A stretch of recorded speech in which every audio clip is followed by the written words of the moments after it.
Initiative for Social Transformation, FIST. You're welcome, sir. Thank you. Thank you, sir. Thank you. Also specially recognizing Mr. Oshon Anav, Chief Operating Officer, Thrive Agric Limited, ably represented by Mr. Amanzi Nathaniel, Head Risk Management and Compliance, Thrive Agric. Welcome, sir. Would also love to specially recognize Mr. Joshua Arogunyo, Soil Values Male Coordinator, International Fertilizer Development Center. You're welcome, sir. Thank you. A round of applause, please. Also, would love to specially recognize Mr. Eyike Onodimesike. Pardon me for that, sir. Technical Planning and Communication Officer, ECOWAS Rice Observatory. You're welcome, sir. Thank you. Thank you very much. Well, distinguished ladies and gentlemen, I'm happy to announce to you that the Honorable Minister of State for Agriculture is already here, and the President of Shield Africa, she's here and she's gone out to welcome me in. Thank you very much. It was a good place to clap. So in a few moments, the protocol is quite simple. As soon as the minister walks in, when he gets to his seat, he doesn't sit down. We all stand up, the national anthem plays, and after the national anthem, we wait for him to sit down, and then we take our seats, and then the event formally will begin. Once again, we'd like to thank you and celebrate all of you, applicants, participants, contestants, and prospective awardees for coming to join us today. We celebrate your hard work and your commitment to the things that God has placed in your hand. God bless you. We'll be back in a few moments. Thank you, Sandra. Thank you.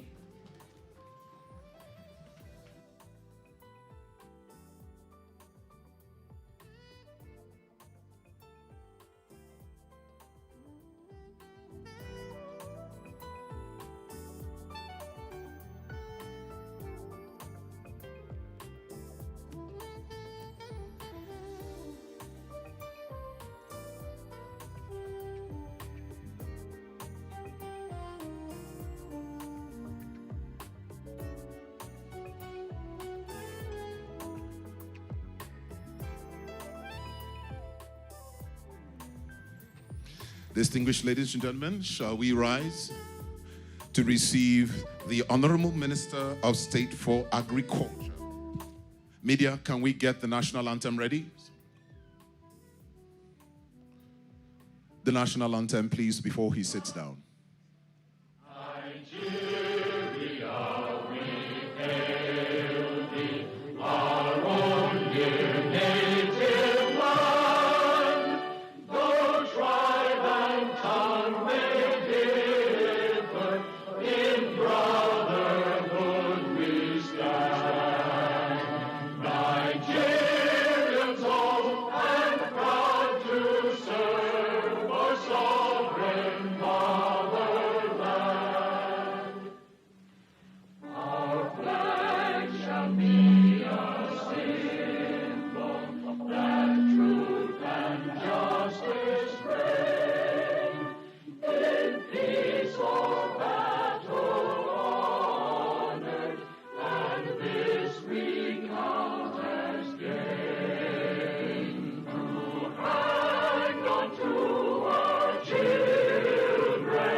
Thank you very much. Put your hands together for the Honorable Minister as he takes his seat.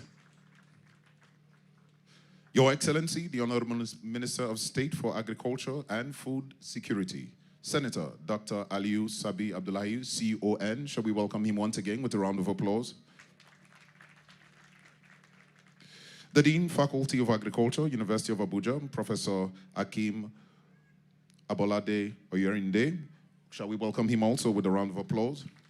The Executive Director, Policy Innovation Center, Dr. Osasi Dirisu, the President, Encounter Jesus Ministries International, Dr. Michael-Orokpo. The convener, Shield Africa Summit 2025, and President, Shield Africa Sustainability and Development Initiative, Mrs. Michael-Orokpo.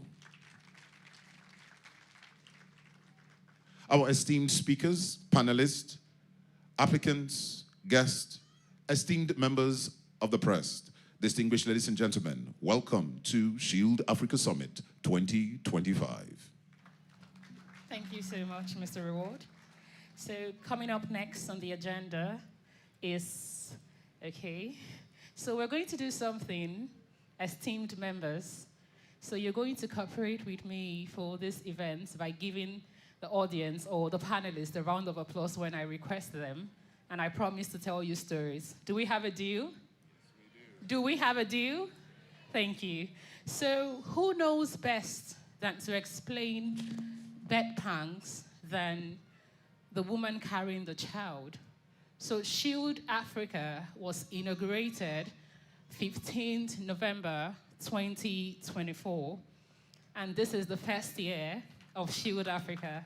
Thank you so much. This is a good place to clap. And we've been developing strongly and taking strong strides. And coming up next on the stage is the convener for the opening remarks, Mrs. Michael-Orokpo, the President and CEO of Shield Africa. A round of applause, please.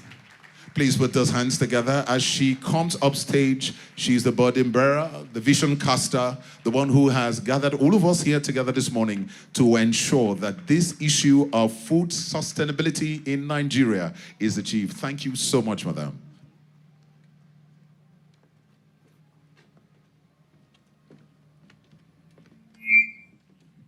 Thank you. Good morning, everyone. Honorable Minister of State, partners, farmers, youth, women leaders, friends, and everyone, thank you for being here. Please permit me to keep this very simple. Last year, on the 15th of November 2024, we held our very first proper summit at the NAF Center with over 500 people in attendance, including 45.7% women and 54.3% men. We talked about food insecurity, youth, and women. We promised that we will do something practical with whatever came out of that room. We kept that promise. Every speaker's contribution, every farmer's cry, every idea from the floor went into a book called The Green Insight. We printed copies and sent them to ministries, state governments, universities, and development partners. Some of you in this hall received a copy. From the same conversations last year, many more initiatives were born and are already running. The Shield Africa Sustainability Lab. Some of us are part of it. It's a one-on-one mentorship circle, which I personally lead with entrepreneurs because over 70% of businesses fail in their first 5 years.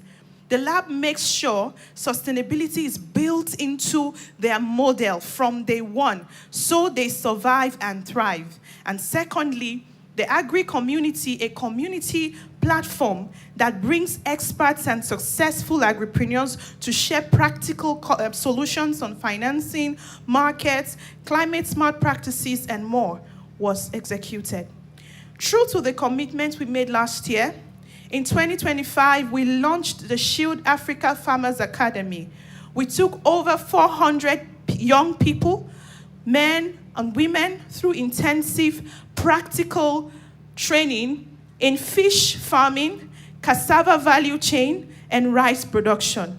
They learned the full cycle, from site selection to harvest, processing, packaging, and marketing.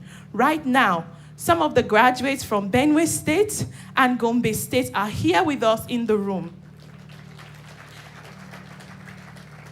They are seated amongst us, and in a moment you will hear from them directly. You will see the products they have brought. You will see the pride and the confidence in their eyes. These are young people who are no longer waiting for jobs. They are ready to build profitable and sustainable businesses with dignified with dignity. Let me use that word, with dignity. And now, this is what this year's summit is about. The future of agribusiness in Africa. Pathways to sustainable and dignified work for youth and women. Our objectives in this summit is very simple, very straightforward. One, we want to listen to real farmers in Farmers' Voices session, and we want to draft clear set of demands to present both public and private sectors, investors and partners. We want to show young people that agriculture today is about knowledge, skills, data, processing, precision, planning, and the likes, not just cutlasses. We want to discover innovative financing models and connect women and youth who feed this nation to the finance market and opportunities that they need. We want to inspire young folks to get involved in the business of food production and the mission of food security with dignity. We want to live here with new partnerships that will fund and scale what actually works. As for 2026, our goals are clear. We want to expand the Farmers Academy to admit 2,000 trainees across 5 states. That's one of our plans for next year. And we want to launch agri-investments and training centers within the FCT. We in FCT, we should eat as well. And so we will be expanding our agri-investments and training centers. We are a young organization, self-funded, but we face several challenges like everyone else. But instead of waiting endlessly for sponsors who may never come, we chose to create our own sustainable streams of income. Here is what we did. We decided to diversify, which is one way to ensure sustainability. The first thing we did was to take what we had to build an ethical real estate firm called Dango Homes. We also built Skywide Media, our media and events company. As a matter of fact, you are currently seated in one of its marquees today. We own this facility. Yes, and one more thing we did was Shield Africa Agricultural Investments, which is now farming rice at scale in several Gombe local government areas in Gombe states. These businesses fund the not-for-profit work so that our mission never stops, no matter the season. But we kept going because we believe in the vision of a food-secured Africa, driven by enthusiastic youth and women, committed to sustainable practices, and of course, because of volunteers. But we also kept going because we believed in the vision of a food-secure Africa. So today, I'm not here to just say anything. I'm here to say thank you and to ask you to continue to walk with us. If you believe a young woman in a village can feed a city, partner with us. If you believe a 25-year-old with a smartphone can run a profitable farm or mentor one of our trainees, please partner with us. If you believe Nigeria can feed itself and still export, please invest in one of our pilots. This is not my vision alone. It belongs to every farmer who woke up at 4 a.m. this morning to go and provide for the society. To every young person who wants a better future, and to every one of you in this room, together, let's make 2025 the year we stopped complaining about problems and start proving the solutions in 2026. The year we started scaling and expanding. Welcome to the Shield Africa Summit 2025. God bless you, God bless Nigeria, and God bless Africa.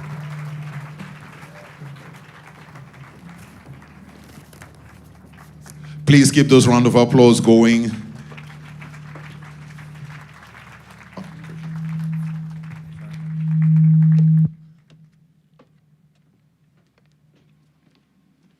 Ladies and gentlemen, what an astonishing 1 year Shield Africa has. Shield Africa, yes, that's a good place to put your hands together. Shield Africa did not just preach sustainability. Shield Africa practiced sustainability. They developed their own various businesses so that they will not go and constantly request from money for donors, which often leads to something called donor fatigue. People get tired of giving. But if you have your own businesses, your profits from your businesses can fund these great laudable works that Shield Africa is doing. And I just want to celebrate you, Madam, for what you have shown us today. And for those of us who are applicants, I want you to look at the venue you are sitting. Because she's doing agriculture, she didn't just stop in, okay, my job is an NGO, I'll get money from big people and I'll give it to you. She thought about how she was going to sustain it. What happens if this person can't give this year? What happens if this person doesn't have this year? And they build theirs. And she doesn't feel anybody owes her anything. I want all of us, the applicants and the guests, not the VIP guests, to once again just put our hands together for her with a resounding round of applause for the work that they have done. She could use the money to do other things, but they have chosen to use it to give back to humanity. Welcome once again. So, what's next? Thank you, Mr. Reward. So as a people, Africa has preserved their culture, and we've been able to preserve this culture through art, dance, and language. So next, I'm going to be saying welcome in different languages. So if you hear yours, please, this is the time to represent your language. Abadie. Thank you. No.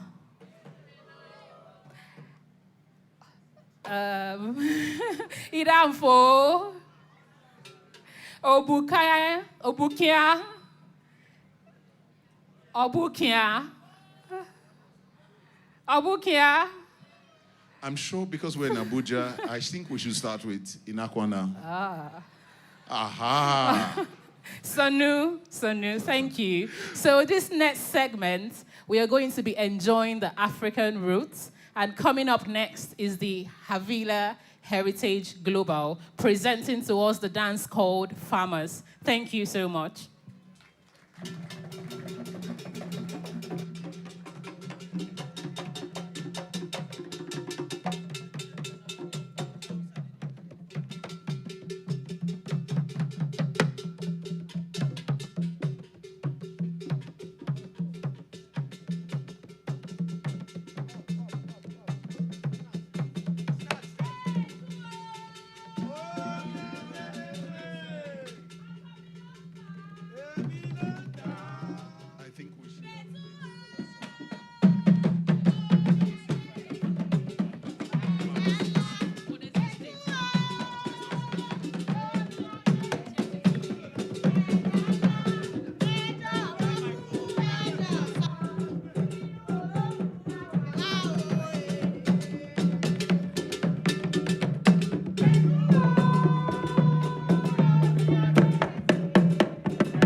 thundering round of applause for that performance.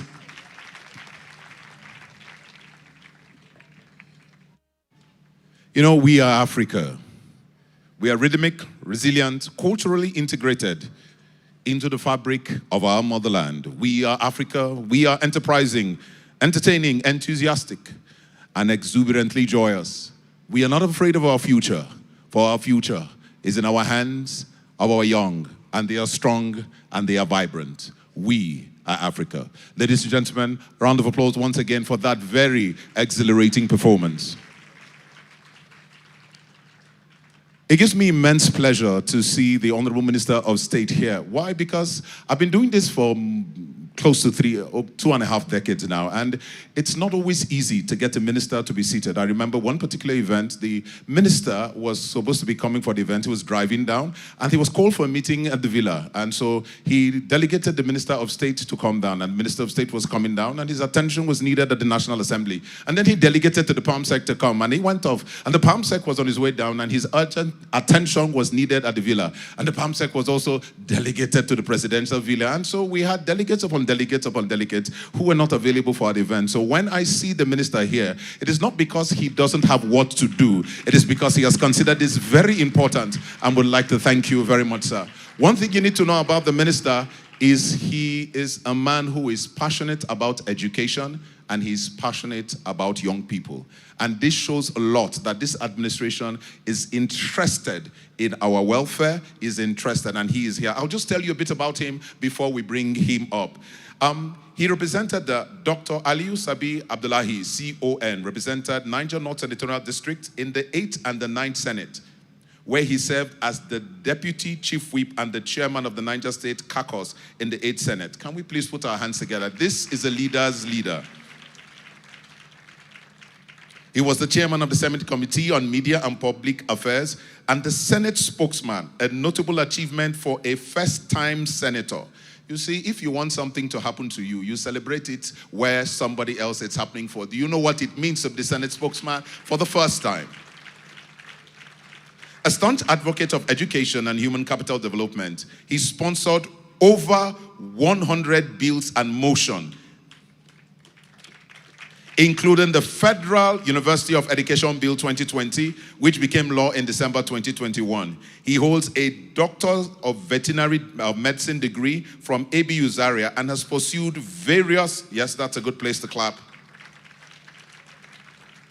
various management certifications. He was awarded the National Honor Commander of the Niger, CON, in October 2022, and appointed Minister of State for Agriculture and Food Security by President Bola Ahmed Tinubu on August 21, 2023. Distinguished ladies and gentlemen, shall we rise to our feet and welcome to the podium the distinguished Minister of State for Agriculture and Food Security, Dr. Aliyu Sabi Abdullahi, CON. The round of applause could be a little louder. Thank you.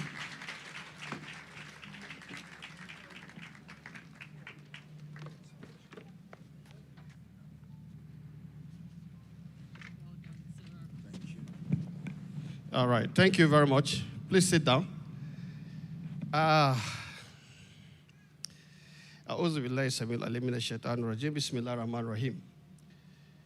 very elated and happy to be here. I think that's the first thing I would like to put on record. Coming here was a little bit confusing for my pilot, but at least we're here finally. And it only reminded me when I stayed in Utaku, somewhere up in this neighborhood or so. But then things have changed a lot. The president and CEO of Shield Africa, Mrs. Michael-Orokpo, please give her a round of applause. I'm asking for that special request because she has taken the bull by the horn. And she's not afraid of the horn. Thank you very much for what you are doing. Incidentally, I had to drag in a young man, and I told you I would tell you about him. He's seated next to you. Dr. Kabiru Yusuf, the National Project Coordinator of the Special Agro-Processing Zone program of the federal government. And I brought him here for a reason. Let me also recognize Mr. Joshua Arugunyo, the country director of Soils Value, one of the partners working with a program that I'm directly leading in the front. Distinguished policymakers that I don't have the full names, but I can see so many dignitaries seated right in the front. Please, oblige me to recognize you as it is, because I don't have the details about you. But I know you are very important, as well as the guests who are seated in this very beautiful location. Respected agribusiness leaders, representatives of international organizations who are here, partners from development agencies, captains of industry, invited guests, ladies and gentlemen. Before I begin, I will do a litmus test. No farmer. So, I guess there is a disconnect. The farmers have this chant for a long time. And the chant is no farmer, no nation. Because farmers produce the food. So if they are not producing food, would there be a nation? So the chant is no farmer, no nation. So if you don't know this, I'm telling you officially that what we said is no farmers, no nation. Okay? So thank you very much for the very wonderful job you are doing. Now, I don't know, sometimes when I get excited, as I am now, I choose sometimes to even keep whatever has been written and speak from my heart. Because sequel to my being invited here, we've been doing quite a lot, trying to change the narratives as far as Nigerian agriculture is concerned. But because I consider this and one other event very important, I had to rejig my travel. I will still travel, but it has become more expensive. In the sense that I have to make a different arrangement to enable me meet up with while I'm traveling. And I am very happy doing this because of the great work you guys are doing. All the same, it is a privilege to deliver this keynote address at this Shield Africa Summit 2025, a forum dedicated to advancing agribusiness innovation and building a more inclusive agricultural future for Africa. I commend Shield Africa for its sustained commitment to transforming the sector through its Farmers Academy, Agripreneur Awards, and support to agribusiness, small and medium enterprises, and the recently launched Green Insight publication. These initiatives represent practical demonstration of what structured empowerment and several sectoral innovations can achieve. The theme of this year's summit, the future of agribusiness in Africa, pathway to sustainable and dignified work for youth and women, is strategic and timely. It aligns closely with the agricultural transformation agenda of the federal government under the renewed hope agenda of His Excellency President Bola Ahmed Tinubu, GCFR, President and Commander-in-Chief of the Armed Forces of the Federal Republic of Nigeria. This specific topic I was asked to talk about is dignity in agriculture, building safe, equitable, and respected careers. This speaks directly to the core of the Renewed Hope agenda, which has a vision to modernize, productive, and inclusive agricultural sector.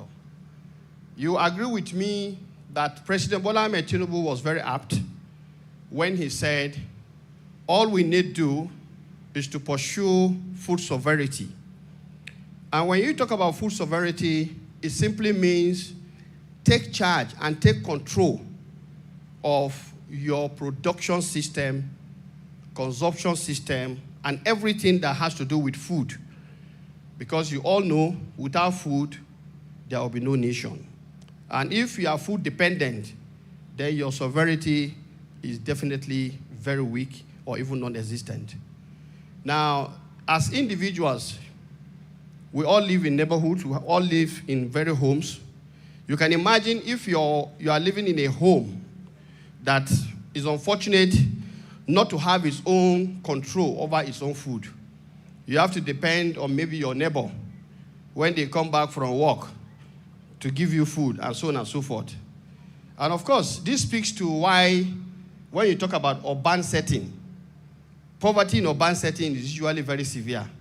I'm sure those who are working in that area will tell you that. You know the reason? In the villages where most of us emanate from, if you are hungry, all you just need to do is remember that Auntie Ada is at home. Just pass through. Auntie, I came to greet you. Hey, my son, how are you? Before you know what's happening, food is ready for you. But here in the urban center, everybody has gone out to look for food. So who will you go and visit? So that is why it's a very challenging thing. And that is the meaning of food sovereignty. You need to have control over how you produce your food and how that food is distributed, how that food is available to individuals. And when you talk about food security, of course, you speak about food being available, food being accessible, but most importantly, food being affordable. You know, you hear all manners of reports. Nigeria is suffering from, food insecurity. There is going to be famine. There's going to be starvation. Well, for me, I've always said I'm not part of how this report was generated, but I'm a Nigerian. I'm on the ground. I deal with people. If I open my phone now, only God knows the number of calls I will see. And each one of them is asking for support. But then it does not in any way put them in that danger list. So we understand what is happening. But the truth is this. Affordability is driven by many factors. And so it's very important that we take control and ensure that in producing, we cut down production costs and ensure that at the end of the day, whatever is produced is something that people can actually relate to. Now, let me say that our presidential vision for agriculture, youth, and the national economy. President Bola Ahmed Tinubu has on numerous occasions emphasized the centrality of agriculture to Nigeria's economic future. He has consistently identified the nation's youthful population as the greatest asset, stating that, quote now, Nigeria's youth are not a problem to be managed, but a resource to be invested in and empowered, end of quote. And that is President Bola Ahmed Tinubu. And I want to say that in everything we do, that is exactly the focus. The president has also made it clear that agriculture is a pivotal pillar in the drive towards building the $1 trillion national economy. In his public addresses, he has stressed the need to reposition agriculture as a modern enterprise capable of generating jobs, enhancing national food security, boosting exports, and contributing significantly to our national GDP. Of you who are here who understand the business of mechanization, to take a look at it and see what you can do to better your future. The whole idea is that our mechanization rate is not acceptable. We are having 0.27 horsepower per hectare. What it means is that it is the human muscle that is doing the agriculture. That is not sustainable. And that is why the young ones are running away, coming to the cities where jobs are just not available. And I think that is where the inspiration by Shield Africa can be understood, trying to get these young people to take a look at a different way to approach. And the best way is that our given resource is agriculture. And if we develop it, we have a lot to offer. Now, the other aspect is a dignified agricultural sector is one in which the following must happen.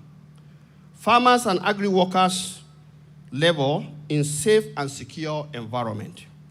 Women and youth have equitable access to opportunities, land, finance, and training. Job access. the value chain offer fair compensation and recognize career pathways. Mechanization and technology eliminate drudgery and improve productivity. Respect and prestige accompany agricultural work. And it depends on how we factor this in. And I want to say very clearly that if you look at the agricultural value chain, a lot can happen. And in the fullness of time, before I end my remark, I will invite Dr. Kabir to share with you what the special agro-processing zones are doing. But suffice it to give you a teaser. We were in Benin Republic, where such kind of facility has already been completed.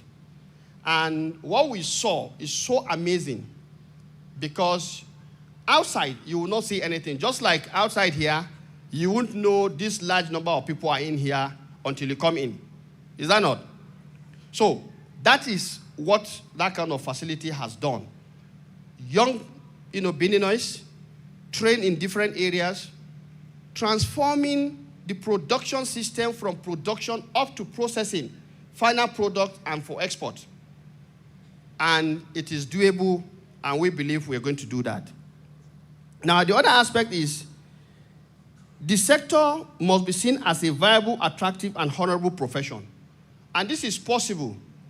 Today, in this digital economy, it is possible for you just using your laptop or even your, handset to drive quite a lot of changes in the sector. And we are doing a lot in the ministry to ensure that we bring in the digital technology to play. I will speak about some of this later.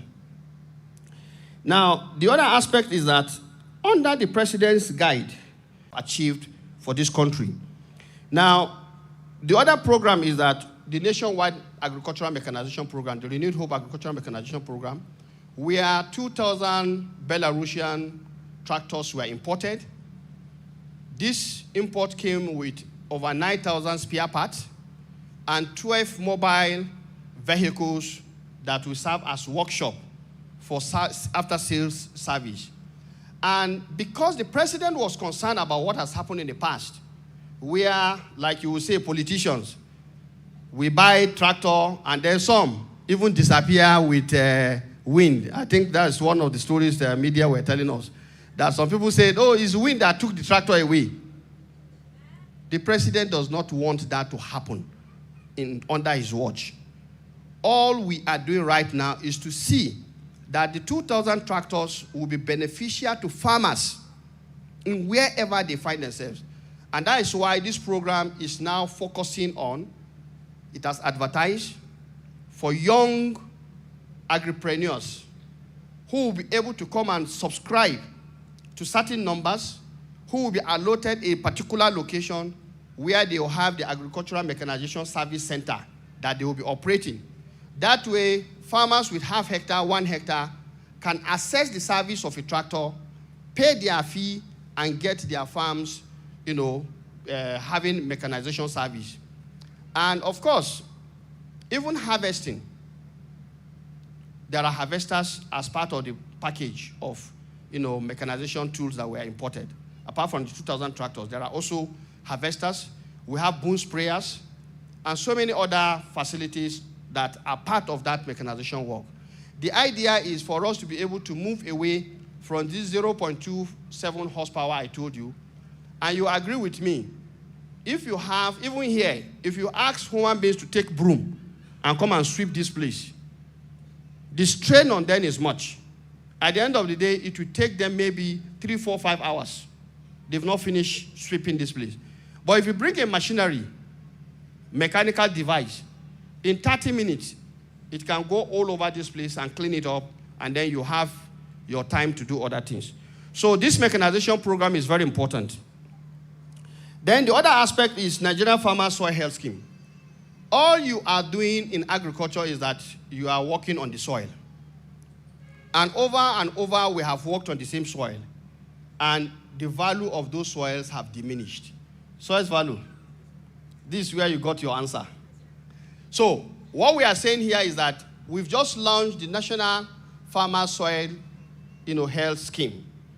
This is to enable our farmers understand the health of the soil. I know a common example is many people are aware you go to the hospital, the first thing the doctor will say is go to lab so that you go and do a laboratory test. And of course, as a politician, I've seen people sending, even in their laboratory test to me, telling me, look, I need money to go and pay for this and that. I remember one first time somebody told me that his wife was asked to go for scanning. Who knows what scanning is? Scanning. And I was lost. It's scanning. You know, mostly pregnant women, isn't it? They go for scanning. And the man said his wife was asked to go for scanning. I was lost. I didn't understand what he was saying. But the point I'm saying here is that it shows the importance of having somebody give you insight into what is happening to you. That way, you will not be given the wrong medication. Now, soil too is a living thing. It breathes, it requires food, it requires everything that you require. It also excretes. So, what we have done now is to go back to basics. So, the Farmer Soil Health Scheme is designed to help us tell farmers what is happening to their soil. You will take sample, take to the lab. They will do an analysis, give you the profile of your soil, and on the basis of which they will advise you the kind of fertilizer you should apply, the kind of crop you should also plant. Because sometimes you may say, oh no, I want to plant carrot, simply because you saw your neighbor from another place planting carrot and it's making money. So in your own place, you want to plant carrot. Maybe it's not carrot that is good for your soil. That opportunity will tell you so that you don't waste your money and come back to your friend and say, I did the same thing, but it did not work. Yes, it will not work because you are not working on the same type of soil. So this is one very important program that is very dear to us, and the Nigerian farmers are extremely happy about that. Access to finance, of course, the Bank of Agriculture is being recapitalized, and then agricultural education, we are also looking at the curriculum. The current curriculum definitely is appearing obsolete, and we want it to align to industry standards so that all the young ones can actually take a cue. Agri-logistics should be a course, for example, agri-business, and so many other aspects of the value chain. Now, the other aspect I would like to talk about is because Shield Africa has spoken about women, I would like to remind us that Her Excellency, the First Lady of the Federal Republic of Nigeria, Distinguished Senator Oluremi Tinubu, CON, under her Renewed Hope initiative, partnered with us, and we implemented certain programs, but notably the one we call the Every Home a Garden, the Young Farmers Club, and then the Women in Agriculture Support Program. All of these we have now rechristened under the Federal Ministry of Agriculture and Food Security as National Urban Agriculture Program. And the reason for saying so is that with this level of insecurity that is of an international scale, because the insecurity this country is facing is not one that is occasioned by just our internal dynamics alone. But that is not the purpose why we're here, and let's not go into controversy. But the point to be made here is that we realize the challenge we are facing, and we also realize that we have empty spaces within the urban centers that are safe and secure. So having urban agriculture will help to bring in people who will farm under the new emerging system, which is called the controlled environment agriculture. You will see some people just in premises like this. They will be farming and bringing out millions and millions and millions almost every month. It all depends on what production system you are doing. And we believe we should explore more of that. So under this program, we have done quite a lot. In fact, 16th October, which is usually the World Food Day, we were out in the field in the FCT, and we visited Kuje Area Council and Karshi. Incidentally, we went to see 2 secondary schools that have the Young Farmers Club. And it was quite interesting what we saw. In one of it, in Karshi, they told us that whatever they learned from the classroom, they realized for agriculture, it should be from the classroom to the community. And they were farming, and we saw their farms, rice, maize, and so many other things that we're doing. Very impressive. And that is the way to go. Because if people understand the value of what they are doing, then they will know exactly how to do it better. But the one that is of interest is the one in Government Secondary School, Karu, where the president and his team crafted something I will tell you now. They said, give me a parcel of land, I will feed my family. Give me a parcel of land with incentives, I will feed my community. Mechanize my farm, and I will feed my nation. Is that not impressive? This is coming from the young minds. And so when you are talking about bringing or attracting the young ones into agriculture, you must go with the mentality that drives them. That is the digital economy. And of course, we are not unmindful of this. The other aspect is that extension service, we are developing the National Electronic Extension Platform, which is designed to help all farmers access easy information to guide their operations. And of course, the last one, we are also having the revamp and reform of the cooperative sector. You agree with me that cooperative societies are a very powerful tool in any economy. And we realize that we have neglected this, and the president has charged us to reform this sector, and we are doing just that. And I want to assure you that a lot should be expected in the coming years with respect to the cooperative sector, because we are working to reform them, to digitize, to remove all the criminals and crooks who come to dupe other people. We will create a cooperative ID for everybody who is in the cooperative sector. There will be cooperative verification number, just like we are having the bank verification number. That way you will know any cooperative that you are dealing with. And we are going to link them to the National Identity Management System. So there's quite a lot we are working on. And most importantly, we are also looking forward to having the Cooperative Bank of Nigeria. And we believe this is coming from the field. And the cooperators are saying we need the cooperative bank to be owned by cooperators, managed by cooperators, and the like. Before coming here, I left the venue where the Federal Cooperative Union are having their 7th national conference. Their combined capital asset is almost 1 trillion naira. That is huge. So that itself, going into a banking system, is capable of generating quite a lot. And people can have easy access to capital. Because if you are a cooperative member, you are not going to go for the cutting interest rate of the conventional business. And this is what we need to allow people to grow. Now, the other aspect I would like to say, the future of agriculture in Africa. Africa holds enormous potential to become the global hub of agribusiness. But this Africa you are talking about, Nigeria stands gidigba in the middle. If you achieve greatness in Nigeria, then you've achieved greatness in 25% of the continent. Because the saying that in every 4 Africans, 1 is a Nigerian is true. Our population is our asset. And like President Bola Ahmed Tinubu said, our young Nigerians are the asset to be unleashed, empowered, and invested in. If you look at the demography, 70% of our population are under 30 years. 42% are under 15 years. So if you don't invest in them right now, people in my age, in the next 20 years, if these young Nigerians are not doing the right thing, Allah will go see Shege. Am I correct?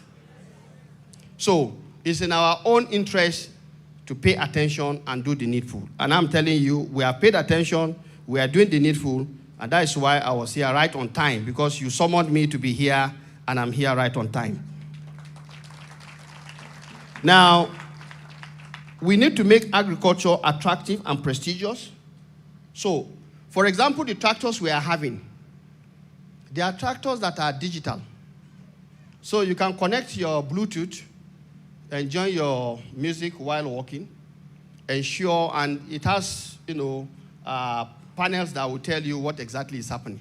I think that is the kind of thing that the young people are talking about. Easy, movable, mobile, and dynamic. And I believe if you do that, you will get them to attract, into the sector. Then we need to also institutionalize safety, equity, and professional standards. Of course, these are core, and you just have to, ensure that people have the right kits. But if you have farmers wearing tattered clothes, worn out this, of course, that will not work. But the agriculture of today is one in which a young man is wearing jeans, canvas, T-shirts, and he's walking with gloves in his hand. And there's of course, there's an earpod, and is what did they call it? His phone is somewhere, and the guy is having it cool. He's chatting with his friend, and that's what they want. You can't take it away from them. It's not our days of abacus or how to calculate using stones and the like. We are past that stage. These people are just there in their digital life. Then we also need to add value addition, agro-industrialization. And I think that is where I will now bring Dr. Kabir. So Dr. Kabir, can you join me here?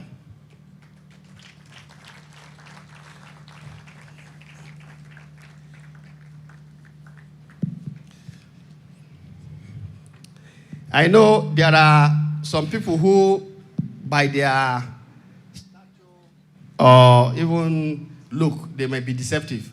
He's a young man. So it's not in that one that we call Kwagi. They look like this, but they are old. No, this one is a young man. And he's the National Program Coordinator for the Special Agro-Processing Zone. Now, this Special Agro-Processing Zone is designed to create market. Because everything you produce, if there is no market for it, then you are at a loss. Some of these things are perishables. Utako market is close by here. If you go in there and see how the marketers are dealing with perishables, then you understand that providing insight into how to handle that is not a small thing. And there is quite a lot that can be done. So I will yield the floor to Dr. Kabir to give you or tell you what the special agro-processing zones are all about. And in doing this, he will also explore to you how the kind of efforts you are doing means a lot. Incidentally, you have some people from Gombe. And I think Gombe is one of the case studies that have something very interesting. And I'm sure by the time he'll be relating this, you can quickly see area in which these people who have been so trained by you will find convergence in terms of the development that is going to happen in their state. So with this, I yield back to you. Okay. All right. Kabir. Thank you, Your Excellency. You've basically said a lot. So, when an orator has spoken, it's very, very difficult for you to be heard. But I'll do my best. I'll try to be close. Thank you very much, Your Excellency, for giving me this opportunity to be heard. And incidentally, this is the first time I'm actually hearing of SHIELD, which I think is a shame on my own behalf. Perhaps I need to do more research. The president of SHIELD, colleagues, distinguished ladies and gentlemen, gentlemen of the press, I'm truly honored to be here, but importantly to share with you what this administration is bringing to the country. We all know that we have been singing, we want to diversify Nigeria's economy away from oil, but how do we do that? We need structured businesses that would attract investment, that you'll be comfortable investing. So this is it. But before I tell you what an SAPZ is, or what it is, or the definition, I'll just give you a couple of scenarios with the permission of Your Excellency. Do you know why, or anybody please, if you know, do you know why India is the second largest economy ahead of Japan, considering Japan is technologically advanced? Okay, no hands. Diaspora remittance. Wherever you go, if you travel abroad, the best doctors, best engineers are either Nigerians or Indians. But in India, they have structured businesses that would attract that diaspora remittance, that can reinvest, that can absorb. We don't until now.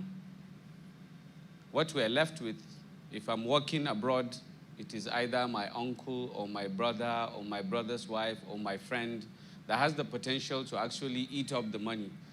Perhaps maybe I'm thinking I had built a mansion, invest in a business, by the time I come, it's not there. Nigeria's diaspora remittance stand at 20 billion in 2024. Now let me tell you, coming down to what the SAPZ is, which its main goal is to domesticate processing of agricultural commodities that we produce in country. Time memorial, what we do is we produce and we ship outside the country. And we now bring it out, we import it. This is the same thing we do with our oil. We import it at a higher cost. Now, chocolate that most of our kids eat, the trade value, global trade value of chocolate is $124.5 billion US. The major commodity is cocoa. And 70% of that cocoa is gotten from 4 West African countries: Ghana, Cameroon, Cote d'Ivoire, and importantly, Nigeria. Our farmers, the logistics people, they all get less than 2% of that amount. Why? Because we do not add value. We don't process. We just ship out.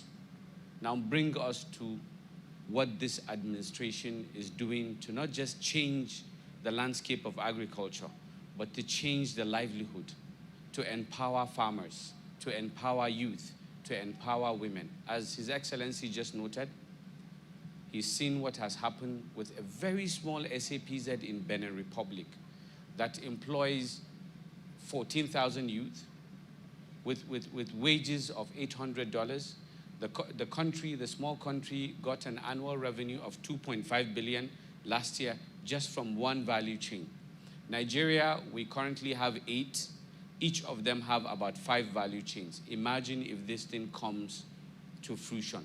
Imagine if it starts operating. It promises to employ about 500,000 youth in each country, reduces poverty, unlock food security, but importantly, reduce the rural-urban migration because it is mostly situated in rural areas. So what is the SAPZ?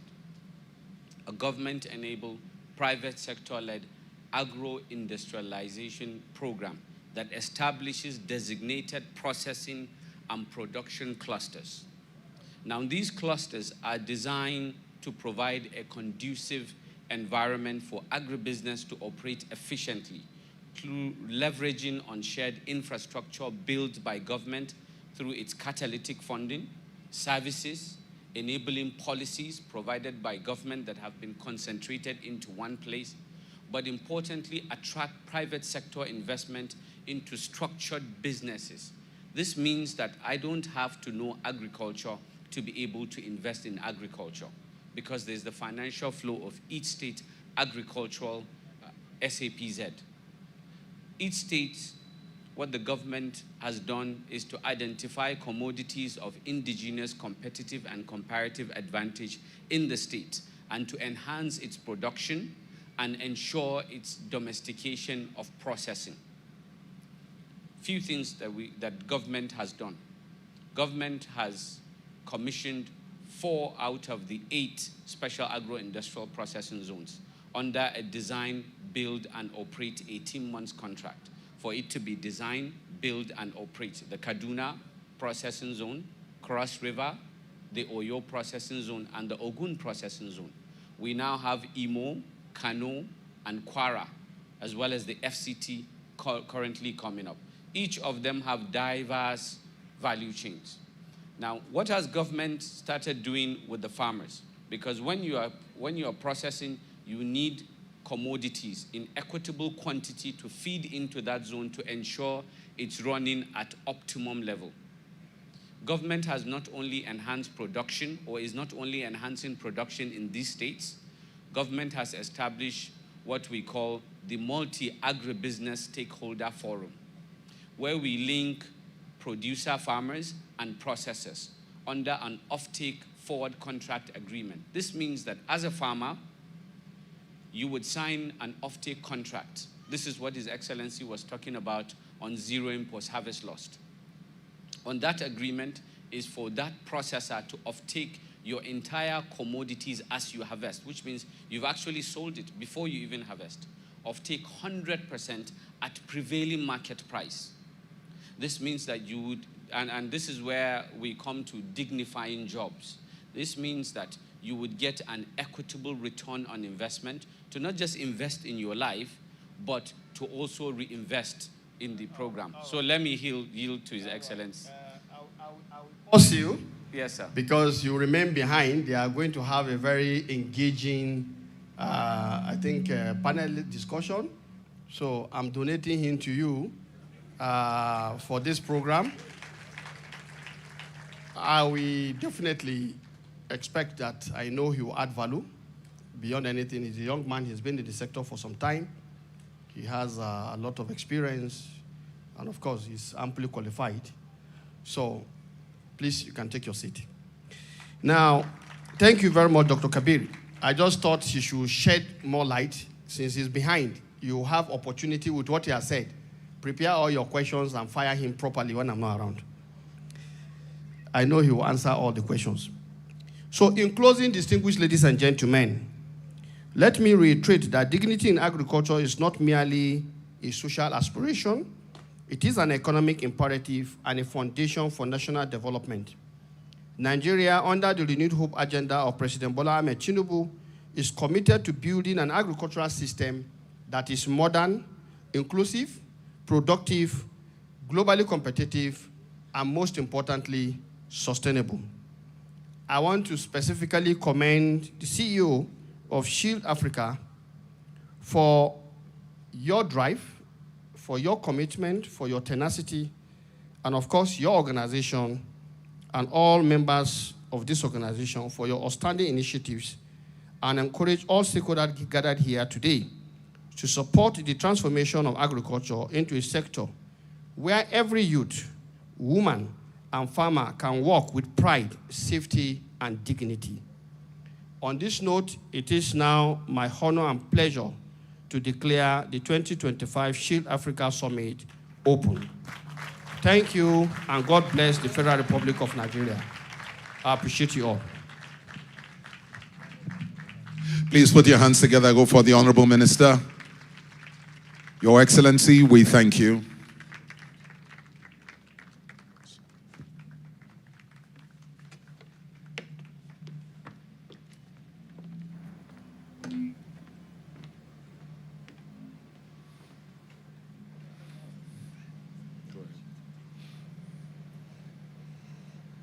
Thank you so much, Your Excellency, Honorable Minister of State, Agriculture and Food Security, Senator Dr. Aliyu Sabi Abdullahi, CON. Thank you, sir. You know, Dr. Reward, the minister, no farmer. That's right, no farmer. Thank you so much, sir. So one of the key things I got from what the minister said, he said food is to be made available, accessible, and affordable. Absolutely. Please put your hands together for that. That was a very key point for me. And also the issue of, he quoted His Excellency the President, is saying, if you are not food sustainable, your sovereignty is weak and even completely wiped out. Because without food, they say a hungry man is an angry man. An angry man is an unreasonable man. An unreasonable man is an unpredictable man. Anything can happen at any time. So please, food security is very important, and you are a very vital part of that chain. There's a joke I like to share, which points to you. It was of a man, two men praying in a church hall. And one was a very wealthy man. He was praying for 5 million naira. He needed money to do a project. And the other was on the corner praying for 5,000. And he was shouting, God, give me 5,000. God, give me 5,000. God, give me 5,000. And it was disturbing the man who was praying for 5 million. So the one who was praying for 5 million got tired and said, excuse me, what's your prayer point? He said 5,000. He put his hand in his pocket, gave him 5,000. Can you leave me and God alone so that you can go? And so he left. Now it's funny, but here's the thing. Do you know that you are the answers to prayer for many people? As young as you are the one who is going to farm the food to change the nation. There is no reason. See, we saw Dr. Kabir who spoke here so excellently, so brilliantly. The reason is not because he's from a family or is from this part of the country. The reason is because he decided to put aside excuses. Enough excuses. Let's leave the excuses at home. And he engaged the process. There are opportunities like you see here today. If you do not apply, you say it is rigged. You are sitting in your home, drinking pap and complaining on the radio and on your phone that there are no opportunities. Shield Africa has produced this opportunity, and there are, thank you. And there are many other opportunities that many people are waiting for you to take advantage of and go. There was a time we used to buy granite. I live in Jabi here. We'll drive all the way to Area 2 just to buy granite because the quality of what we wanted, we couldn't find. So somebody is waiting for that, your product. Please start. Thank you so much, Mr. Reward. So coming up next is a short clip to showcase some of our strides in Shield Africa. Up next is our fish production site in Benue. Thank you. Thank you very much. Farming has long been the heartbeat of our economy, but that heartbeat is slowly dying. The average African farmer is now over 60, feeble and productivity dwindling, while our agile youth, who make up over half of the continent's population, are turning away from the sector. Their perception is that farming is hard, outdated, and unprofitable. But what if that could change? What if we could begin to see farming as an honorable profession? What if we can make it more predictable and profitable? What if the major barriers and challenges can be addressed and make farming more interesting? Through the Shield Africa Farmers Academy, we are working towards changing that narrative and perception. We're building a new generation of young agripreneurs who see farming as a viable business, not a burden. For example, here in Oju, Benue State, among other things, the Shield Africa Farmers Academy is training and equipping young people with the skills, tools, and confidence to thrive in the business of fish farming. In Oju alone, over 150 young men and women have been trained in sustainable fish farming practices with access to quality feed, fingerlings, and startup support. They are not just learning, they're empowered for earning. My name is Agaba Perpetua Oge. I'm from Ichakobe Ibila in Odu local government. I've learned a lot since I joined this program. I've learned how to manage the pond. I've learned how to fish the fish properly and also to handle the drainage without losing any fish from the pond. Before I thought that this agriculture is meant for the elderly ones, but I've come to realize that it's for youth also. A big thank you to Shield Africa. My name is Ikange Grace from Oju. Since I joined the academy, by the grace of God, I have learned how to feed the fish, how to drain the water from the pond, how to maintain good sanitation around the pond area. I feel very happy and privileged to be part of the program. From what I have gained so far now, I can now start something on my own and to train others on what to do. I want to say a very big thank you to Shield Africa for giving me this opportunity, and I say, may God bless Shield Africa. My name is Agogo James. I am the fish expert handling the fish farm project for Shield Africa here in Oju local government area. So we are here today to carry out one of our usual program, that is changing of water in the ponds and also evaluate the fish growth performance. So far we are learning where we teach students on the basic knowledge of fish farming, how to grow the fish, feed them, and administer drugs when necessary. So far this is what we have been doing here. Thank you. My name is Mrs. Roslyn Eriva. I feel so lucky and privileged to have this opportunity, because if it is something I will obtain with money, I won't be able to get it. What I want to say to Shield Africa is a big thank you, because they have tried. God bless you.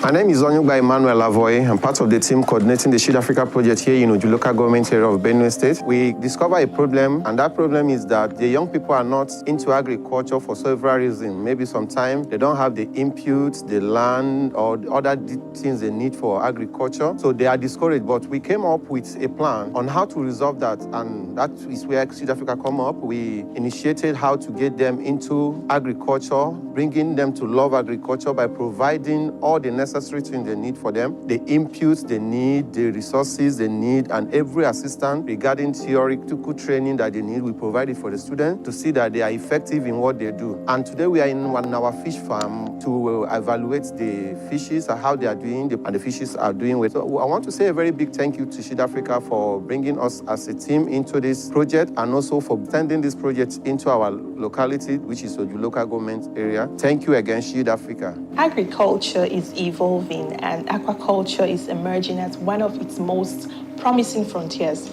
In Oju, Benue State, the Shield Africa Farmers Academy is helping a lot of youth and women unlock that potential through hands-on fish farming training and enterprise development. Shield Africa Farmers Academy is on a mission to make agriculture in all its forms a career of choice for Africa's youth.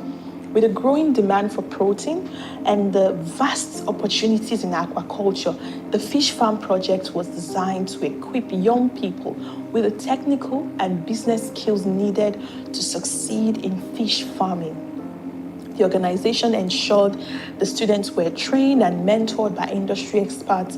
The sessions were detailed and practical, covering critical aspects such as pond management, water quality control, fish health and disease management, feed formulation, feeding regimes, stocking density, harvesting, record keeping, processing, and hatchery management. Every participant received 300 free fingerlings and all necessary inputs to begin their own production, from cleaning and changing pond water to daily feeding and monitoring.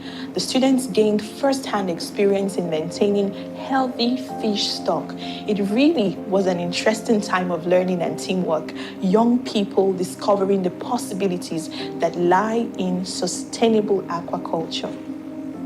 Environmental sustainability was also central to the training. Participants were taught responsible water use, waste management, and environmentally friendly feeding practices to ensure that production remains safe for both people and nature. For many of these young people, this experience was their first time managing a farm enterprise from start to finish.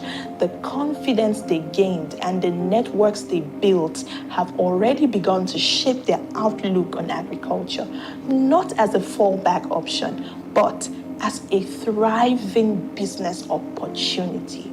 This project isn't just about today. It's about building a future where Africa's youth lead the way in sustainable food production, where every community, from Oju to across the continent, can feed itself with dignity through agriculture and youth engagement. From Oju, a new story is rising, one of resilience, opportunity, and purpose. This is how Shield Africa is transforming agriculture, one young farmer at a time. Thank you, Shield Africa!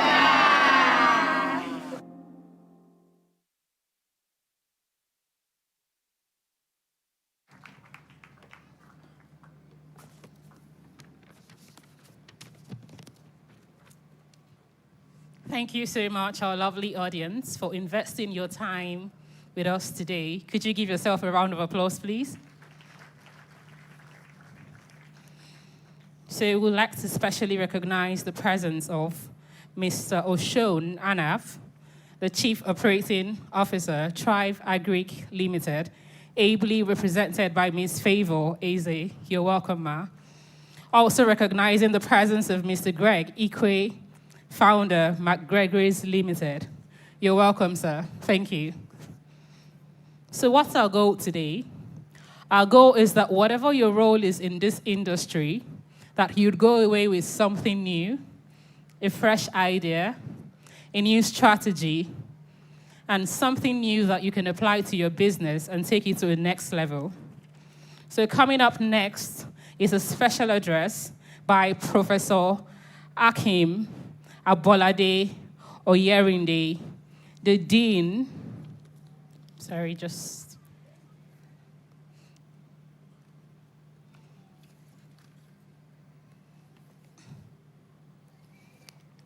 The Dean, University of Abuja.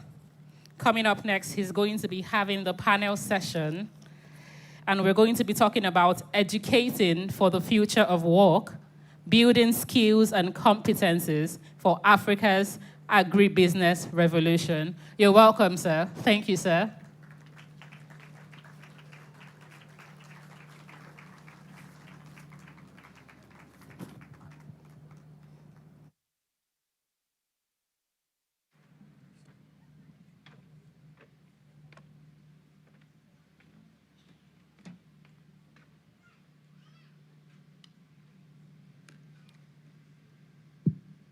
Good afternoon.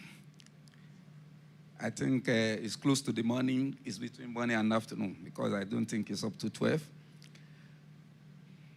I will like to start by congratulating Shield Africa for being able to organize something like this for the Gen Z generation. Let's give a round of applause.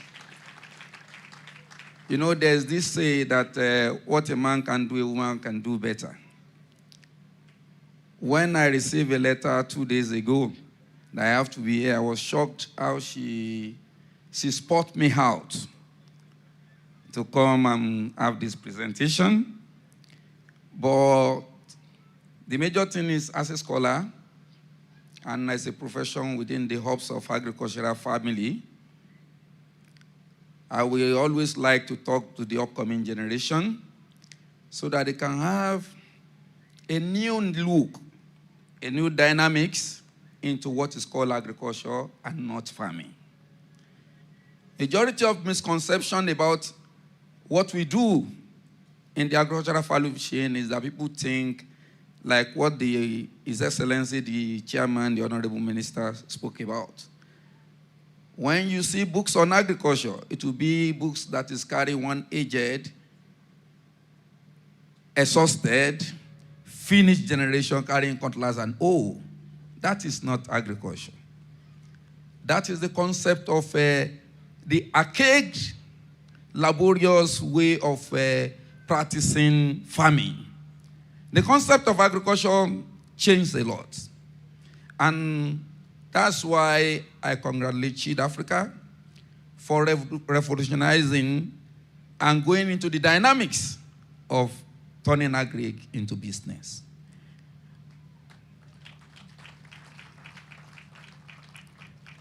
Let me start with the protocol. I'm coming. Let me open the reviewed one so that we'll be taking the actual paper.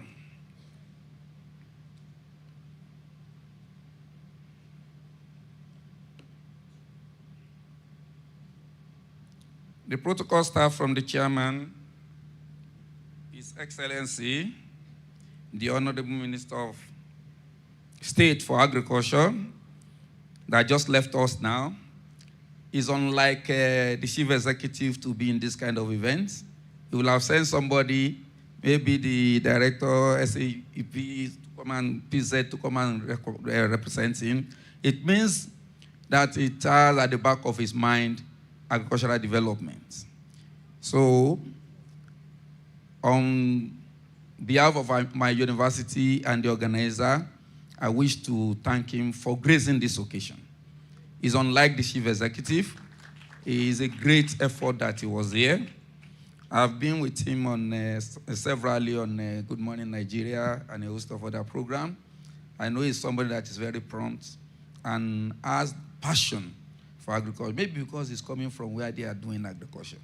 You know, when you look at the region where it's coming from in Nigeria, they are basically the highest producer of rice in Nigeria. That was something that we discussed some time ago that in Ebonyi, and they said, no, that Ebonyi is the leading producer of rice. We argued that when we have the NISA agricultural value chain development training.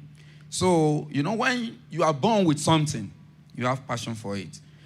So, the second greeting goes to the President, Your Excellencies, industry captains, development partners, faculty colleagues, and the brilliant youth and women in the hall.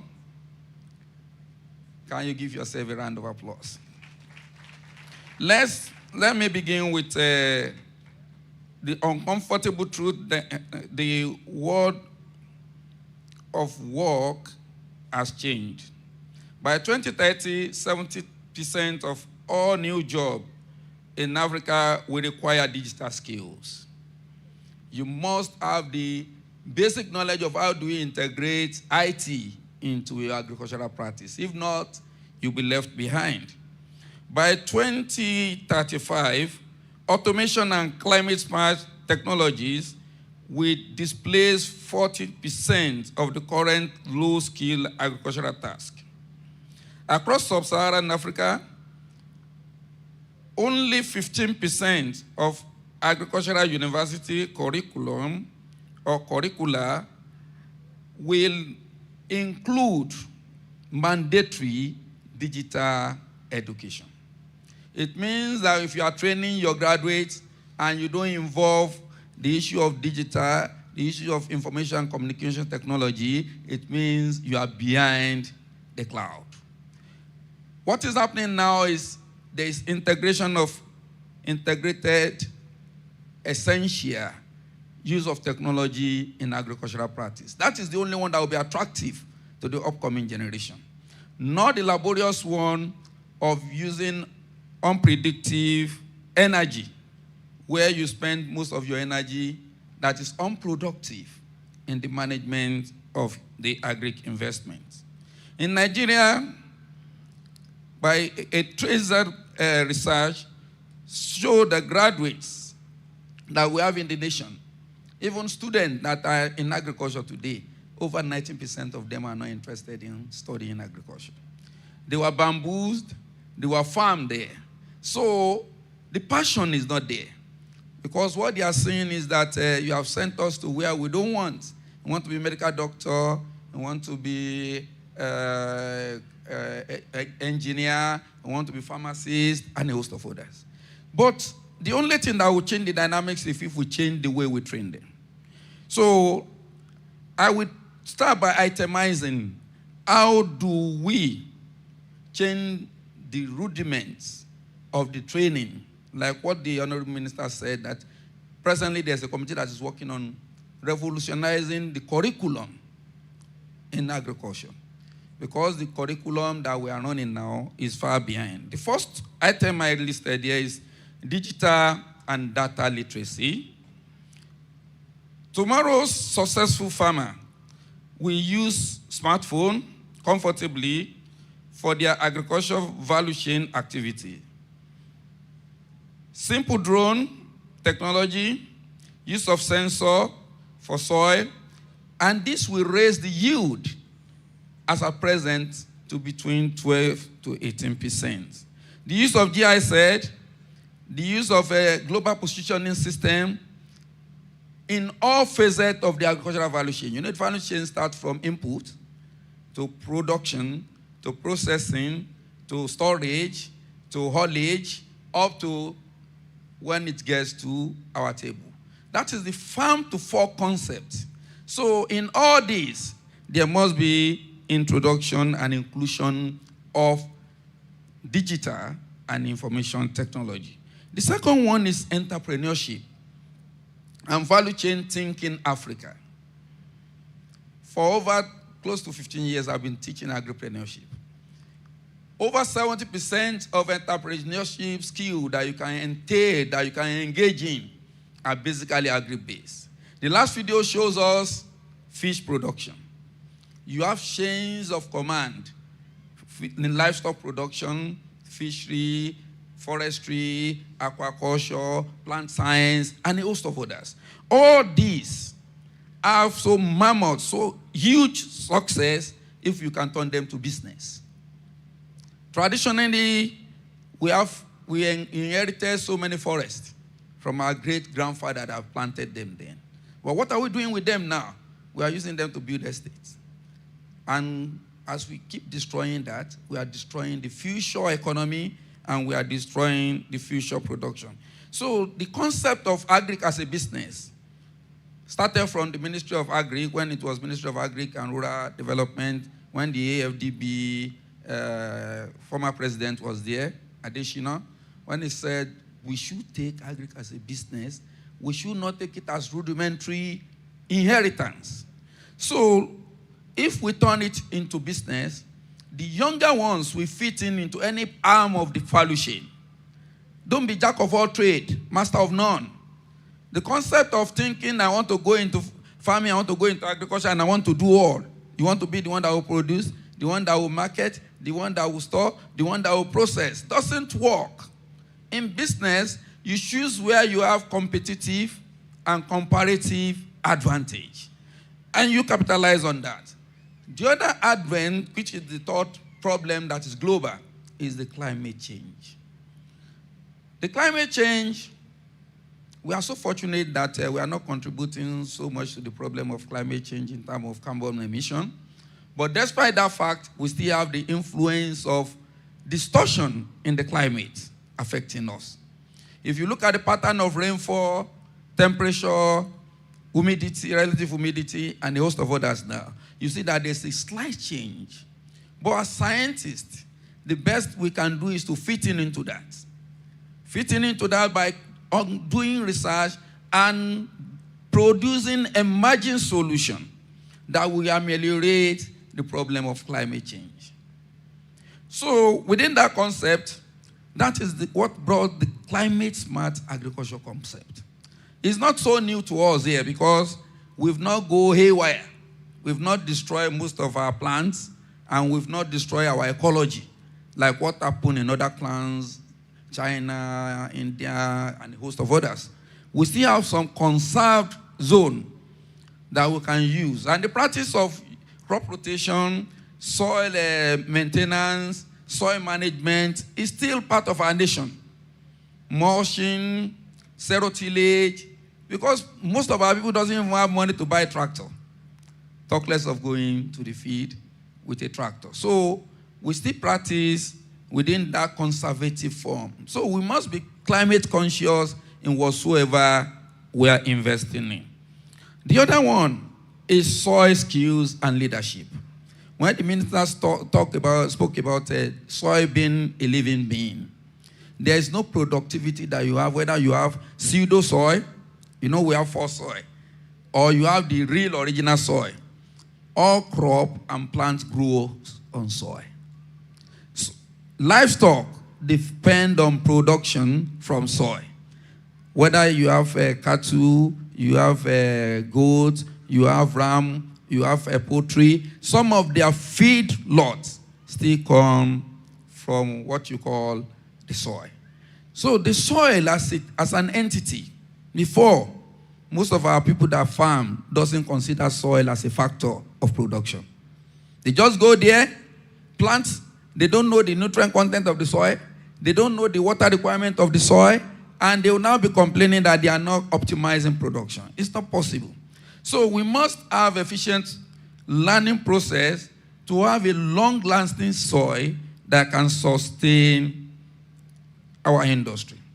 In our university, we've engaged in what you call public-private partnership and public-public partnership. The concept of a public-public partnership to most of the people, the first time I raised it in EFCC radio, they were shocked. They said, which one is public-public partnership? They said, you have so many agencies that have resources that they want to use. We've been able to woo them and brought them up that the best you can do to us is, we have land. University of Abuja have close to about 12,000 hectares of land.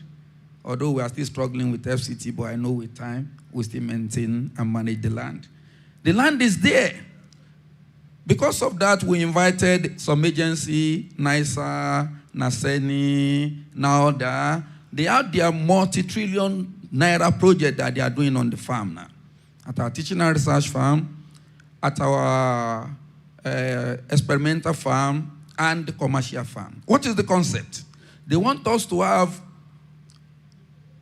an avenue, a training center for our students so that there will be hand-on experience in the school.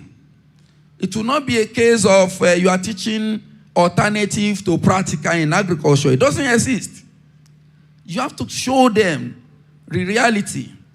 Hydroponic farming, soilless farming, the issue of automated farm concept in all the value chain. So that is where we are in terms of partnership in our university now. So apart from that, we are trying to woo industries. There's an industry that want to do what we call a national reference lab for us now. The industry, they are working on that, and a training hub. By next month, we'll be commissioning that. The real essence is to train our students, to train our children with modern way of agriculture. I've been privileged to travel wide, and I've been in all the continents of the world on the verge of this agriculture. And as at last October, we were in Netherlands, and our students even won the Food System Innovation Challenge. It was the ministry that nominated us, Federal Ministry of Agriculture and Food Security, that nominated University of Abuja. The first year we went, we won the audience award. The second year, we were among the best 6. And our students by next year will be in Rome to present their output. Why are we doing that? We are exposing them to the reality of what is called agriculture, not the aged one. So let me go into closing so that, because I know the panel session will be more interesting. In closing, I will say to governments, support universities with targeted grants for equipment, to broaden the practice, and as the Honorable Minister spoke, I'll be sending my brother to him that is standing in for him, that those tractors standing in Sheda, we are expecting most of them to be in the university for capacity building and training. The second one is to the private sector. We are open to collaboration.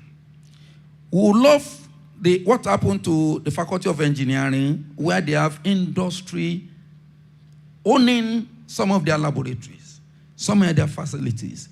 The agric end is open too. If you come to my faculty, if you want to do partnership with us to establish where we can train some of these students, it will be very lovely. So the door is open, and we'll be expecting as soon as possible that we have collaboration with your agency, industry.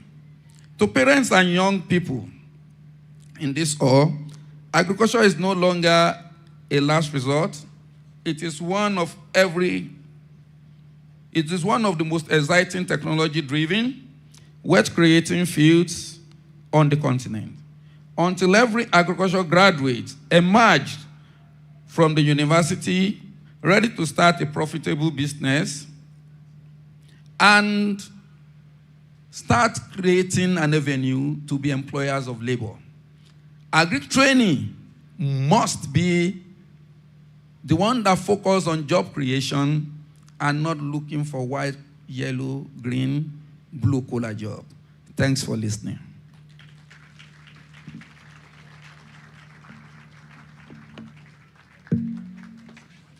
Please put your hands together for the professor. Thank you very much.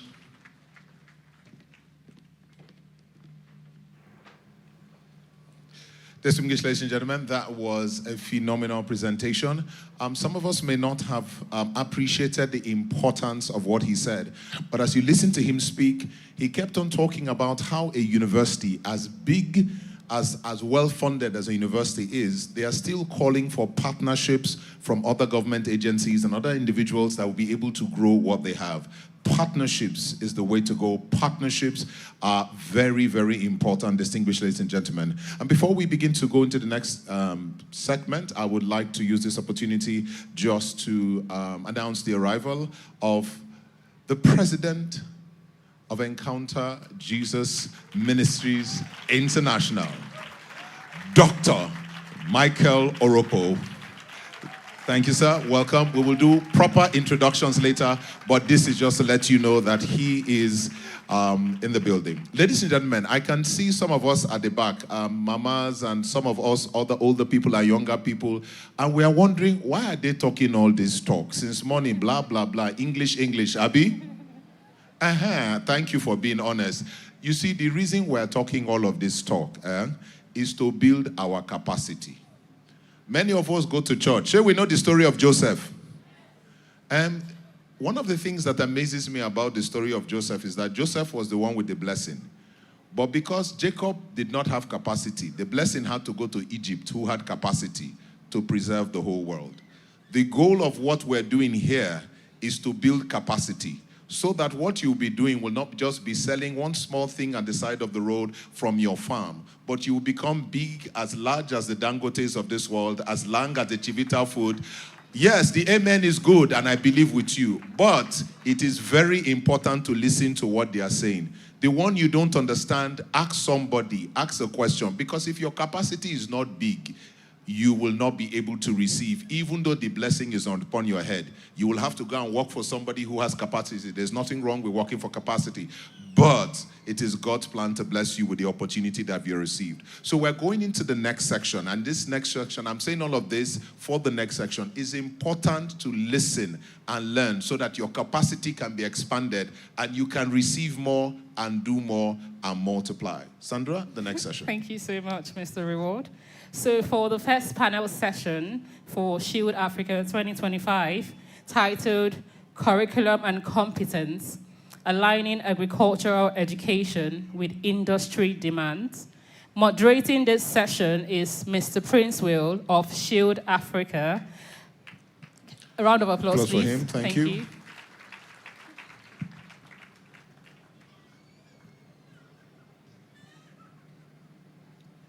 Can we clap? He's coming.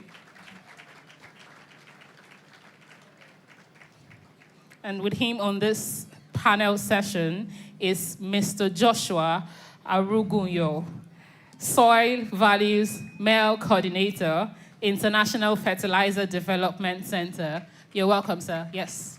Come up to the stage, please. Also on this panel is Mrs. Ebi Timi Alaibe Elezianya, founder, I Teach Africa. A round of applause, please.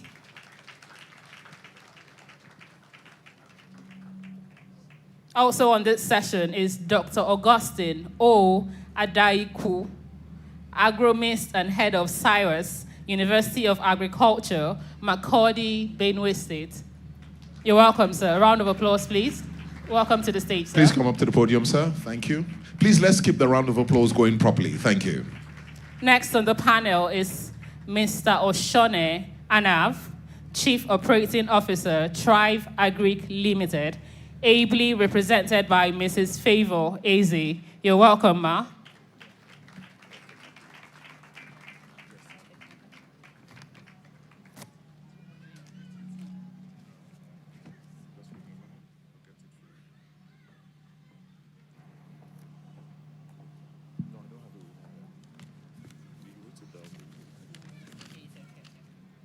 And also, remember, His Excellency donated someone to us.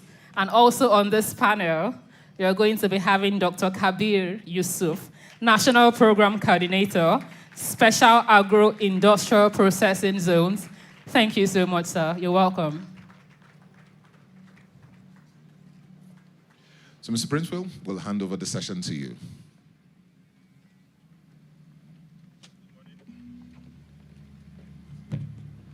Good morning, ladies and gentlemen. Permit me to stand on existing protocols.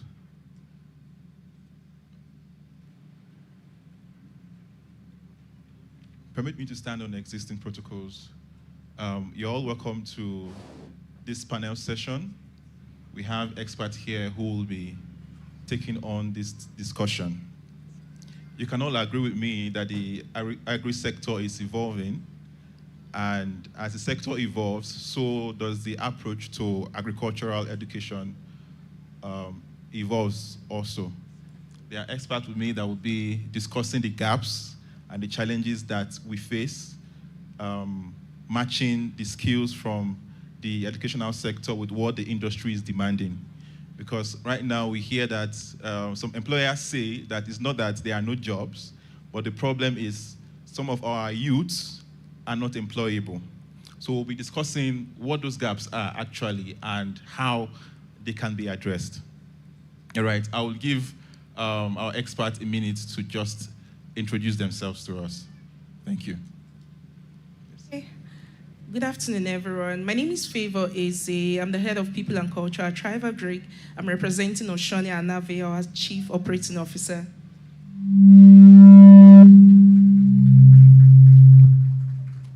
All right. Thank you very much. My name is Joshua Arogunyo. I'm the Male Country Coordinator for the Soy Valleys Program at the International Fertilizer Development Center. Thank you. Good afternoon, everyone. My name is Dr. Austin Adaiku. I am from the Department of Soil Science, Joseph Sawataka University, Makurdi. I'm glad to be here, please. Good afternoon again, everyone. My name is Dr. Kabir Yusuf. I'm the National Program Coordinator for the Nigeria Special Agro-Industrial Processing Zone, an intergovernmental agency funded by multi-donor finance and the federal government. Thank you. All right, thank you, everyone. So please, I would like us to pay rapt attention as we have this very important and interesting topic. All right, I will start with you, Doctor. Yes, you are in the educational sector, and we have a lot of youths here who would be listening to you.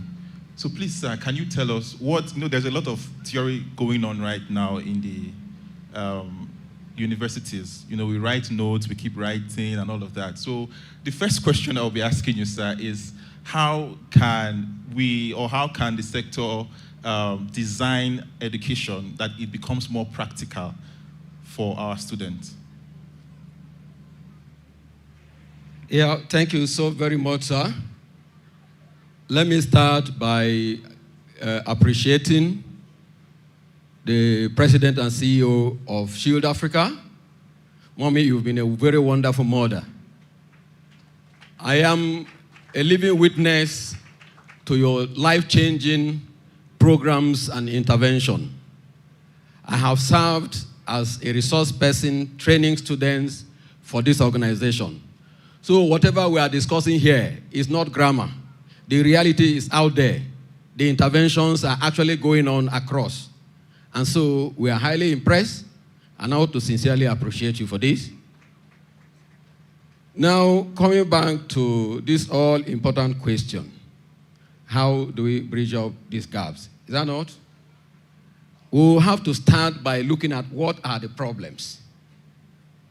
I am glad when the minister addressed us here, he alluded to the issue of outdated curricula that is in use. I think it's a major problem. A curricula that was designed without anticipation to the current emerging technologies is a problem. And so the curricula as designed then did not anticipate the emerging development, and so it is already defective at this level.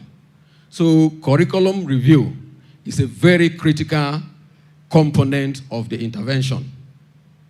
And even the content of the curriculum in use, how effectively have we implemented them. It's a matter of concern. And I want to draw attention to something very critical. I am the College SciWest coordinator of College of Agronomy in my university. And so I deal with students directly on the farm. And this aspect becomes a more of a concern that I think we should also discuss as a major gap in this place. You know, by B-Agri design, B-Agri students are supposed to spend 6 months of their 5 years of program in the industry, learning on the practical aspect and having industrial experience. But how effective has this been? That is the question. And I can tell you with authority that it has not been so effective. And the question is why? That is because enabling environments are not created to ensure that this is achievable. You understand? Let's take, for instance, a student from my university. You say, okay, go to the nearest state, maybe Nasarawa State, to a farm to have industry experience. The implication is that that student is expected to take care of his accommodation while there. He's expected to take care of his feeding, his local running for the 6 months that he's supposed to be there. Meanwhile, that same student is having difficulties paying school fees even back in his own university. So that is where the problem is. And you know the danger? Because the students are interested in graduating, most times when you send them to the industry, they collude with their supervisors out there. And at the end of their 6 months, they come out with a very beautiful report in their logbooks. In the real sense of it, they never had any industry experience. And why? Because they couldn't afford it. As I speak to you, sir, I had my first degree in 2004. That's more than 20 years ago, isn't it? Now, when you send students on industrial attachment, for instance, the government, through the ITF, pays them a stipend.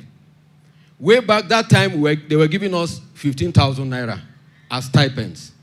As I speak with you, I am not sure if there has been any review on that. So, are you going to expect somebody's son to take 15,000 naira to travel to industry, to go and acquire experience? This is where the challenge is. And it's really, really worrisome.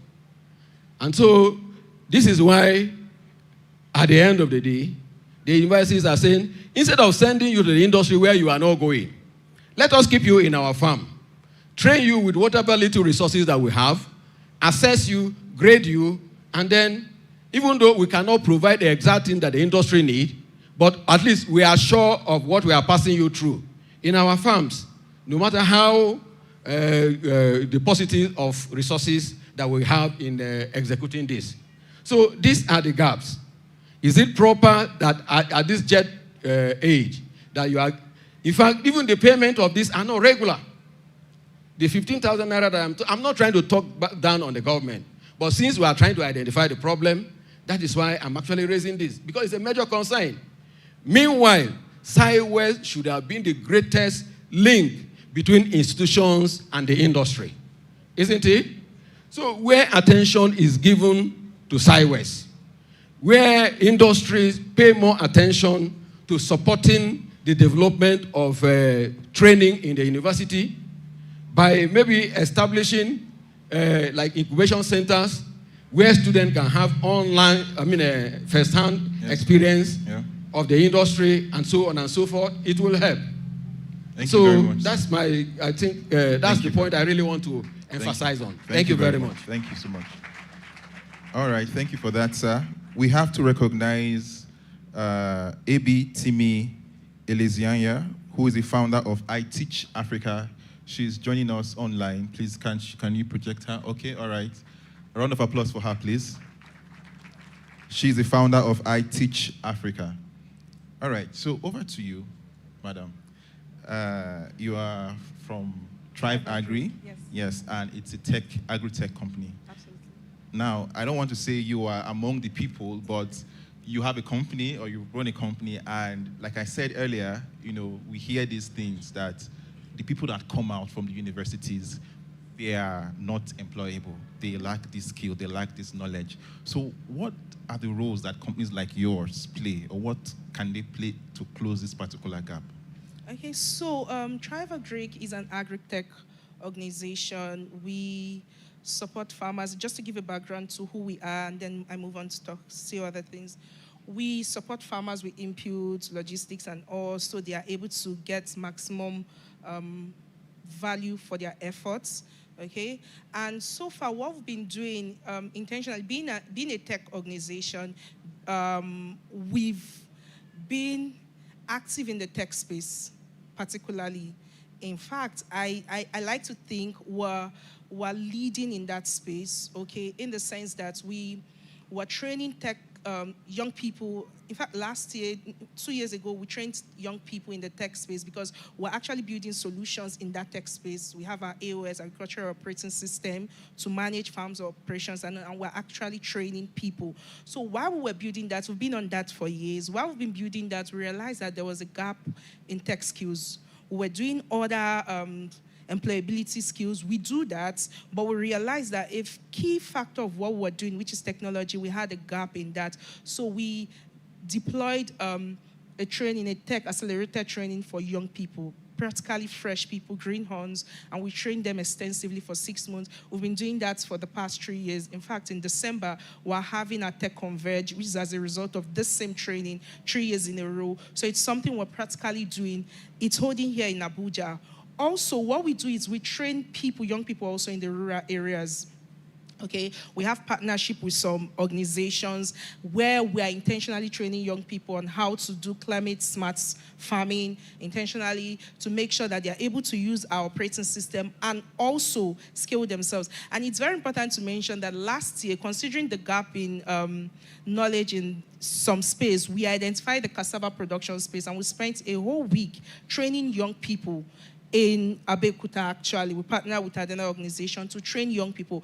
What I'm saying in essence is that we're covering the employability space to make sure they are ready for the workplace, because as a HR professional, it's not enough to have the technical skills, you need to have the soft skills, which is something we've been doing so far. We're also covering the technology space, okay, training young people in technology to make sure they are ready. And it's very important to mention that part of the training of the young people is a capstone project where they get to produce or come up with a solution that addresses a technological issue, and then they are celebrated pretty much, okay? And also, like I mentioned, the hands-on agricultural training, we do that in the rural areas with financial literacy training, with water harvesting, the new technologies that are applicable to them in their various locations in the rural areas, and so many other things that we do. Thank you. Wow, you guys are doing a lot. Thank you. You are doing it. That's really beautiful. Okay, just one question for Timmy, who is joining us online. All right. Can we hear her, please? She's trying to say hello. Hear her, please. She's trying to say hello. Can you hear me? She's trying to say hello, please. Can you hear me? She's trying to say hello, please. Can that be rectified? Thank you. Okay, so I'll go straight to the question. Now, how can agri-education be made more inclusive and accessible for underrepresented groups such as youth and women? You are the founder of I Teach Africa. You organize educational programs. So how do you bring these groups of people, these categories of people, how do you structure your programs? How do you reach them? The youth, the women? Much. My name is Ebi Timi Alaibe Elezianya, and I have joined the program right from the very beginning. I must congratulate the team and the executive director of this program for this most imperative, as I would say, it's imperative that we're having these discussions, and it's not just imperative for the citizens of Nigeria, it's imperative for our economy. In I Teach, what we do is to educate the young adults and bring them into not just governance, daily governance in our country, but also as Africans, how to manage ourselves as Africans for Africans within Africa. Let me also thank the minister for coming in today and showing himself. I've truly learned a lot from his session and the session with the doctor.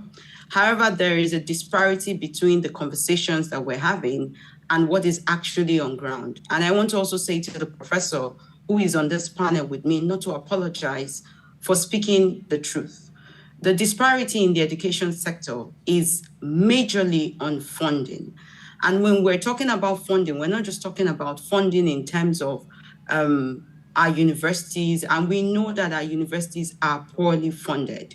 In I Teach, in trying to bridge the gap, you would see that truly a country who is serious about economic growth and about the implementation of mechanized farming. What is farming today? What are we looking for in farming today? It's a lot. We're looking for precision agriculture. We're looking for greenhouse and climate smart farming. We're looking for mechanized operations. We're looking for agro-processing and value additions. We're looking for agribusiness, marketing and branding, ICT, digital farming and tools, sustainable and resource management. It's a lot we're looking for. Now, if we're still talking about traditional farming methods and looking at how our universities will be funded, how is it then that we are trying to attract the young people into this same economy?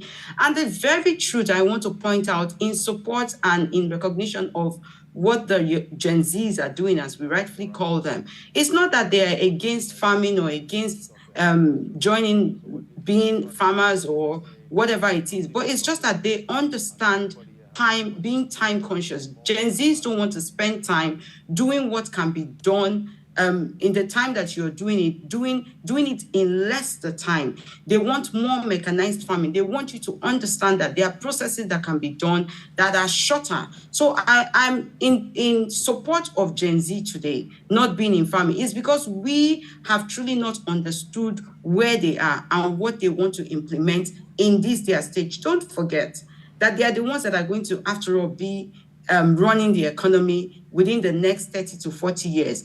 If we're saying that we're preparing the agriculture sector for Gen Zs to be attracted to what we're doing, then we must, as a government, be serious between conversations and implementation. Do agriculture. If you listen to his story, he went to serve in IITA in Ibadan, and he blessed God that somebody posted him to Ibadan, where he saw, of course, if you've been to IITA in Ibadan, he saw the beauty of agriculture and then decided to go to a remote forest to go and start what he's doing today. Today, he's our Nigerian celebrated star.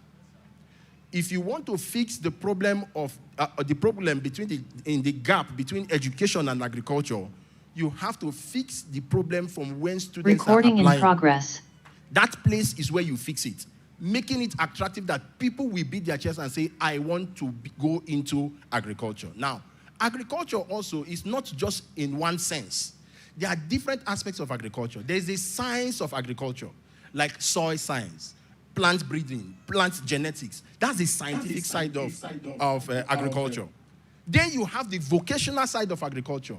This is where you have people who are in the production of crops and all that, the livelihood aspect of it. I don't know if you understand that food is actually a weapon of war. And that is why the conversation around food sovereignty is very important. Food security and food sovereignty is very important. Now, working in monitoring and evaluation, I work in an international organization that is based in the US, and one of the things we try to do is to do soil fertility. You had the Honorable Minister of State when he was talking about what we are doing with the federal government of Nigeria. Soil Values is a 100 million euro program funded by the Dutch government. And that we're supporting 2 World Bank programs in Nigeria. ACRISAL, 700 million, and LPRES, $500 million. They are World Bank programs. One of the things we try to do is to see how we can invest in the soil. Now, I'll use to connect the link. There is a university in the world, and I know our educational scholars know the university of Wageningen, which also is working with us on soil values. There is hardly any notable person I know as a practitioner in the agri-space that has not passed through the University of Wageningen. Why? It is an educational institution that if you want to see agriculture at its best, beautiful agriculture, you go to the University of Wageningen. Why? Because they've so set up, you will see aeroponics that look so beautiful. I mean, you will see agriculture, you will be desirous to own agriculture, to own a piece of agriculture. Most times our intervention in Nigeria around agriculture is more from the prism of poverty alleviation, which is good. However, it's not the end. It's about livelihood, it's about human capital. So in monitoring, evaluation, and learning that I do, what we try to do is to put that link. What are we doing? What is the government doing? What are private sector actors doing? And how can we keep track of what is being done, ensuring that we see the results that we intended to see? If we must have a food secure nation, if our country should be food secure and food sovereign, meaning that if war happens between Russia and Ukraine, it should not affect the price of bread in Nigeria. That is what food sovereignty is all about. That anything can happen elsewhere, but it will not have any consequence on us because we are food sovereign. We can take care of ourselves, we can feed ourselves, and we can shut our borders, and the price of food will not be affected. That is what food sovereignty is. And for us to get that result, it means that we must connect the dots. Connecting the dots, making sure that we can see the results of all the things that, in terms of whatever is being implemented, we are seeing the result, and we can track those results and say, okay, this is where we were before, but this is where we are now. Thank you. Thank you very much. Thank you very much. Thank you. That was beautiful indeed. And that is what Shield Africa is doing. We are connecting the dots to make sure that Nigeria and Africa, we are food secure in the nearest future. We'll go back to our online guest now so that she can quickly round off what she was saying. And please, can you direct your input towards women and youth in particular? How do we reach these people? How do we assess these people? Thank you.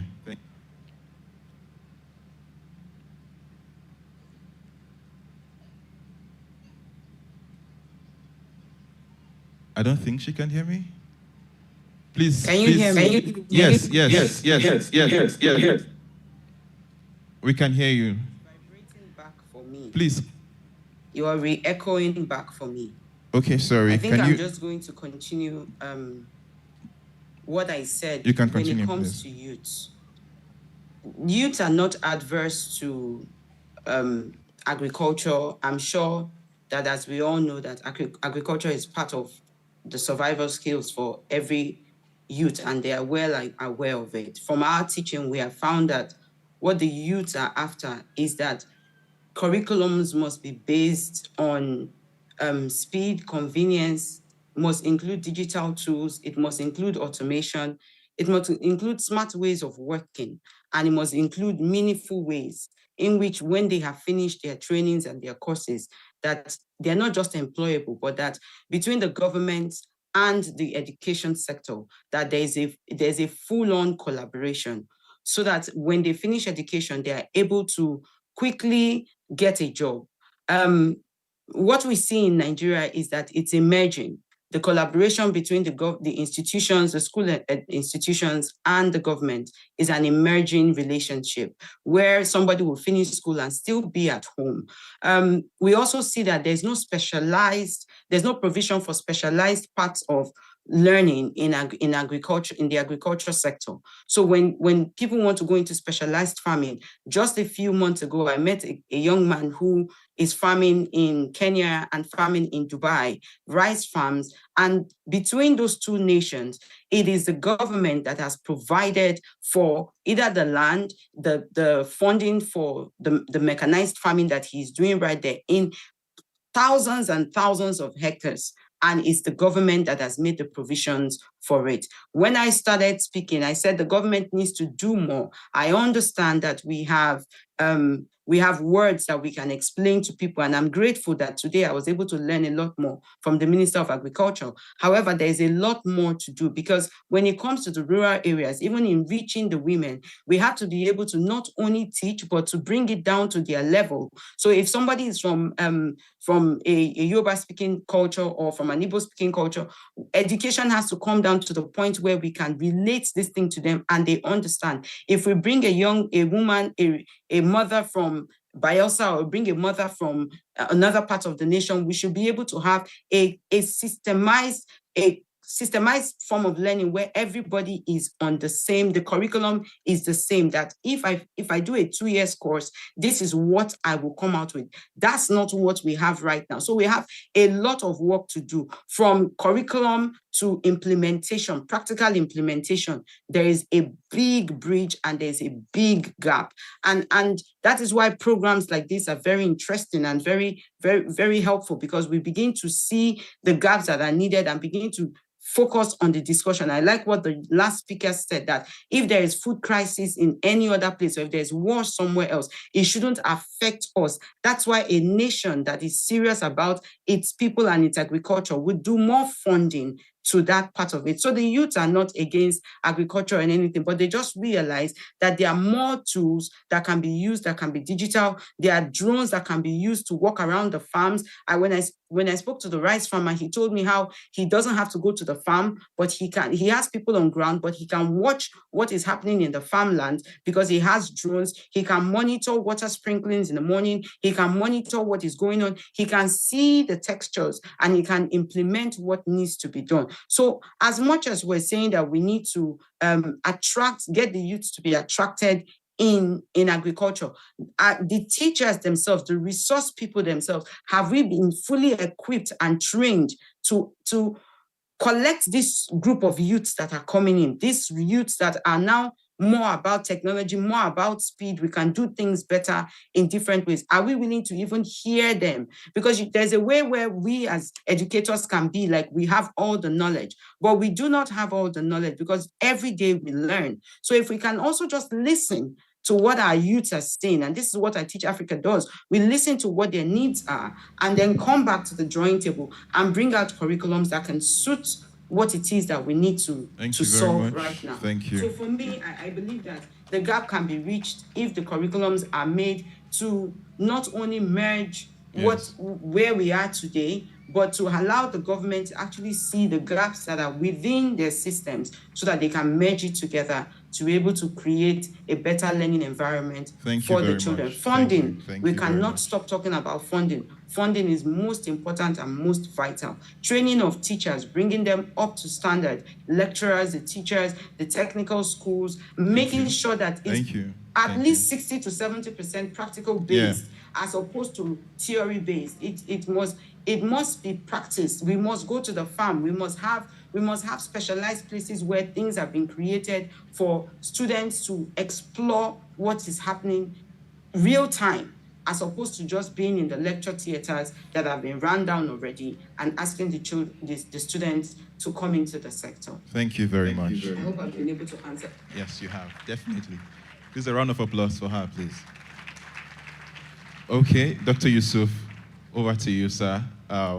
Briefly, in 2 minutes, I want to go back to what Mr. Joshua said when he was talking.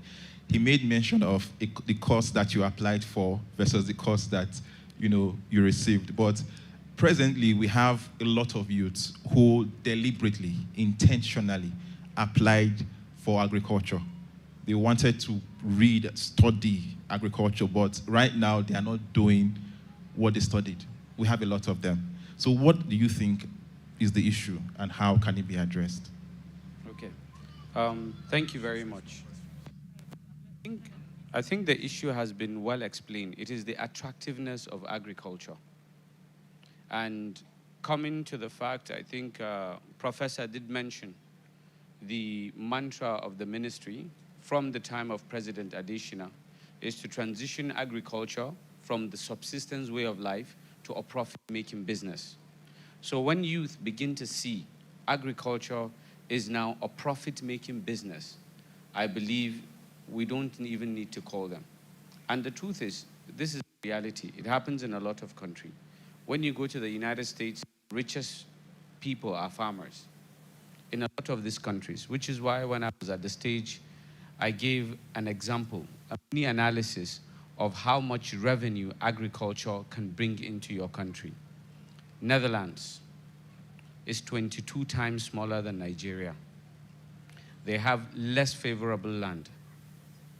Their land, their topography is less favorable than ours. My brother here, I would like to call him the professor of soil health. would tell you our soil is much better than theirs. But do you know their annual revenue in agriculture is 46 billion last year? What stops Nigeria? You would say, oh, they're white people, they've done it. Our backyard, you remember when we did, was it after Ghana must go, Benin Republic, here. I was there early this year to look at their agro-processing zone. They've invested less than we've done. They've just started ahead of us. They earned 2.4 billion US dollars. Do you know that the Ralph Lauren that you buy in the United States is now being sown in Cotonou, from the seed to the garment? I've heard a lot of what from our online speaker. Government needs to do better, government needs to do better. I think what I say to all of us is, government has not just realized that, but government is doing better with the establishment of special agro-industrial processing zones. It is going to be rolled out in the 36 states of Nigeria. The potential employment alone is 500,000 youth, women and youth. It's happened in Ethiopia.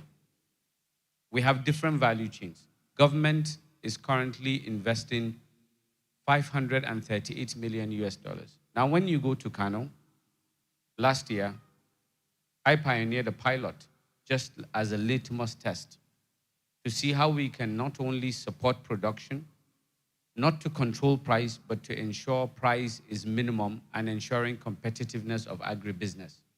We supported farm inputs, we supported farmers, 1,000 farmers, 500 on the rice value chain, 500 in tomato value chain. We also engaged them with processors. As I've told you, we've established what we call the multi-agribusiness stakeholder forum to ensure whatever is being produced is off-take, zero post-harvest loss. We all know what is happening to the food basket of our nation, Benue, which we are currently establishing a special agro-industrial processing zone. But the litmus test was to understand the problems within the value chain, and this is to tell you how much government cares. We gave that party next to nothing to a sample of 4 processors using different energy systems. And we asked them, this was last year, when a bag of rice was about 90,000. And our aim is to see how much they can reduce. One of them was using diesel. The other was rice husk. The other was solar. And the other one was gas, their turbine systems. So we asked them, we've given you next to nothing, party. Can you reduce the cost of rice to 50%? It was only those using rice husk, solar, and gas that could reduce it to an acceptable range because of the energy system. What did government do?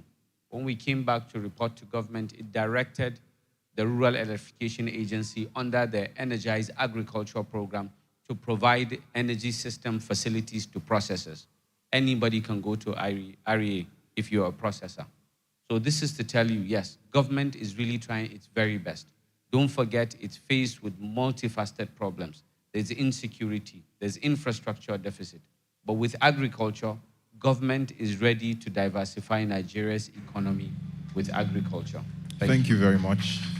A round of applause. Thank you. All right, so that is all we can take for now, but we have questions. So we'll just take 2 questions because of time. All right, we have 1 question there. Please just tell us your name and let's know who you're directing your question to. Thank you. Okay, my name is Dr. Hubert, and sorry, I just want to add something to what Mr. Joshua said and ask a question to the doctor. Sorry, I can't recall the name, sir, but the person at the end. Okay, Dr. Kabiru. Yeah. So, number one, I just want to celebrate Mr. Joshua. I think Mr. Joshua might not remember me, but he taught me some years ago in secondary school. Yeah. Thank you so much. If you can remember, Best School International. Thank you so much. I just want to say something further to what he said, just a line above. Talking about bridging the gap between the academic sector and the practical sector. You know, one Chukelo Mohammed Ayo probably has written JAMB and wants to study medicine. And at the end of the day, he did not meet up with the cutoff mark. So therefore, he's giving agriculture. Why would agriculture be a dumping ground for students? So it's not even about whether you want to read it or not from the student perspective, but like the people say, you cannot cry more than the bereaved. If we don't give preference to what we deem important, then we don't expect other people to give preference to it. I think earlier on we were talking about external investors. How then would external investors see us as being serious if we do not even see our field as being serious? I also want to capitalize on the fact that there's something we call, a beautiful conflict. I think the professor mentioned something about real estate taking over the lands and stuff like that. We should be able to see war now between the agriculture sector and the real estate sector, because a lot of lands now are being taken for real estate, whereby we are saying no farmer, no nation. Yes, we can go back to the days of the Tower of Babel, whereby houses can be built to, even if we want to build a skyscraper. But we should see lands whereby agriculture can have proper investment. Now to my question, sir. We are talking about the future of agribusiness in Africa, which is a sustainable business for youths and women. How would we be looking at the future if we don't have certain things on ground to guarantee a future? What I mean is that the Food and Agricultural Organization of the United Nations mentioned that in year 2050, the population of Nigeria will get to 400 million. Let me just bring it home. I'm sure when we were preparing this program, it's possible if we had just 50 people coming, we'll make provision for food for us to eat. But because of the population, how then can we make food available for everybody? Now in Nigeria, in 2050, will there be availability of food for a population of 400 persons? Remember, we are talking about, is there land to make this food to be available? Now, I'm also looking at assurance. One of the things that we Gen Zs are looking out for, sir, and investors, is assurance. Have the governments done what they call land audits? I'm in the accounting sector, so I understand what audit is about.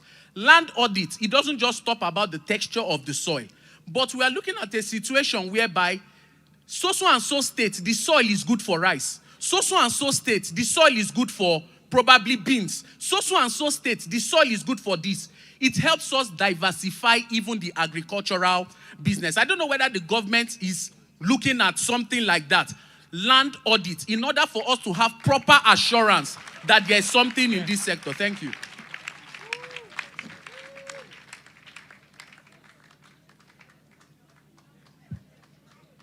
So when it comes to soil, I can perhaps, then maybe Dr. Kabir can add. So of course, I work in soil values. So in terms of soil, yes. To make it simple and easy to understand, if I ask you, what is the kind of fertilizer that you know? What kind of fertilizer do you know? Likely you are going to say NPK 15, 15, 15, right? That's generally it. So many people don't know that there are other types of fertilizer. So what we are doing, and the Honorable Minister mentioned it, the soil health scheme. The idea of the soil health scheme is that he mentioned that it is like a lab where farmers can test their soil and know what crop is good for that soil. Good. So that's what we are doing, and that's what we're supporting the ministry to do. So there are mobile one-stop shops, farmers, different kind of schemes that has been rolled out. As a matter of fact, the government is also doing something in that regard to help us understand. And there's a private sector actor called OCP that is doing what is called crop-specific fertilizer.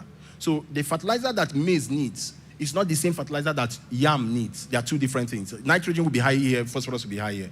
So in terms of that, identifying, doing this mapping, as a matter of fact, even in my program too, we are mapping degraded hotspots to know what crop is good for this area, what crop is good for that area, and helping farmers make those decisions on what to plant. So yes, that is ongoing. It will take, it's gradual, because investment in soil health is not something you do today and get results tomorrow.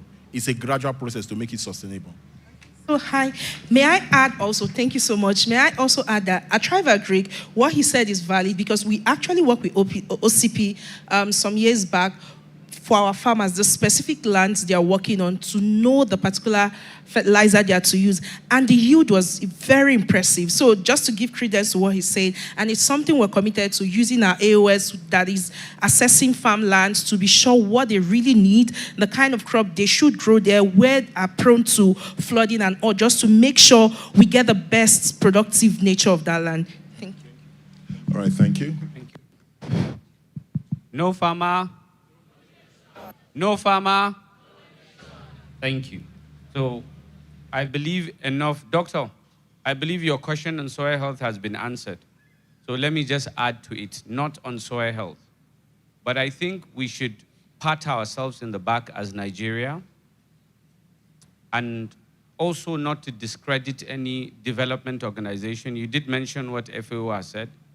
Let me tell you, do you know that during COVID, it was mentioned by the World Health Organization that Nigerians will not just be dropping dead, but will be swarming in hunger. What happened in Nigeria? We didn't drop dead. We didn't go hungry. So let us not underestimate what our smallholder farmers are doing. Perhaps maybe we're not recording as much as it's happening in Nigeria, but believe me, we're doing a lot more than a lot of people know, a lot more than others. As government, you've heard what they're doing. But don't forget, as I mentioned, government is saddled with multifaceted problems. And government is in a working system. Government is not supposed to be the largest employer of labor. Government's job is not just funding, it's to provide that enabling environment, and which it has done specifically on the agricultural sector. The tax waivers, the tax havens. Do you know that if you want to open an agricultural entity, you open it at CAC next to nothing, just to support the Gen Zs? Thank you very much. Thank you. Thank you so much. So just take one more question. Thank you so much, Dr. Kabir. So our last question for this panel session is from Love Amtu. I appreciate all our panelists and speakers for pouring into us from the wells of wisdom. My question is addressed to Dr. Kabir Yusuf. How can SAPS help young people who are interested in agriculture but does not have access to technological facilities? Can more light be thrown on Can you come again? Sorry, just come again. Okay, my question is addressed to Dr. Kabir Yusuf. How can SAPS help young people who are interested in agriculture but does not have access to technological facilities? Can more light be thrown on corporate farming? Okay, thank you very much. So nothing is perfect. Specifically why I said that, with SAPS, we only support participating states. It's going to be rolled out to the entire 36 states. So starting from our 8 states, what we do is a bit different from what we're used to doing as government, just to give youth or men or women tractors, equipment. We provide you access to finance. So under SAPS, you have zero interest finance. In some cases, like in Kaduna, which we just launched, is a revolving finance. We support you with these farm inputs. We support you as SMEs, train you on good agronomical practices, train you on entrepreneurship skills development, and then support you with financing to start a business. Specifically for Kaduna, what we're doing is we supported a group of youth to provide tractor services for farmlands for a pay. So which means they're not just gainfully employed, but it's sustainable for them. And we're rolling that across all the 36 states, supporting youth in different value chains, in different activities within the value chains. Thank you. Thank you very much to our esteemed panelists. I think right now we have to just end rise it up for a group photograph. We'll just Okay. take the photos quickly and then we're done. We're done. All right. Thank you. That's Please, fine. a round of applause for all the panelists.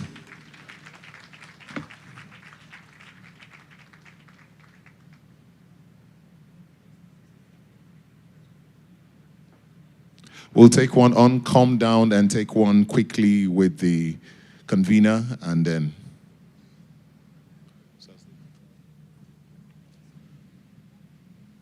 All right.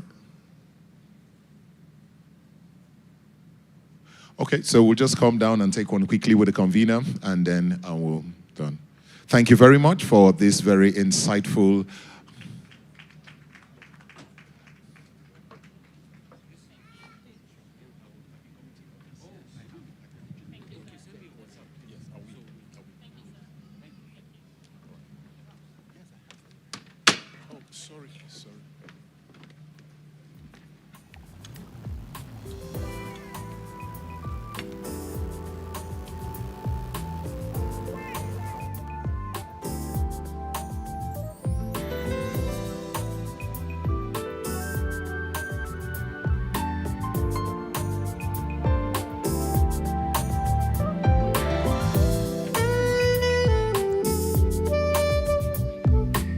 Thank you very much.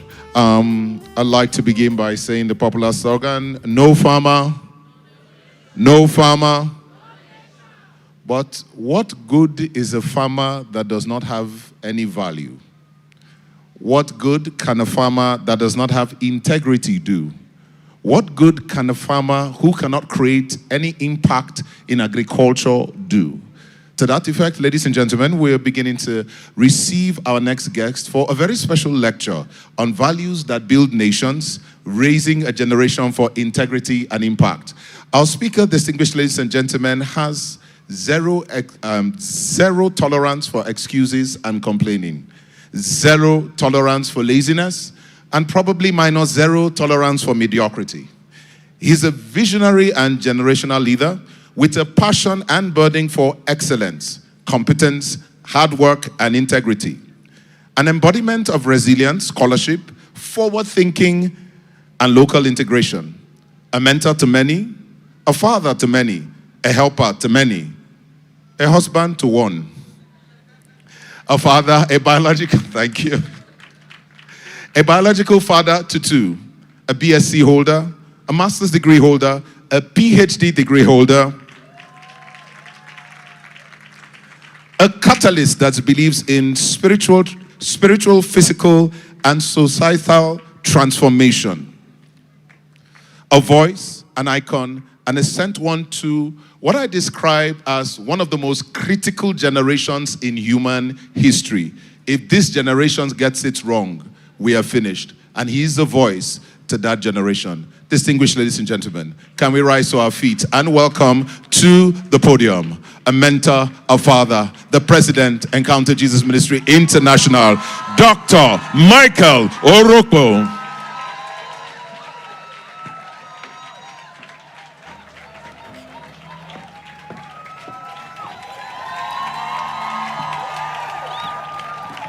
Thank you very much. Please, you may be seated. This morning is a joy to be here. I want to very specially salute the President and CEO of Shield Africa, Mrs. Michael-Orokpo. In absentia, also honor the Honorable Minister of State Agriculture, all our guest speakers, panelists, and of course, ladies and gentlemen. It's a joy to be here to bring a very short charge. I believe my component in this segment, in this program, is but a catalyst, just to help stir the hearts of everybody and also serve as a foundation upon which every other thing is built. I believe my time will be very short because I'll be doing more of reading so that we don't get into a sermon.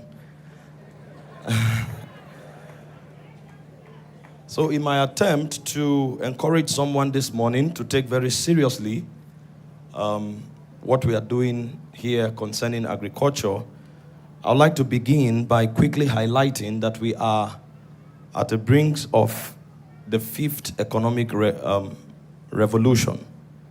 And critical components of this economic revolution are 10 sectors that is powering and will continue to power what will happen on the planet for the next 50 years. Number one is artificial intelligence and automation. Number two is clean energy and climate technology. Number three is biotechnology and health innovation. Number 4 is digital finance, fintech, blockchain, and decentralized infrastructure. Number 5 is space economy. Number 6 is digital education and talent-based platform. Number 7 is cyber security and digital protection. Number 8 is smart city and urban technology. Number 9 is creative and knowledge economy, where you have digital content, gaming, storytelling, and all of that. And of course, number 10 is agripreneur, agri-tech, and food systems. Of all of these areas that would power the next economic revolution, the cheapest is agriculture. This is why it's important that everybody, every citizen, especially of Nigeria and from the African extraction, must learn something about agriculture and do something in agriculture, because this is the cheapest aspect of the areas that will power the 5th economic revolution. Now, it's important to also understand that all of these components that the next economic revolution will run on, as important as they are all built on one aspect that is most critical, and that is value systems. Everywhere you lack value, it doesn't matter the opportunities, it doesn't matter the intelligence, it doesn't matter the resources that are available. Values are the foundation, the fuel, and the framework for nation building. Without values, a nation may have resources, talents, opportunities, but it cannot achieve lasting progress. Now, the excellency of values is the fact that its byproduct, which is transformation, is the ground upon which all of the potentials of a nation are built. And when transformation truly happens, one of the most critical components that reveal it is the rise of leadership. If you look at Africa and our African context, you'll discover that our biggest problem is not insecurity. Our biggest problem is not even poverty. Our biggest problem are not the things that are being highlighted. Of course, we cannot undermine the effect of all of these challenges we have. But the biggest problem we have in Africa is the lack of values, the lack of value systems. And because we lack values, we lack leaders. Leaders who should serve as the coordinators of the opportunity, the talent, and the resources of the nation. In fact, I was studying recently on the disaster in leadership, the crisis we have in African leadership, and I came up with 8 major crises in leadership. And these are the revelations that we truly lack values in our African society, which is now the foundation upon which all of the evil we see today is being perpetrated. The first crisis of leadership we have in Africa is corruption and lack of accountability. When you come to the African context, anybody you see in power or authority has the tendency of abusing power. And they have the tendency of marginalizing the people that are put under them. And this is because value is not established. And because value is not established, corruption, lack of accountability has taken center stage. This is the reason why you see the persecutions, the killings, the poverty, and all that you see around you. So it's critical that we develop value within the African society and the African context. Number 2 problem we see with leadership in Africa is weak institutions and over-dependence on individuals and foreign entities. We have not looked inward to see the potentials we have and to harness it. And the institutions we have, instead of building them, we have actually destroyed them. Because corruption, having taken center stage, has made it possible for people who are in positions of power, instead of developing the institutions, they end up exploiting those institutions and weakening the potentials of those institutions. And so when people get into institutions where they should be developed, they end up receiving little or nothing from these institutions. And so lack of institutional development and over-dependence on external entities have become a big crisis in leadership in the African context. And again, this is traceable to poor value systems. Number 3 is the problem of tribalism, ethnic rivalries, and identity politics.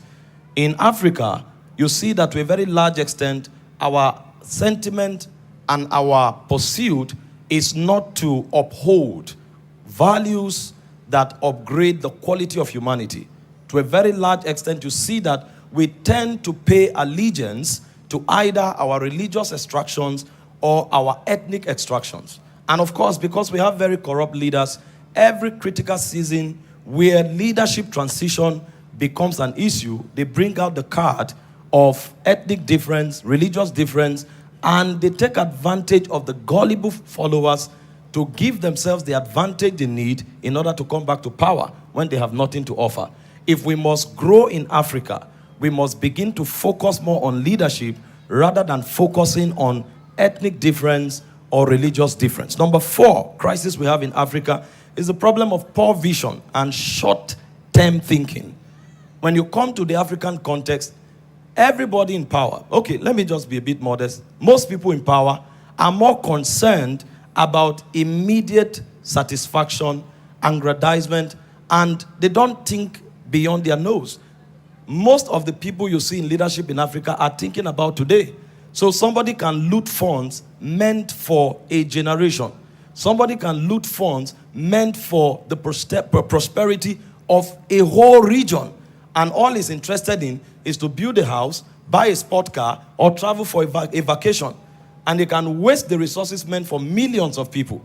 And that is simply because there is no vision in African context. And that's also because we lack value systems. People are not taught what is important, and so they don't prioritize what is important. I studied around the world recently, and I saw, particularly in the Arab nation, that these guys are more interested about the future of their people, and they genuinely love their people. So the resources they have, they don't just improve on the potential of these resources, they build for long term. Unfortunately, you don't have that in Africa. And this is traceable to lack of value systems. Number 5 is the issue of greed and self-interest. It's almost a slogan when you get into the corridor of power that everybody is there for himself. In fact, you find mantras, phrases like cutting from the national cake. People don't see leadership as a place of service. They see leadership as a place of opportunity to get your own. And it doesn't matter if you do it at the expense of others. And so if we don't become very serious about building leadership, building value systems, we will continue to raise wrong people who are in positions of authority, and they will continue to destroy the nation that we all love with passion. Number 6 is the issue of a lack in effective succession in leadership and in power. When you come into the African context, people are either interested in retaining power or they want to hand over power to unqualified people who have sentimental connection with them. They don't care about the future of the nation. They don't care about the future of territories where they govern. They are only interested about self. And so somebody is in power, he has nothing to show for the position that he has been given, but he wants to retain the power. There's no justification why he wants to be in power. And at the point where he has no choice but to leave power, he's looking for somebody else he can control. Somebody else that is connected to him sentimentally. And so instead of patriotism, what you see is nepotism.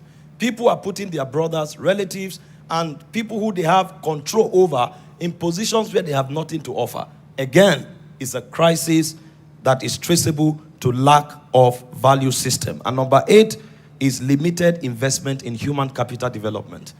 In Africa today, you find people who are passionate, people with great potentials, willing to learn, willing to be developed, but the institutions are not there, and the resources to support them is nowhere to be found. You can justify this because when you go around the world, you find people from these same countries that are struggling as leaders in very critical sectors in different nations of the world. The leading nations of the world, most of their critical sectors are powered by people from the African extraction. Now, if they were in Africa, would they have become? I can tell you to a very large extent, no. Because the resources and the investment required to harness the potential is not there. And all of this crisis is, again, traceable to lack of value system. On the strength of this is the portrait of the leadership structure or leaders we have in Africa. I borrowed this from Dr. Miles Monroe. Miles Monroe said, in Africa, you have leaders who engage in politics without principles. So there is no standard. Compromise is the order of the day. People are so ambitious. You see them, you think they have something to offer. Somebody can contest for a political position 6 times. And you are thinking this guy has something in his heart for the nation. Then he gets into that position, he has nothing to offer. And you are wondering, what was the motivation for this ambition? It's just because we love politics, we love power, but there is no guiding principle. Number 2, the portrait of leadership in Africa is leadership that pursue pleasure without conscience.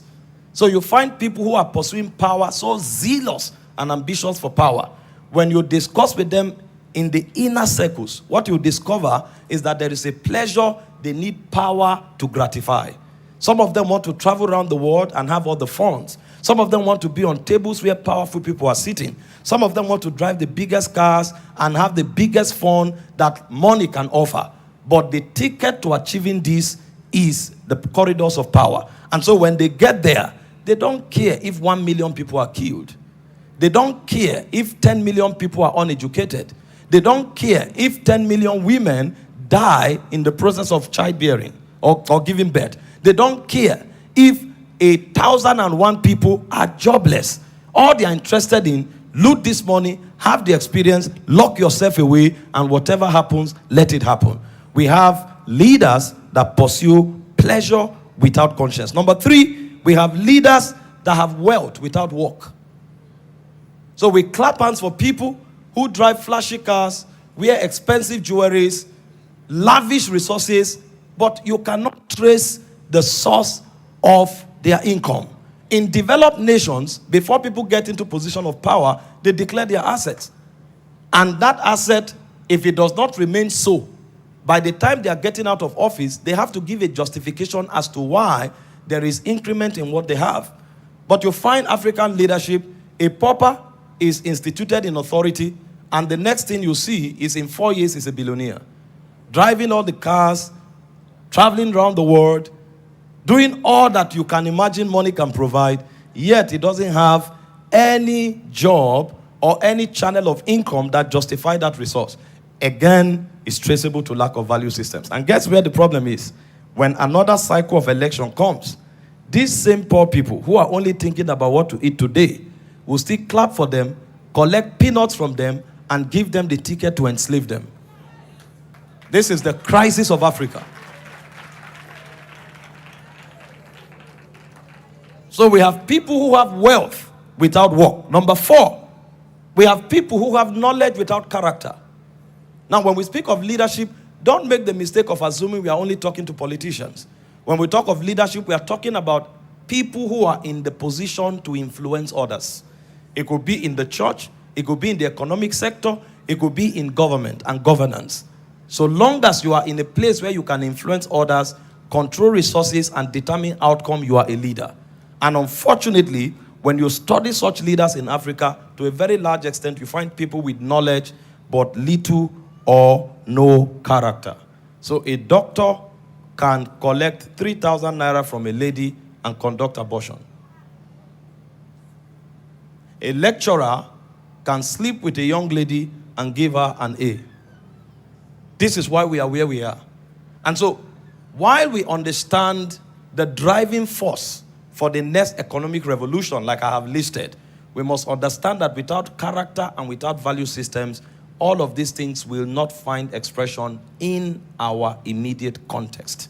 I'm going to give you examples of nations that are thriving today, and you will see that beyond the knowledge, beyond the resources, the reason for their advancement is traceable to the value systems that determine the foundation of such nations. But like I said, values are the bedrock. Number 5, we have leaders who are transacting business without morality. So people are only interested in gain. There is no moral code that governs gain. There's no moral code that governs how business is done. So today, somebody can go to China and import something and deliberately lower the quality in order to make more money. Today, you go to the pharmacy, you buy a drug, and you discover that the drug cannot improve your health. And when you trace critically, you discover that from the place of production, most of the times, the active ingredients are halved in order to have more quantity. And so they tell you paracetamol is 50 milligrams.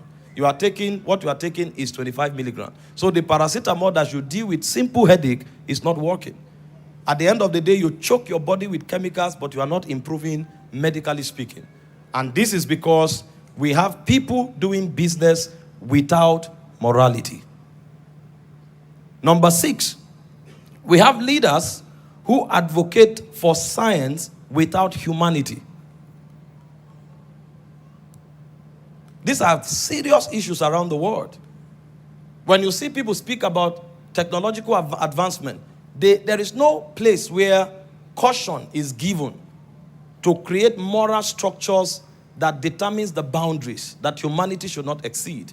And so most of the evolutions and technological advancement that we have today that should have become a blessing, because of lack of value, they have become weapons against humanity. Glory. Glory to God. It's on the strength of this that it has become very critical for us to look at the subject of values.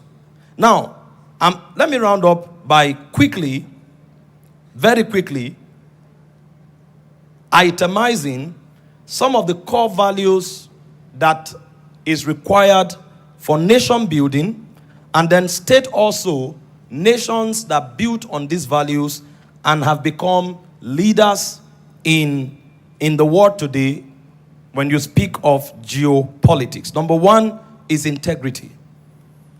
Any nation, any sector where integrity is not exalted, integrity is not emphasized, any nation, any territory, any sector where you don't raise the standard and determine that there must be zero tolerance for corruption, it will not matter whatever opportunities, talents, or resources available. They will either be misused or they will not be harnessed. And let me state at this juncture that corruption is not a behavioral weakness. It is a national disaster. Anywhere there is corruption, it must be clamped down. If it is not, the nation will collapse. According to Emerald, in 2022, it is stated that Singapore rose as one of the poorest Asian countries to global powerhouse because of strict anti-corruption policies that was built into the foundation of that nation. So when you look at Singapore today, it's not primarily about the scholars in the nation. It's not about the potentials that the territory holds. It's about their strict tolerance for anti-corruption. I was told, I visited once, that if you as much as drop a chewing gum on the street, you are arrested. So Singapore has not become so great because they have the best scientists.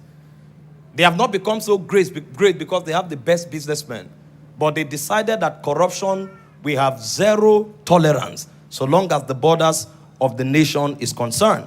According to the Organization for Economic Cooperation and Development in 2022, it is stated that Finland became one of the world's most trusted society for building transparent system and ethical governance.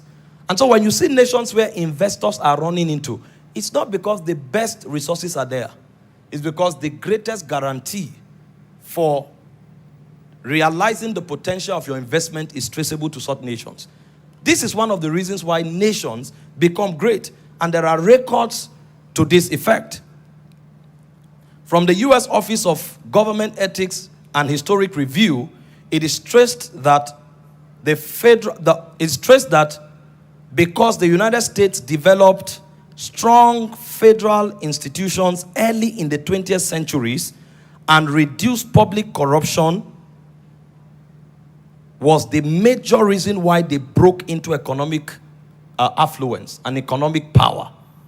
So these nations, they don't really have more potentials than us here in Africa.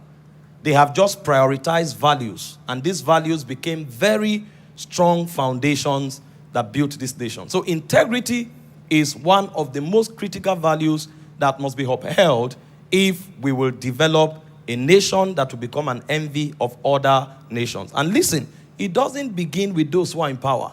It begins with you. If you will make up your mind today that I will build integrity into my life, just give yourself time.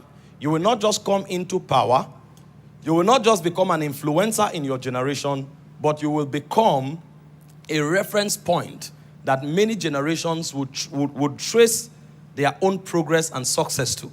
This is why it's critical for us to begin to deal with subjects like this, both at individual levels and at corporate levels. The second value upon which nations are built is the value of the rule of law and accountability. Any nation where you find prosperity, where you find impact, success, is a nation where nobody is above the law. When you come to Africa, you discover that there is selective implementation of the law. The son of a senator can go scot-free when he commits a crime. But you see the son of a poor man commit a crime, then you see the might of the armed forces. That's when you will see lingo and the show of force as to why corruption should be trampled. So we know how to enforce the law when the poor and unprivileged people violate it. But when the big man violates the law, there is an explanation. We can never grow like that. All the things we discuss will become talking points and news headlines if we don't go back to the foundations of value, because these are the powerhouses, power brokers for nations that become truly, truly great. In fact, the investment potential of a nation will grossly decline if there is no rule of law in that nation. No billionaire goes into a nation where the central bank is not giving autonomy for expression. Somebody can dictate what happens there. No investor gets into a nation where some persons can get away with corruption and they want to sink their money. No nation, no investor, either as an individual or a nation, will get invested in any nation where law is not given its prime position, its zenith position, and everybody stays under the law. If you will find nations that will become impactful, the rule of law must be upheld. Good examples are nations like Japan. OECD 2023 stated clearly that after the World War II, Japan blew back into economic relevance by establishing strong legal institutions and enforcing contracts, reliability, and protecting property rights. So the reason Japan became great, even after being hit aggressively by the Second World War, is not just because of the potential of the land. It's because of the enforcement of the rule of law. These are value systems that cannot be compromised. Number 3, value system that we must take into account is meritocracy and professionalism. OECD 2021. This is what it says. Singapore's national civil service transformation is a global case study. Public offices were filled strictly by merit through competitive examination, discipline, and performance. If we have systems and institutions where we give jobs to our brothers and our relatives who are not competent, and we undermine competence, we undermine intelligence, we undermine capacity, we will end up wrecking our own nation. Even as a pastor, I tell my people, you will not make my suit just because you are a church member. We must learn to celebrate merit. We must learn to celebrate competence. We must learn to celebrate people who have capacity. And everywhere there is a lack of competence, lack of capacity, we must not shroud it because of our sentimental affiliation. We must not hide it. We must not sweep it under the carpet. Listen, if you are in the position of leadership, you must strive to improve your capacity. Whatever you are doing, you must tell yourself, nobody must come from anywhere and do it better. The day you discover you are the second best, you have your term and your tenure in that office is over. And in nations where they value things like this, when people fail in leadership, on their own they resign. But in Africa, snake can swallow money and the person will remain in power. This is why we talk and talk and talk, yet nothing happens. In Africa, We celebrate nothing, whereas the things that should be celebrated, nobody cares. When was the last time you saw on national television that they celebrated scholars who excelled in academic competitions? Even the ones that they just left there because they have no choice, like the cowbell mathematics competition. You hardly see these things celebrated. Whereas we celebrate all kinds of nonsense. Things that don't matter because there is little or no regard for value. In Africa, you find first-class graduates who, even on the convocation day, are not celebrated, let alone when they get into society. Now, why will somebody strive to be the best when the easiest way to get to the top is to cut corners?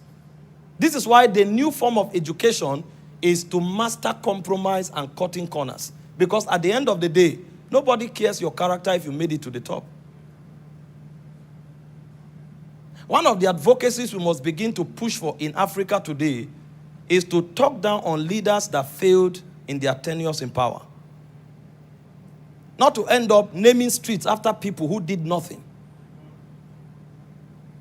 Naming buildings after failures. Today I wonder why we celebrate people.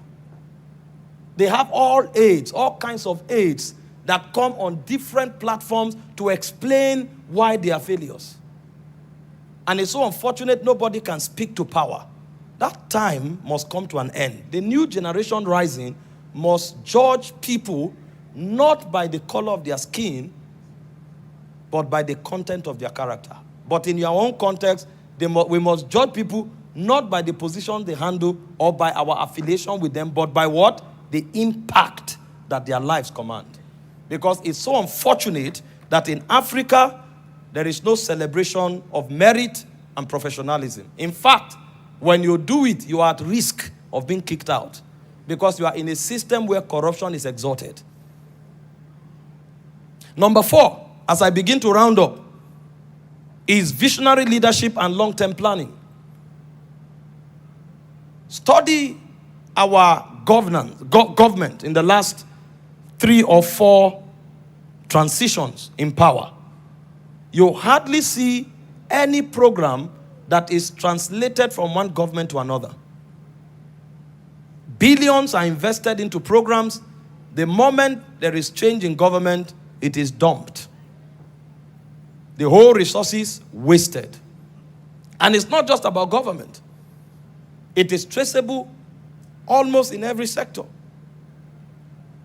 And so as it stands today, you hardly find leaders that have long-term plans. I don't think we have documents at the national level that defines the plan of government for Nigeria for the next 30 years. I don't think there is any national document that we are working with that clearly spells out the plan and the vision of government for 2050 or for 2070. Not around education, not around the economy, not around security, nothing. People just tumble into power, they hold on to power, and if they are forced out, they look for a way of getting somebody else to power that they can control so that resources keep trafficking in their direction. It's so unfortunate that with the magnitude of potential that we have in Africa, both in humans and in our territorial structure, we are still at the level where we are. Now, when you study the African context, we came into independence, and most of our leaders came into power through agitation, fighting for independence. But you see, if we want continuity in leadership, that point of training, value-added programs, character transformation must become very critical in every sector of our economy. Because leadership in Africa is in a very bastardized shape. And it's not because we lack potentials, it's not because we lack values, it's not because we lack resources, it's because the true place of value, character, has not yet been defined, and it is not yet a pursuit and a focus. Finally, is the place of investment in human capacity. There is little or nothing done as touching prioritizing human capacity development. And like I said earlier, so much talent, yet not realized, because either a blind eye is turned to it or nobody cares. Yet when you find these same people who seem to be failing in Africa go across borders, they become celebrated giants because capacities are recognized, harnessed, developed, and given platforms for expression. Values must become our focus in the African context so that we raise leaders with the capacity for national transformation. Now, very quickly, how do we instill these value systems? Number one is by integrating value into formal schooling systems. When we get to school, it should not just be about cramming subjects that sometimes we get out there and never apply. In fact, as a critical component of all our academic institutions, training structures in the country, there must be a very significant place for value development. When I went into the university, I was told degrees are awarded for merit and character. But unfortunately, nothing about character was emphasized until we left the university. Now, most of these Asian countries you see today that are doing very well, studies reveal that the first 3 to 5 years period of child development is based on character and development of skills. Because they know the place of character. They know the place of value. Unfortunately, here, it's not the case. But if we must see the change that we are looking for, we must become very serious about integrating value systems into our training and developmental programs. Number two, there must be the place of mentorship and apprenticeship. We must become very serious about developing people who are not just theoretically inclined, but who have practical and experiential knowledge in different areas of discipline. And so our systems, whether training systems, schooling systems, or career systems, institutions must become very serious about the place of mentorship. Of course, I know that many jobs in Nigeria today, when people are given employment, there is a season where they are treated as trainees. But I think most of these things are just formal. The real focus is not there. If I would say, at this point, I think only the medical sector truly prioritize that place of mentorship where people are allowed to have hands-on training and develop practical knowledge. Number three is the integration, the need for integration and enforcement of transparency and merit, both in the process of bringing people into leadership and position and also in the ongoing process of service. There must be structures put in place to probe what people do with resources and how power is handled. Most developed nations today have very transparent systems where you find budget is clear, implementation is clear. You can go on different platforms and you can tell how much funds are channeled into different institutions, into different sectors, how much they are used for. Not that somebody is in a position of power, when you ask how resources are used, it becomes a challenge. You have to fight, you have to quarrel around these conversations.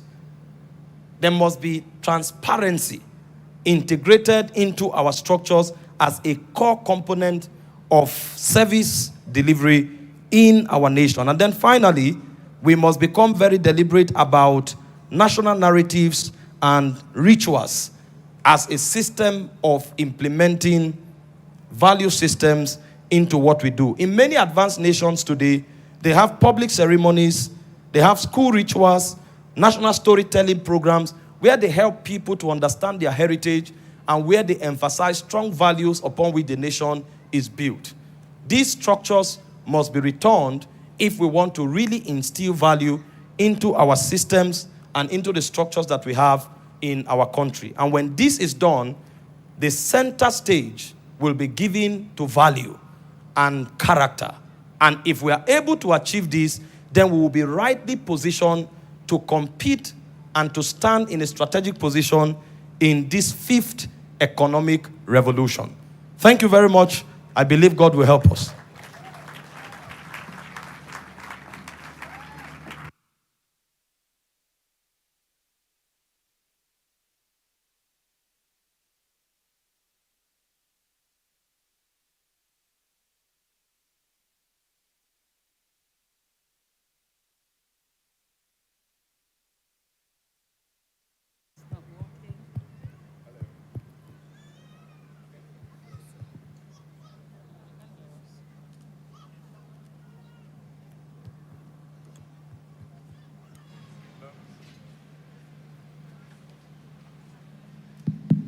Okay, we're back. Thank you so much, Dr. Michael-Orokpo, President Encounter Jesus Ministries International, for that insightful session. You spoke about character and good value system, and without a good value system, we will not be able to achieve much as a society and country at large. Thank you so much, sir.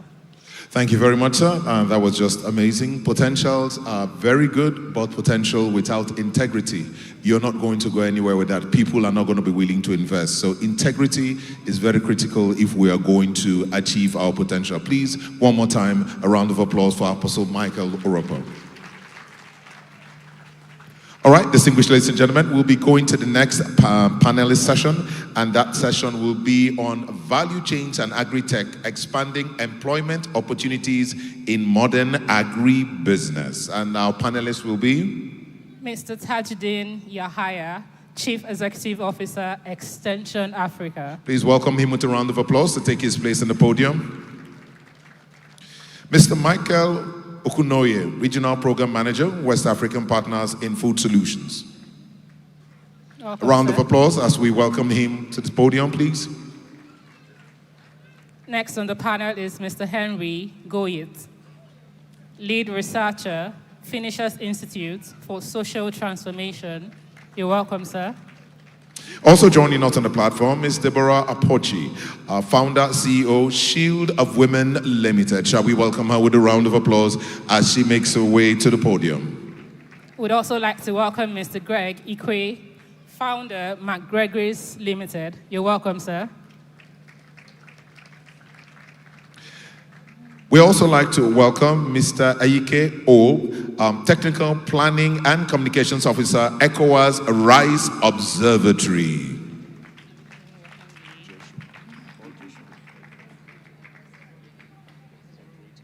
And for the moderator for this session, we have Mr. Joshua of Shield Africa. Welcome, sir. All right, thank you. To keep the panelist session going very quickly, we will take one question each from each panelist. Please, each person will have just about 3 minutes to answer the question so that we can have enough time for feedback, for questions from the audience. Mr. Moderator, are we good? All right, we're handing over the platform to you. Thank you.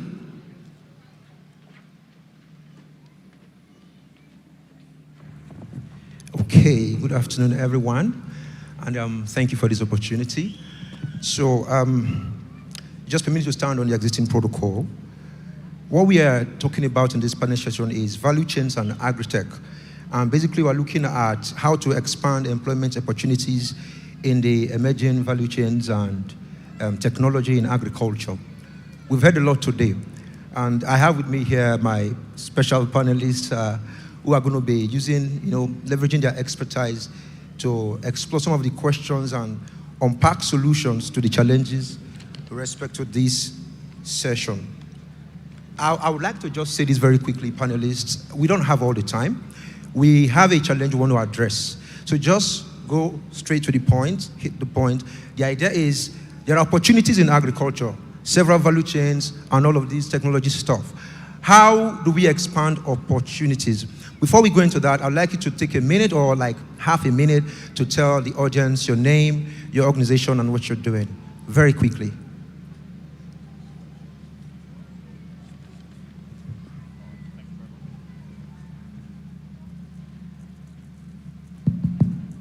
All right, thank you very much. It's good to be here. And firstly, let me appreciate the convener and also the team that put this great platform together.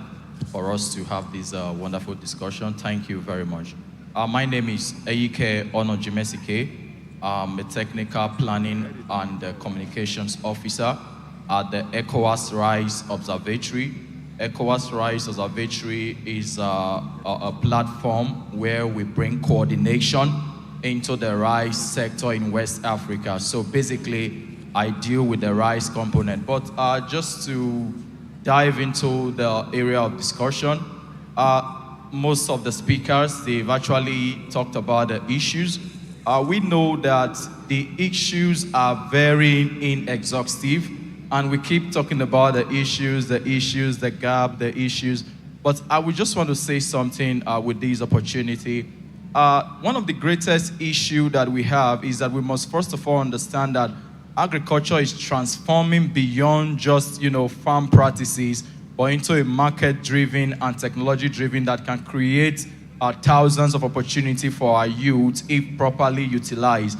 And one of the best way we can achieve this is just through great policies, because the major issue in Nigeria or all around the world is policy gaps, because we have not been able to come to the reality of measuring policy from where we are coming from to where we are and where we are going. So you can see that all the policies we have been revolving around were policies that brought the last generation into where we are. And don't forget that any policy that is not accommodative in nature cannot drive, a space.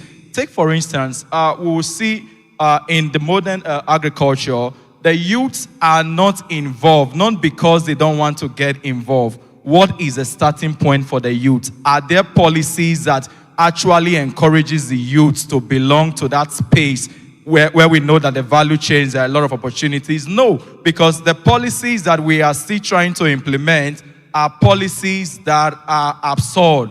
Now, how do we get out of this place to ensure that we move forward to a better future whereby agriculture and technology can meet? Is by simply having policy gap analysis, a review on our policies to see the gaps that are there in the value chain and how to merge this gap into an opportunity for the youth. I would want us to let's look at my sector, for instance. My sector, I work in the rice sector. You can see that the policies that we have developed was 2025 as it was getting to elapsion. So we have to look at the opportunities that are within the frame. And we have to call the right key stakeholders, because policies are not developed, on the platform of people who are not the actors. You see government bringing policies that they are not the one to be practically on the field implementing. The farmers who are to benefit from this policy, they are not being carried along. So I see a huge policy gap in our system. And if government will be realistic enough to bring the right stakeholder in play to formulate the right policies that could cause a thriving environment for them, I know that the agri space will be very prosperous, and it will make people, it will become very attractive for actors in that value chain. Thank you very much. Yeah.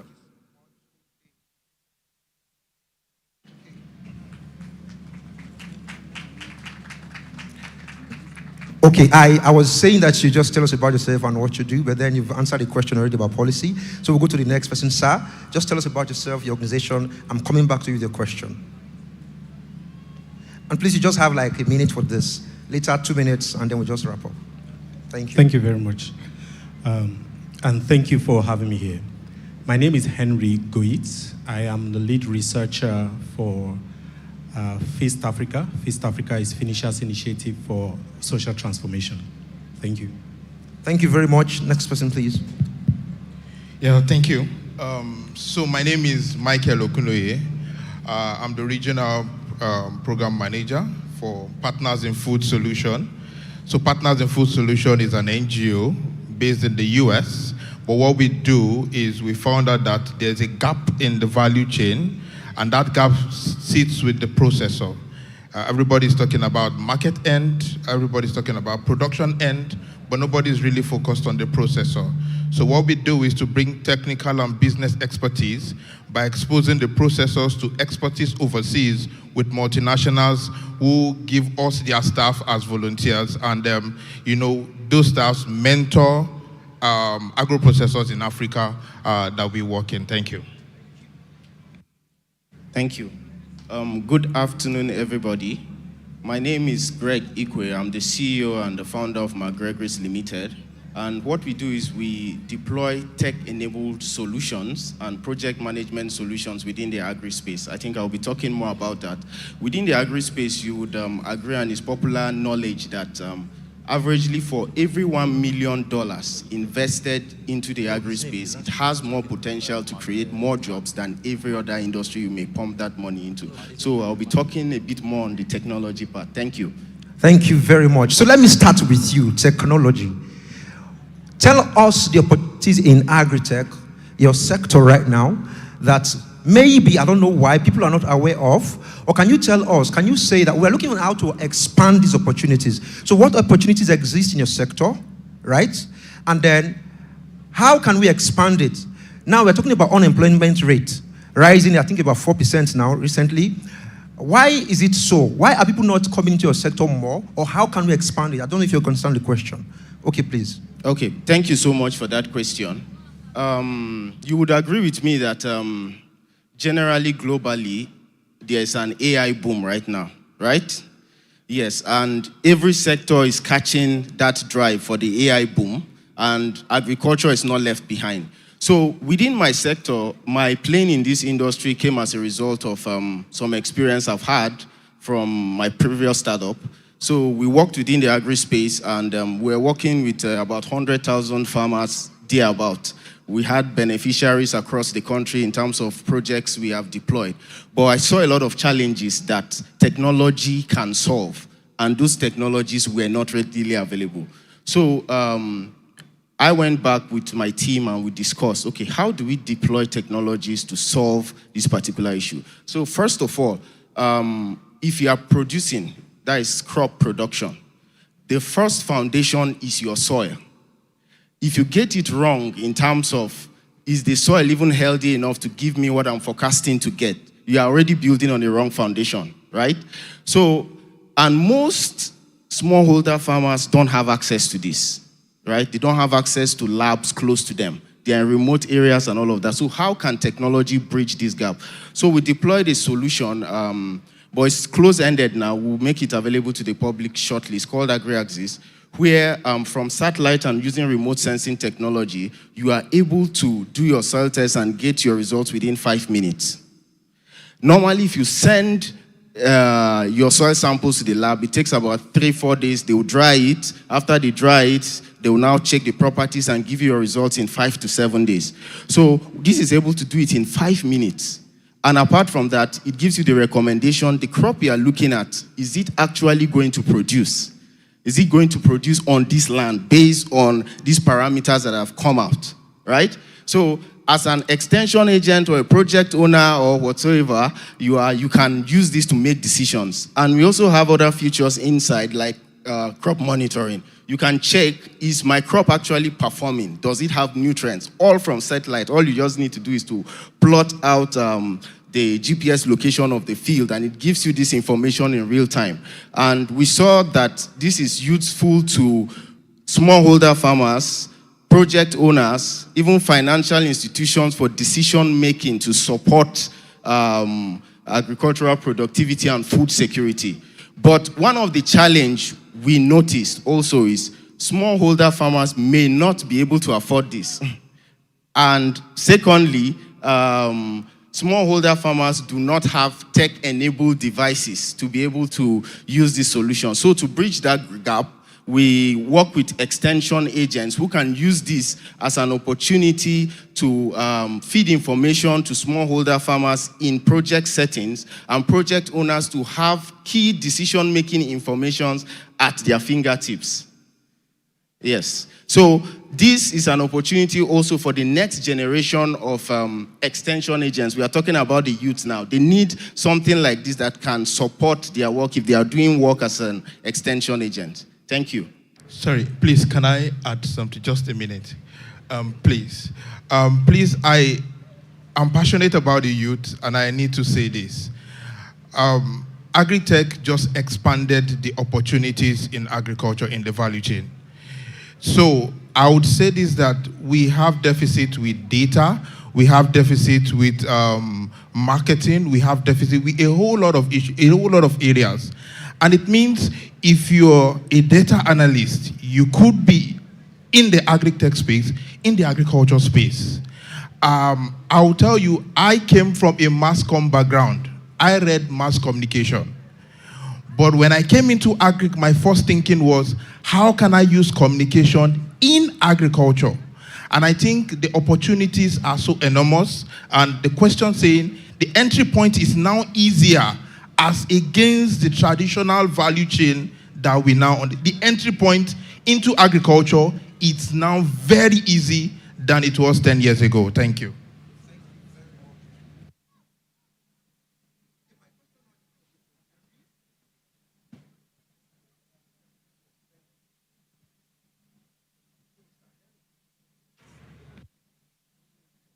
We are a social transformation personnel. We are looking at how to expand these opportunities, right? Get more people on board, get to know about it, begin to explore and make money, make lives better. What are the social or cultural barriers that you often encounter when opportunities are coming to maybe rural settlements? Do you understand? And how can we solve those puzzles? What are the solutions to those barriers? Thank you very much. This is a very interesting question because during the course of my work, I'm a researcher and I'm a grassroots researcher. I go to the communities, I interact with these people, I see what they do. Recently, last week, I was in Jigawa State and I was facilitating a workshop where we were looking at how the people's system work. I think that the major gap is not what the people are not getting right. Is what are we not getting right about the people? Look at these farmers, for example. They have massive amounts of resilience. You see the system that has been working for them. They have systems. They have the way they have been producing food. They have the way they have been farming. They have the way they have been handling their value chain. What I see in the course of my research is that because we are not studying how these people system work for them, we come assuming that we understand exactly what they need, and then we come with that system. That's why most of the time those systems are not sustainable. So for me, what I advocate is go into the communities, and for each community, see how the systems work for them. How do they farm? How do they employ their local wisdom or local abilities technologies to carry this farm? We have a lot of farmers here. When I looked around the crowd, it feels like I can see a lot of farmers. Any farmer, raise up your hands, you want to wave? So we have a lot of farmers here, and these farmers understand how these things work. It's just that because we don't understand the level of wisdom that they have, we don't know how to adequately come in and help them. For example, you go to some of these local farmers and you see a farmer is farming potato hectare and he is getting a yield of about 1 ton or 2 tons. But if you go to a place like Israel, you see that the farmer is farming 1 hectare and they are getting a yield of up to 50 tons. Now, I noticed that research shows that just giving them good seeds, quality seeds, can improve their yield by 40%. Assuming all farming methodology and farming methods are maintained, they are doing the same thing that they have been doing, just seeds, and it can improve their yield. So what I see in terms of impact on social transformation is the fact that the people in these communities and these villages, we know very little about them. So we know very little about the systems that they do. We know very little about the way the system has been working for them. So when we come with ideas and we come with solutions, we are not contextualizing these solutions. So we are not cascading these big terms and this big technology into the very root of the system. Okay. I have done research in AI, and I've interacted with like real high-level conversation on agriculture. But then going into the communities, I see the kind of wisdom that they have, and then it affects the intervention that we do. And then before you know, you see that most of these interventions are not sustainable. Okay, thank you very much.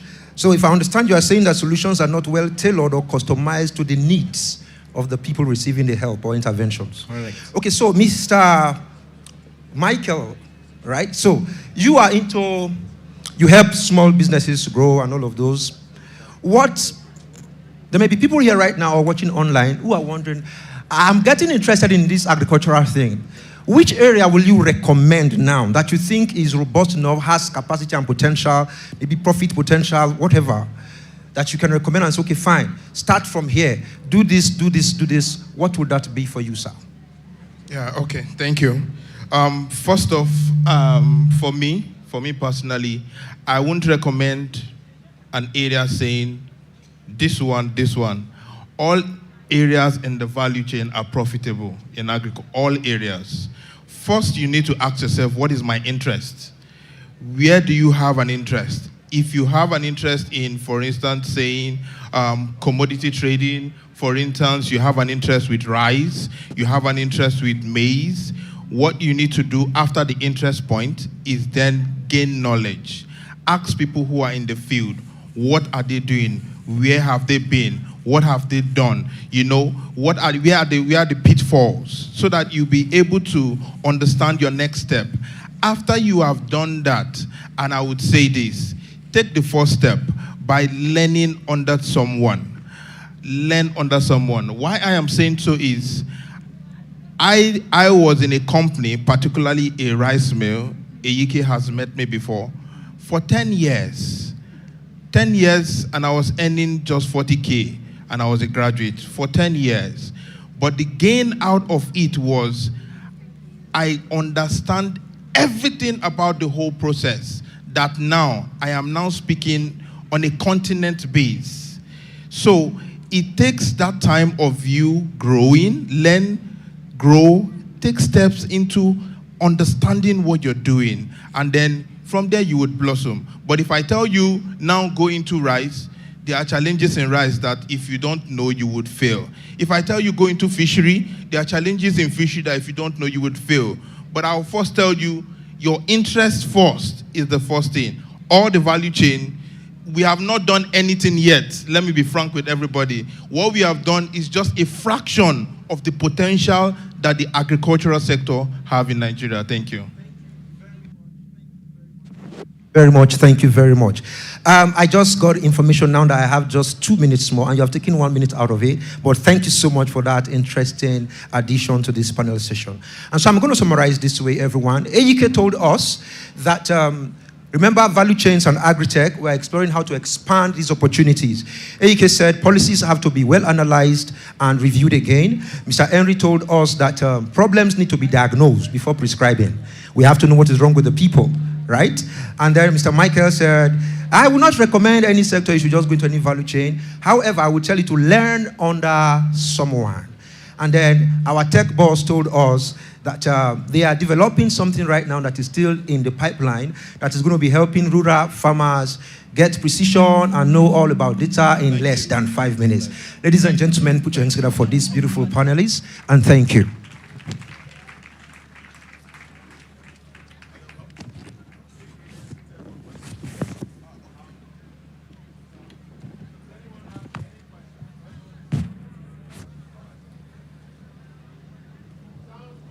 Questions. If you're asking a question, hello, okay. Direct it to the right person, please. Okay, your name, the question, and direct it to the person. Please be very quick so that. Go ahead. And no, Mr. Eyike, yes, policies. Yes. My question is that you talk about you are into rice, and generally, how can one have access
there is no crime in partnership or collaboration with bigger guys who have access to all these facilities.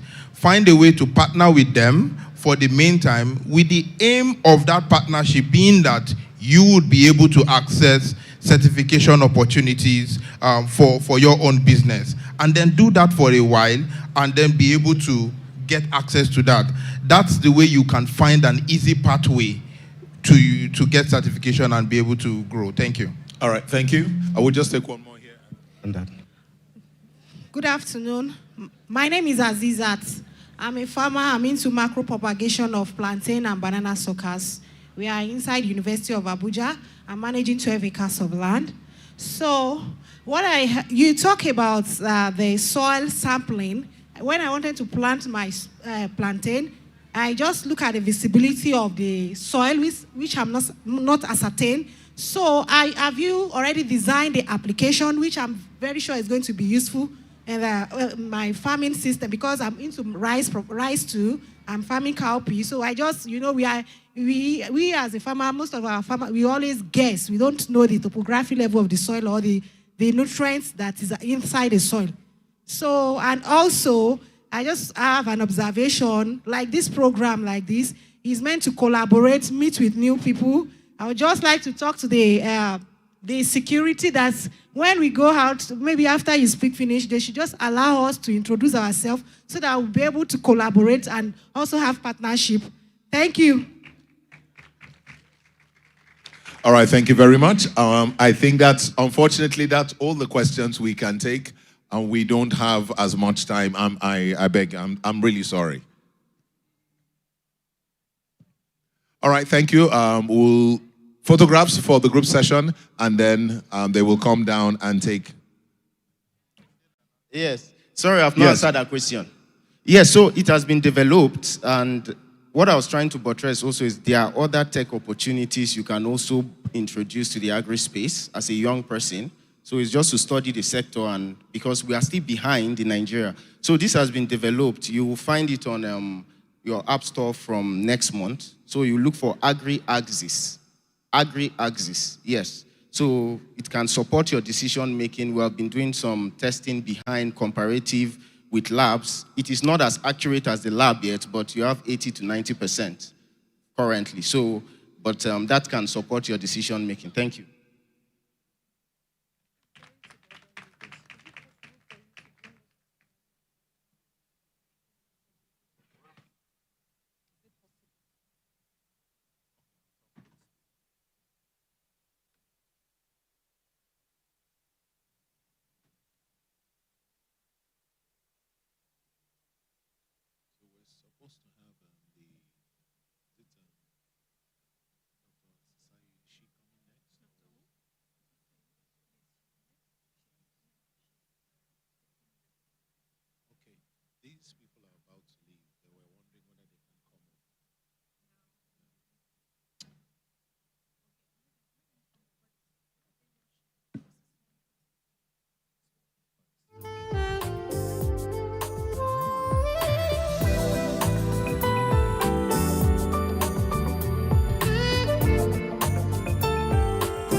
Thank you so much, panelists, for that second panel session.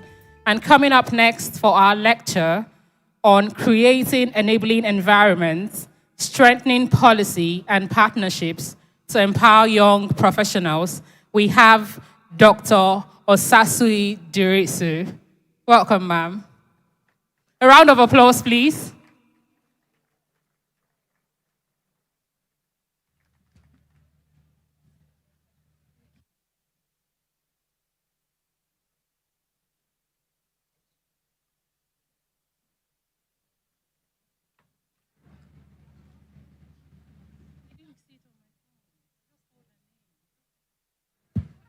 Good afternoon, everyone. Good afternoon. I know it's hot and sunny out there, but this is a really important and powerful gathering. Thank you so much for having me. I must say that, and I want to stand on already established protocols. I must say that the time I've spent here, I have been truly inspired from the conversations coming from the panel, Apostle session, and then also just some of the questions coming from everyone here. I'm encouraged to know that there's hope. There's hope. There's a flicker of hope, like that things will get better, that people will be more inspired, that there'll be more opportunities for young people to actively participate and take ownership in agricultural spaces. I think one other thing that inspires me is just knowing that we still have organizations like Shield Africa taking that front and center and driving change, in communities and thinking about how all this is shaping, national development. I think I really want to commend my sister. Thank you so much for all you do, and look forward to celebrating bigger and more impactful exploits that you will continue to do in the agricultural space.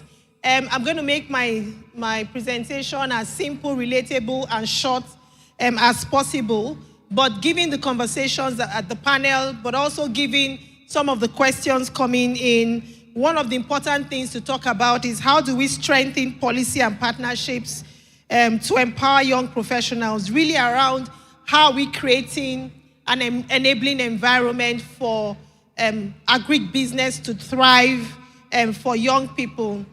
If by any chance you can, okay, the slides are there, thank you. So I would start with a question, and in agribusiness, is not necessarily their potential. So let's assume the potential is there, demographic opportunity, but it's something and move. Yes, that is good, it's a good starting point. But what would happen if we begin to see agriculture as a mainstream discipline and occupation? And then even if you do that, what about innovation? What about entrepreneurship?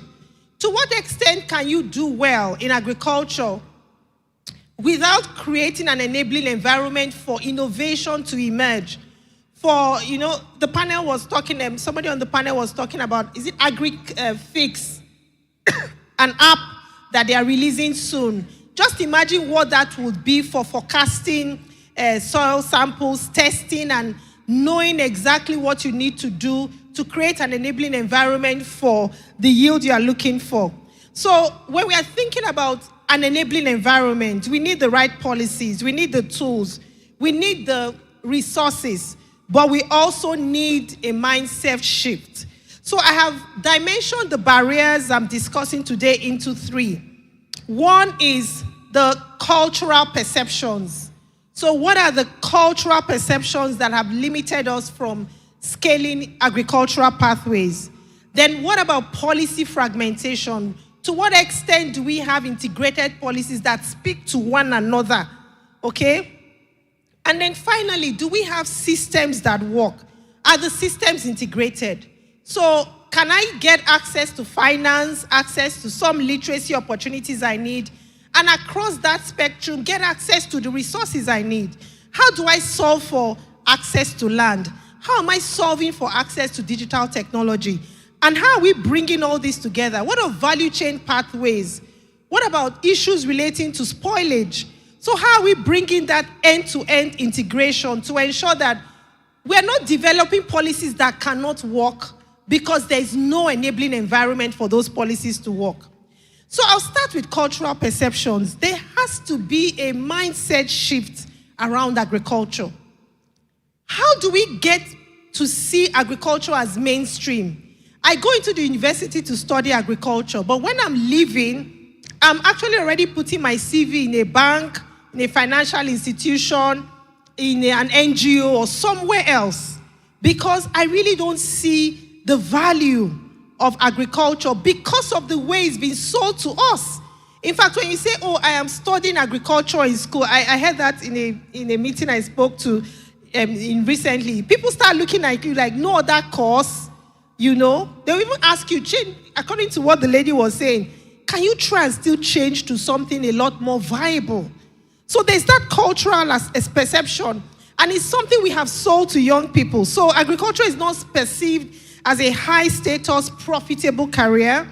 And for a lot of people who have succeeded in agriculture, maybe they are not also visible enough as role models and mentors, as Apostle alluded to, so that people can see them and look up to them and say, oh, this is an agricultural farm, this is a farmer, or this is someone who is involved in livestock that I would like to emulate.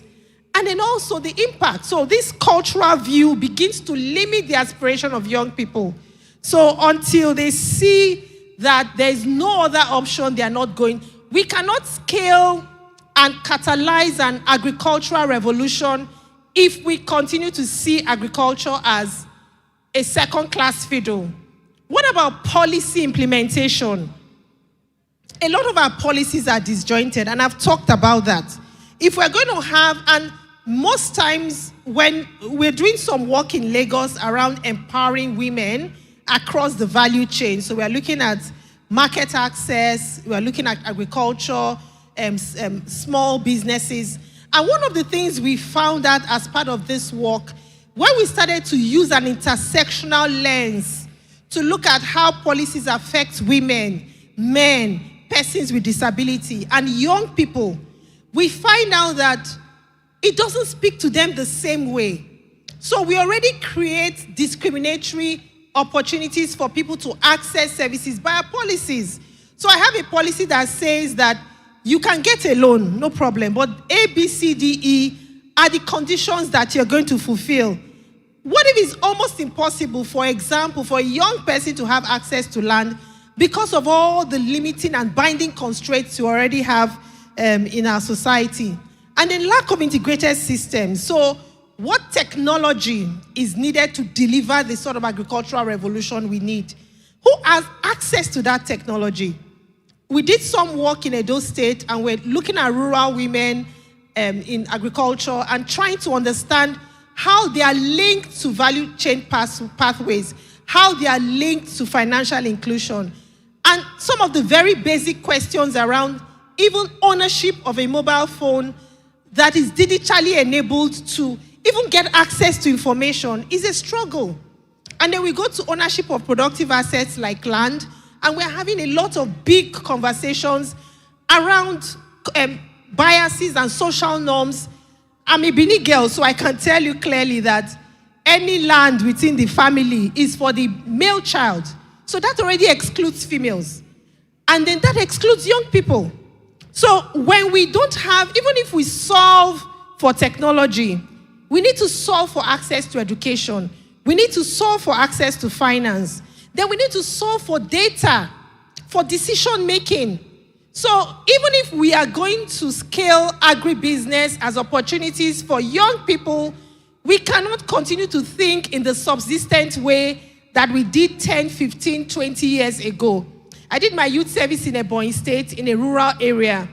And sometimes in the evening, I just walk into the villages, you know, the neighboring villages around me. Until 7 p.m., you would see farmers digging ridges. Everything completely manual. And some of the issues we were trying to solve in the hospital relating to gender-based violence, intimate partner violence, and all those sort of issues were stemming from the kind of stress that people have to go through to put food on the table. So, to what extent can we scale agriculture as a real viable contributor to socio-economic development if we are not thinking about integrating systems? So what are the implications for us as everyone in the room here who is doing something to scale their business, who is trying to be more productive within the agricultural sector, number one is that mindset shift. So if you're here today and you're doing something, a small farm, a small plantation, can you ask yourself, what if this becomes mainstream?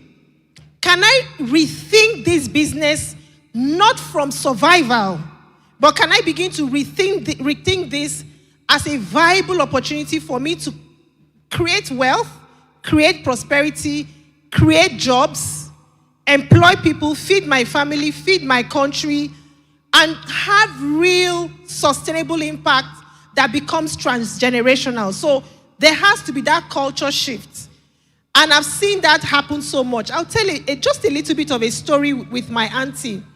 So I grew up in the 90s, and one of my aunties then was a teacher. And as a teacher, she was so frustrated on her job. She liked farming and agriculture. And then one day she just went to the market and bought a few kegs of oil and started selling palm oil in bottles. While she was doing that, and she saw how much was coming out of that, she came home one day and said, I can be the next big palm oil exporter in Nigeria.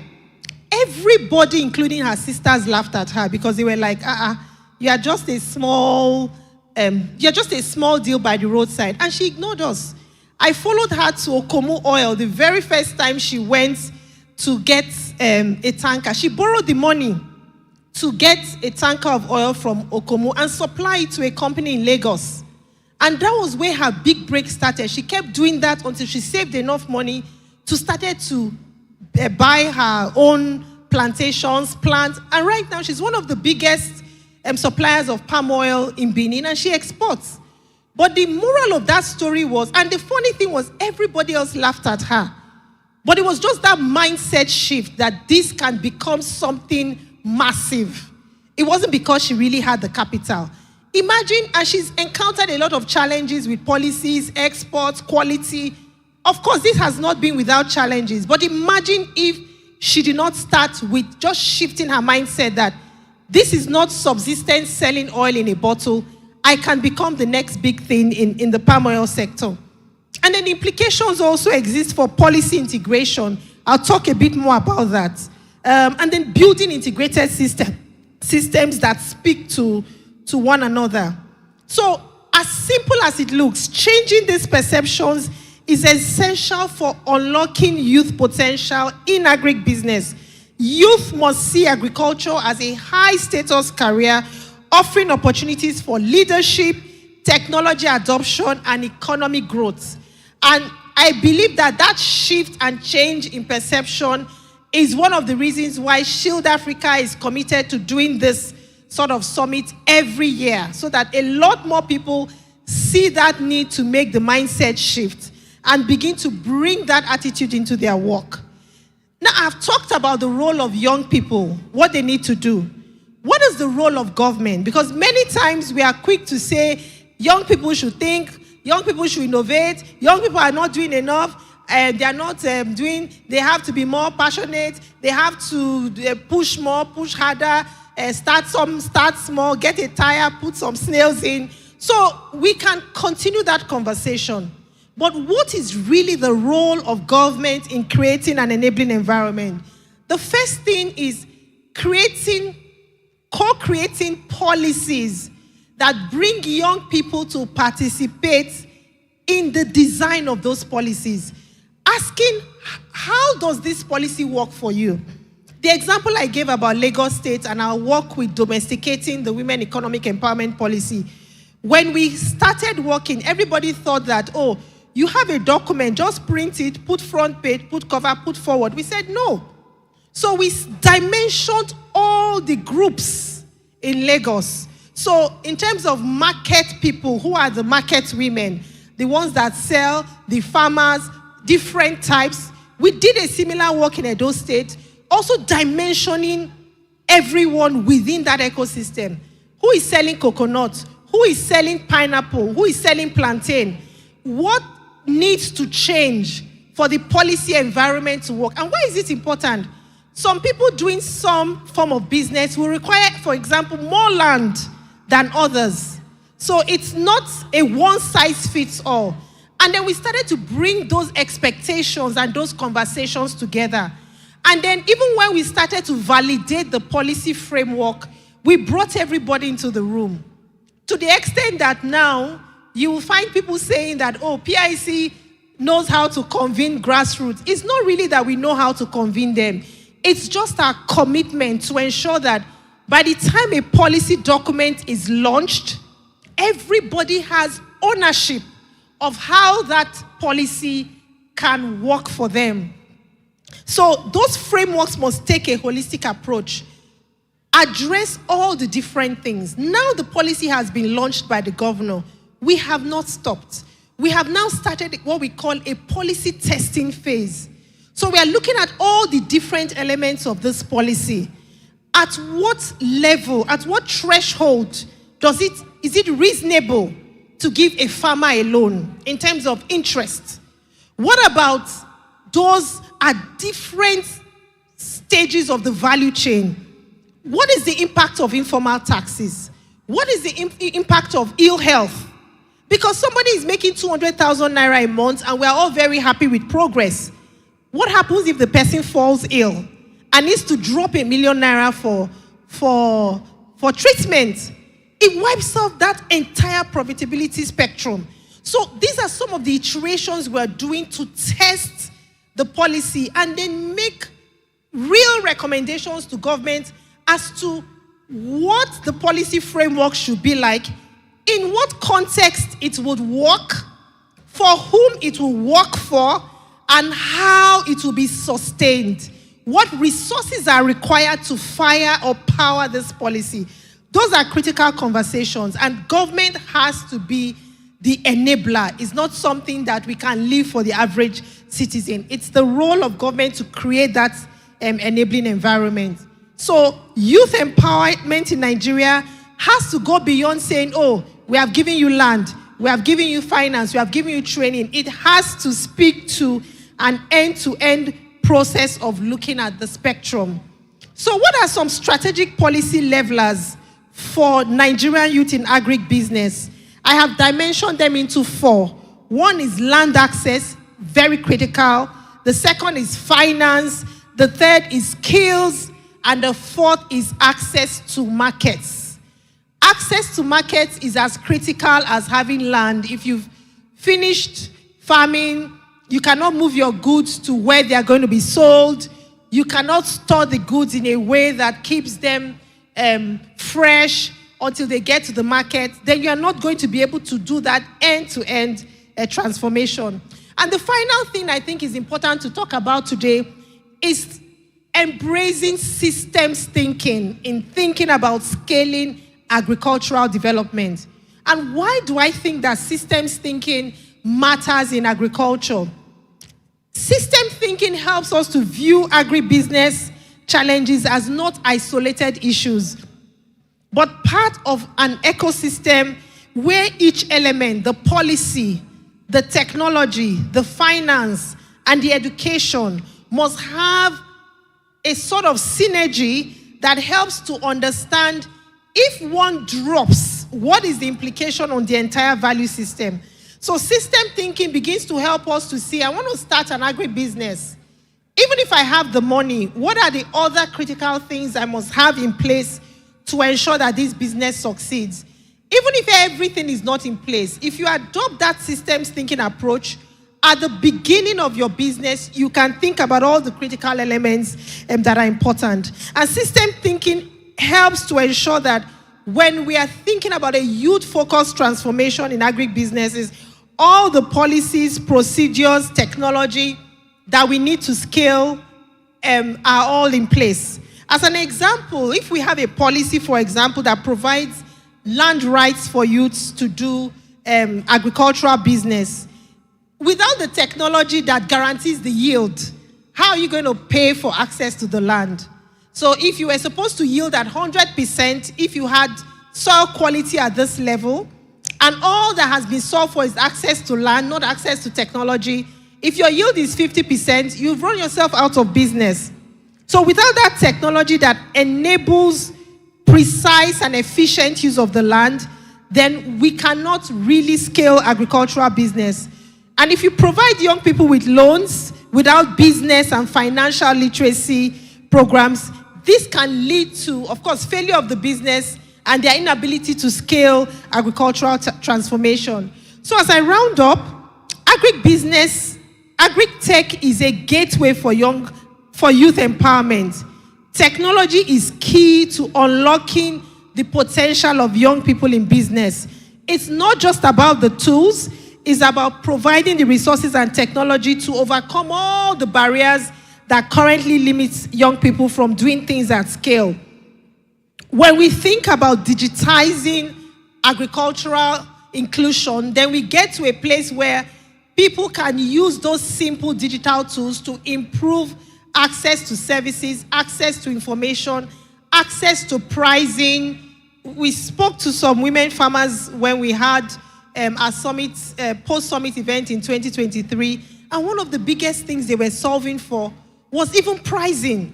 I sent goods at 50 naira to the market only to go and realize that the goods could have been sold out from the village at 100 or 150 naira. And it's also important as we begin to think about this, not to forget the inclusion lens.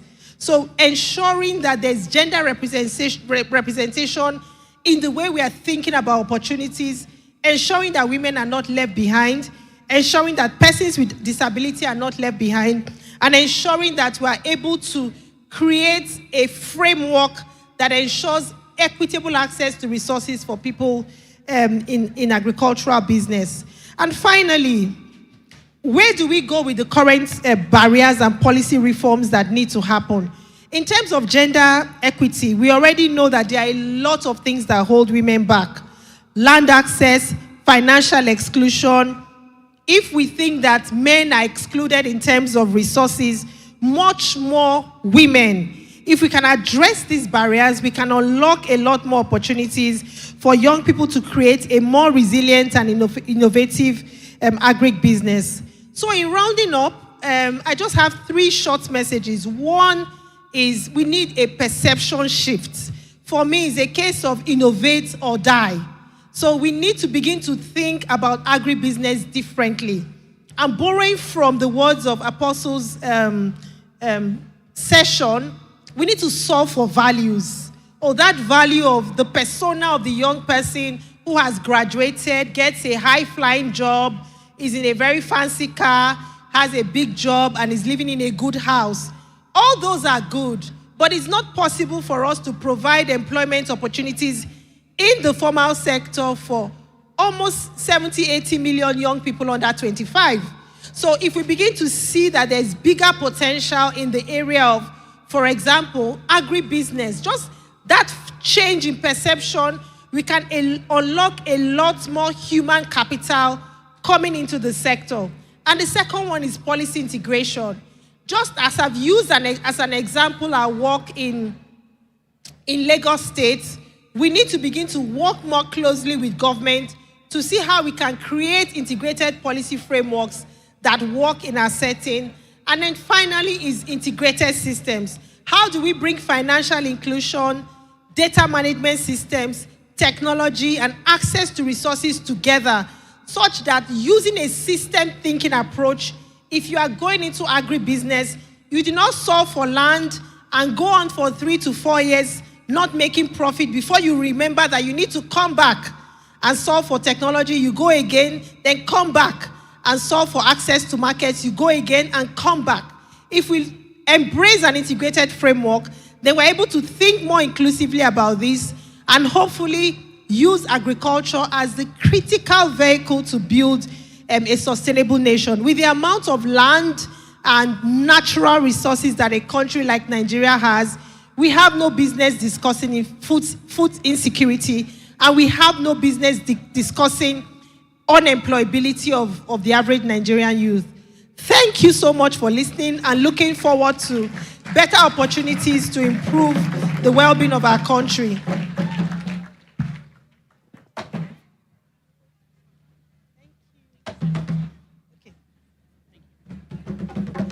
Thank you so much, Dr. Osasui Darisu, the Executive Director, of Policy Innovation Center. Thank you so much, Ma, for that insightful session where you spoke that for effective policy and partnership, we need the people, we need the government, and we need effective data management. So we've specially packaged the next session coming up as a way to enjoy our roots. Coming up again on the stage is Avila Global Heritage Dance Groups, and they'll be presenting the West African Unity Dance. Thank you.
Put your hands together, ladies and gentlemen. Is that how you clap for such excellent dancing? I think it was about 15 years ago. I was working majorly as a performance poet, and I had the opportunity to travel to Turkey with a group of dancers. So they said, well, since you're going to be doing the poetry, we're going to be dancing, come and join us for rehearsal so that you can dance a few. Ladies and gentlemen, we slept. They woke me up about 9 p.m. We started the rehearsal. After 30 minutes, I swore by my ancestors, you people should take your visa, take your turkey, take your payment. I didn't go. The stress of that thing they just did, it takes a lot of physical fitness, the endurance, the patience. Please, one more time, a round of applause for that excellent, excellent, excellent presentation. Distinguished ladies and gentlemen, we're going to be talking about our impact story. And to lead us into this journey, can we please welcome to the podium? Are you coming up or we'll come down? I think we'll come down.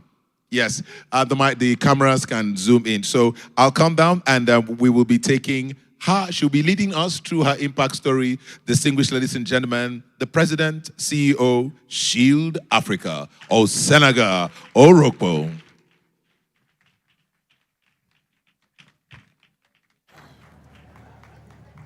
Hello, everyone, again. Good afternoon. I will be taking us through very quickly, specifically on the impact story of the Shield Africa Farmers Academy.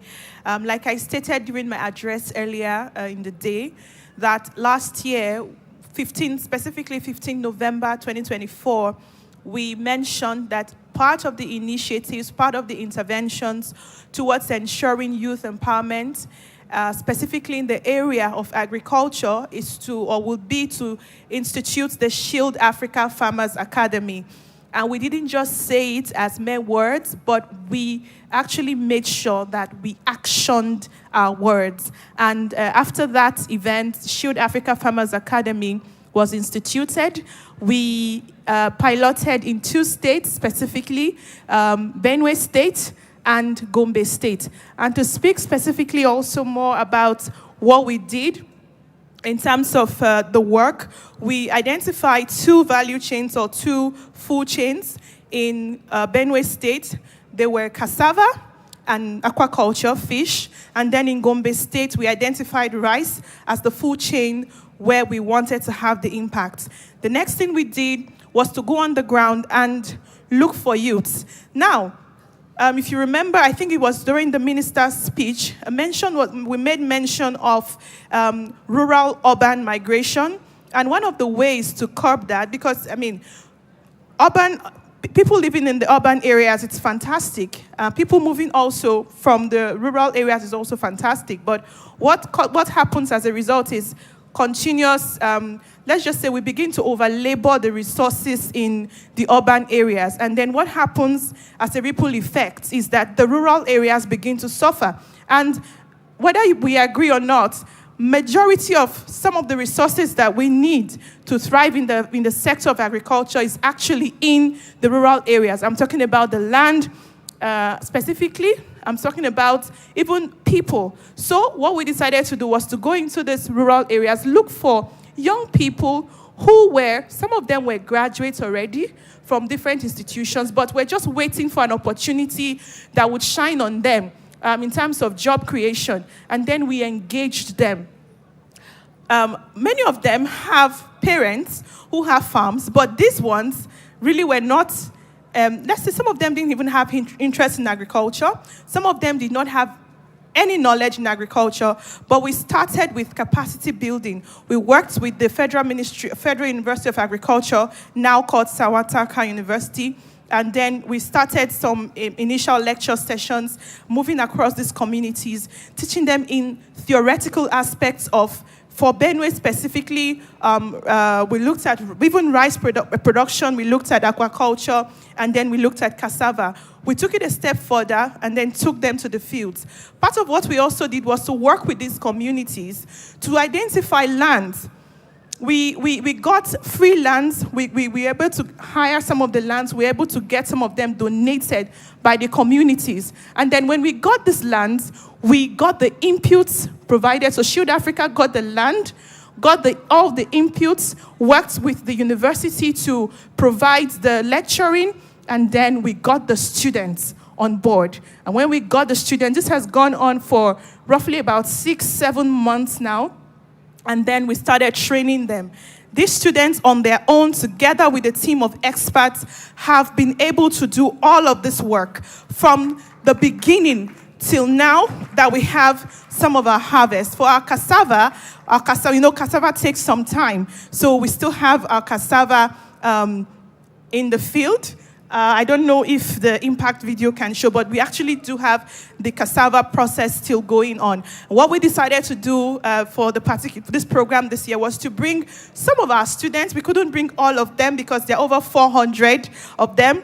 So we brought some of them from Benue State, and we have the representative from Gombe State, because Gombe was quite far, so we couldn't bring a lot of people, but we tried to bring majority of them from Benue State. Would you please put your hands together for our Shield Africa Farmers Academy first cohort as they come forward and make their presentation to you. Please, all of you, come forward. And your team of coordinators, I would like to call on Moses at this point. I would also like to call on Emmanuel Onyugba, who have been your coordinator, as well as James Agogo, who has also been your coordinator. Kindly come forward, all of you. Thank you. Put your hands together for them.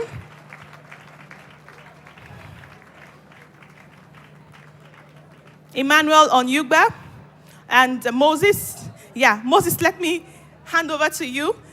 So you make an introduction, talk to them about how you went through fish production. You will talk about Gombe, you will talk about Benue. All right, so over to you. All right, thank you so much, the CEO, Shield Africa. We are grateful for the privilege. As a matter of fact, personally, I'm grateful.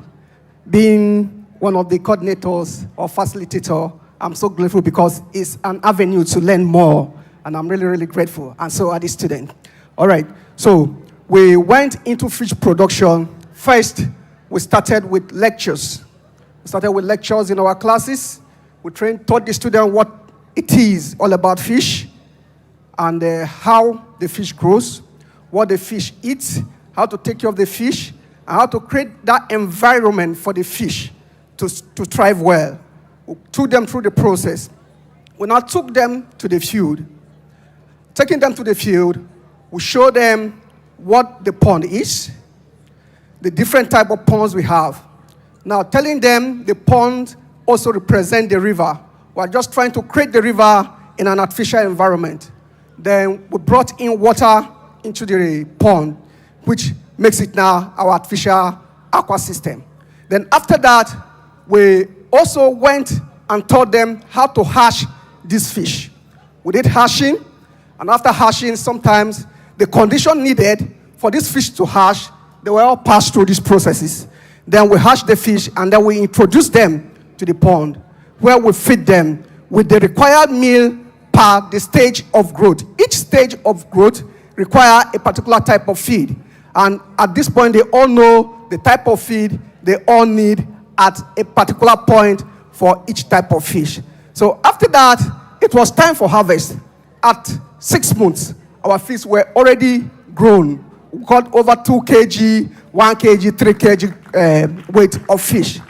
We process them by smoking, and this fish, we have added value to it. This is not the normal smoked fish you see in the market. Whatever we got here, if you taste it, you have a bite of it, it's something completely different from what you have in the market. And what we are processing can stay for a very long time without going bad. Whatever is there now can stay for a very long time without going bad. Also, we have a good number of fresh fishes outside there. If you pass through, you can also see. If you want point and kill, you will get some. This is what we did here. Thank you very much. Okay, I think I'll want one member or so of your team to at least say something. Who will speak on behalf of your team? Okay. No, a female, please. Okay, yeah. So just tell us in 1 minute how the experience was for you And I think we just want to hear from you. Thank you. Okay, good afternoon, everyone. First of all, I want to say thank you to Shield Africa for this opportunity. We want to say thank you very much to Shield Africa for this great opportunity for us to be part of this program. At first, from the beginning, it was stressful, and we don't even know that it was going to come out like this. But we thank God today, here we are, presenting what we just did in 6 months. So we thank you. What's your name? My name is Grace Ikande from Uju. Wow. Shield Africa Academy, Uju. Fantastic. Okay, let's quickly hand over to the Rice team from Gombe. Hi, Emmanuel. Hello, ma'am. Okay, so here. Good afternoon, everyone. Is it talking? Yes, Good afternoon, everyone. Thank you very much. We the team from Gombe. Okay. Thank you, ma'am. We the team from Gombe. We are so glad to have Shield Africa come into Gombe. We got into Gombe and were able to get portions of land, almost 20 hectares. And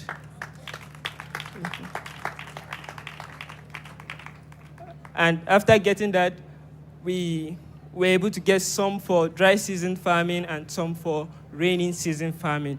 So this is the proceeds from, some of the proceeds from our rainy season, rain-fed farming.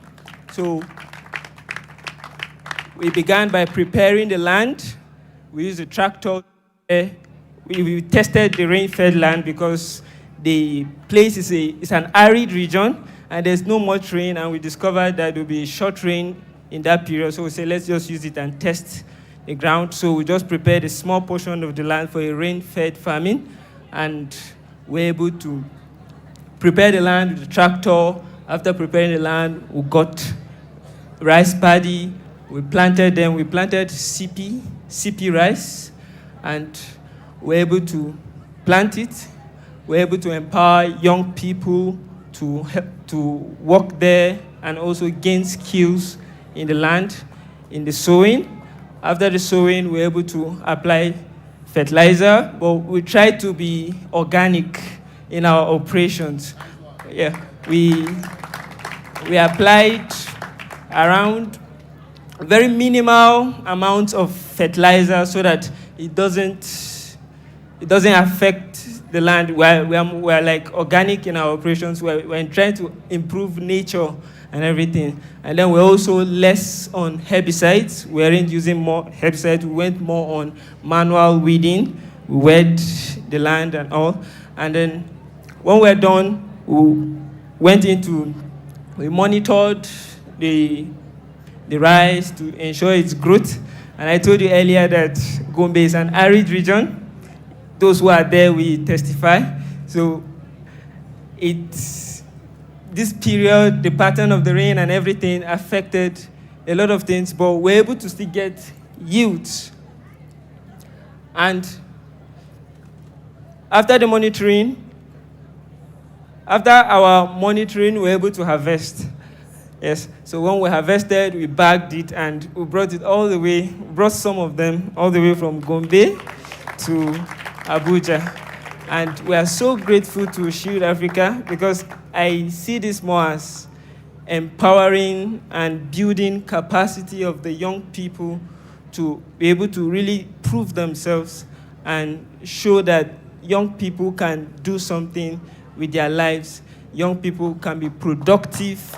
Young people can bring something. You know, in Africa, our former president, the late one, said, young people are lazy, Nigerian youth are lazy.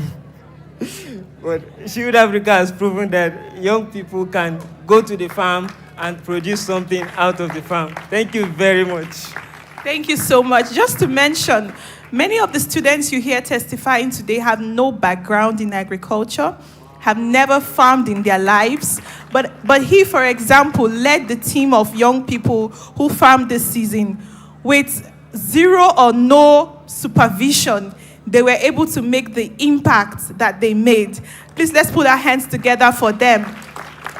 And as we said earlier during our speech, as I said earlier, we are going to scale this up in 2026. And I think I would really at this point want to say that this is an invitation to all people in the house representing different organizations, that we are open to partnerships, because for the last 1 year where we have worked, everything we've done in Shield Africa has been self-funded. Everything, so I have had to personally drive Shield Africa Farmers Academy as well as our initiatives, because I believe strongly in the future of agribusiness in Africa. But I cannot do it alone, so I'm going to at this point call on everybody who is very interested in the future of agribusiness in Africa to partner with us as we scale this. And I really believe that we will make tremendous progress in the future. As part of our fundraising, we will be selling, the students will be selling this. How much are you selling one? How much are you selling one?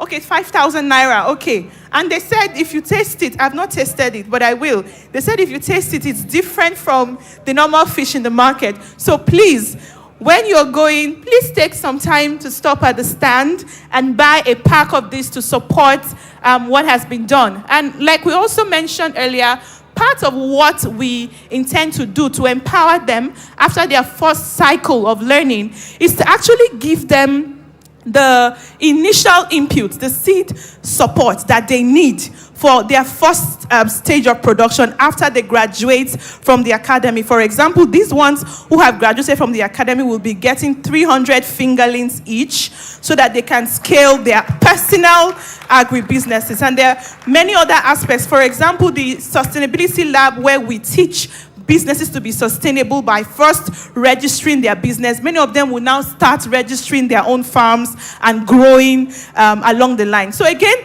thank you everybody for your support, and God bless you all. Put your hands together for everyone. Thank you. Thank you very much. Okay, that's fine. Thank you very much. Okay, he's correcting me on the price. But don't worry, when people stop by, just tell them the price, and all the best. Thank you, and good afternoon. Mr. Reward? Thank you. Okay, so the pack is 10,000. No, we're not selling the rice. We're actually going to partner with a rice mill for value addition. We will. Whoa. Yes, we really want to finalize the chain. So we will bring the rest and work with the rice mill and actually produce real rice that we will all eat. Thank you. Thank you very much, madam. Thank you so much for that.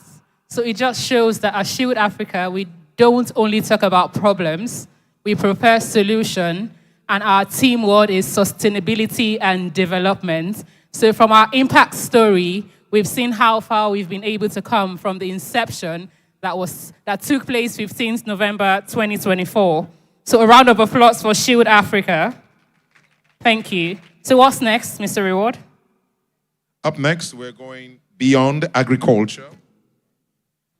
Beyond agriculture, diversification, partnerships, and prosperity. And the moderator for that session, so this is our final panel session for today. The moderator for this session is Barrister Arome Abu, the managing partner of the Council LP. A round of applause, please. Thank you very much. Also joining us on stage will be the co-founder and chief operations officer, Tangents AI, Abidemi Aborishade. Shall we welcome her with a round of applause? Welcoming also on stage is Mrs. Ifeje Meatu, Tochukwu Namoko, T-Billion Construction and Facility Management Limited. Welcome, Ma. Thank you very much. And last but not the least in any way, Chiazokam Obingwa, Managing Director, TradeWave Limited. Shall we welcome him also with a resounding round of applause? And our timekeeper for this session will be your humble self. So I'll be keeping the time to ensure that everybody keeps to their time. Thank you, Mr. Reward. All right.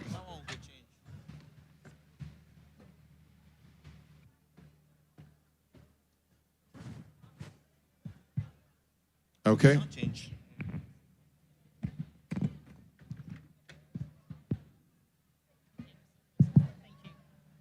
Okay, good afternoon, distinguished guests and participants. I would like to welcome you to this all-important session themed Beyond Agriculture, Diversification, Partnership, and Prosperity. And I'd like to thank you for being patient with us and staying up till this time. So, although we are all gathered here under the umbrella of agriculture, but this segment seeks to make a detour into other ecosystems that intersect with agriculture.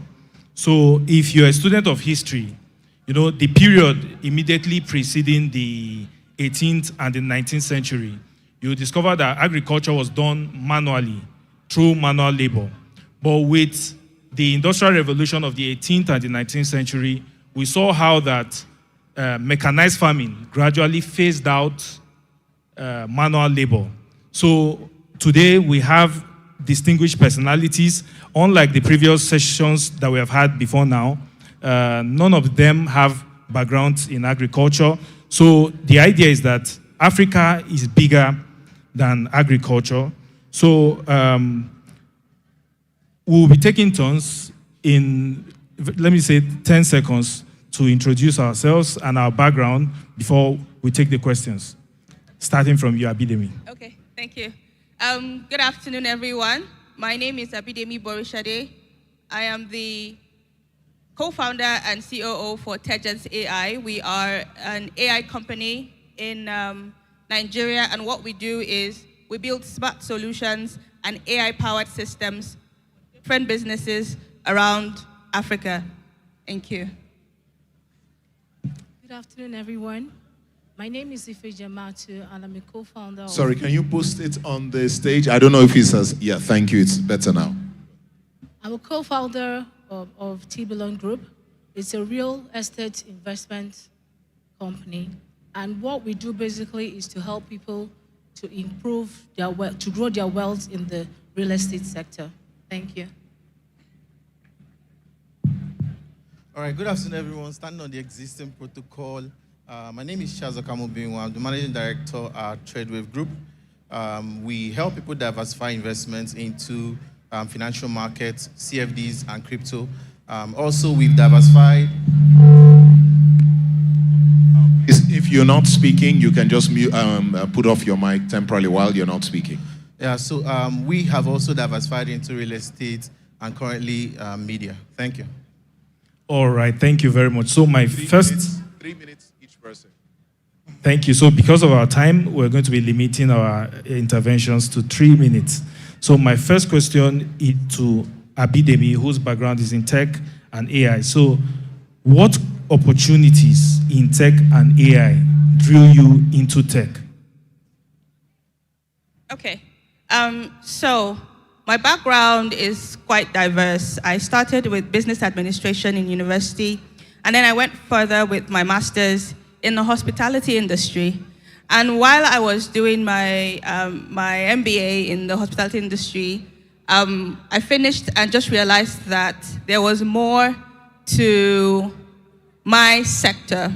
So the thing about technology, particularly AI, when we first started in 2020 during the lockdown, we were looking at how technology can go beyond the boundaries that we have as a country or as a continent. And AI is very particular about scale. So if you're trying to scale your business or you're trying to do something that manually would have kept you or made you use like long years, with AI you can do that in minutes and seconds. The last panel session, we're talking about testing soil in 5 minutes. This is what technology and AI technology can do for businesses. So what pulled me in was the fact that I wanted, or our company wanted, to be able to solve problems quickly, so that people can have more time to build more, do other things, while leaving manual processes optimized. So that was basically my background. And I would say that as a company now, we have worked in so many sectors, industries, from the banking to hospitality, real estate. We've also done work for the agricultural sector, particularly with the post-harvest loss. And I can say that AI is a game changer for every sector, including the agricultural industry. Thank you. Thank you very much. Thank you very much. So at this juncture, I'm going to be turning to Ife Giamatu. I hope I got that correctly. So what opportunities or prospects in real estate pulled you into that field, that sector? Okay, real estate has diverse opportunities. So you have the commercial, the residential, and even in agriculture. Because what we're trying to do is to build sustainable cities. We are going beyond just building houses, but then we are trying to include everybody, even the agri sector. So what we do basically is to make sure that for every estate that we're developing, we integrate a bit of agriculture in it.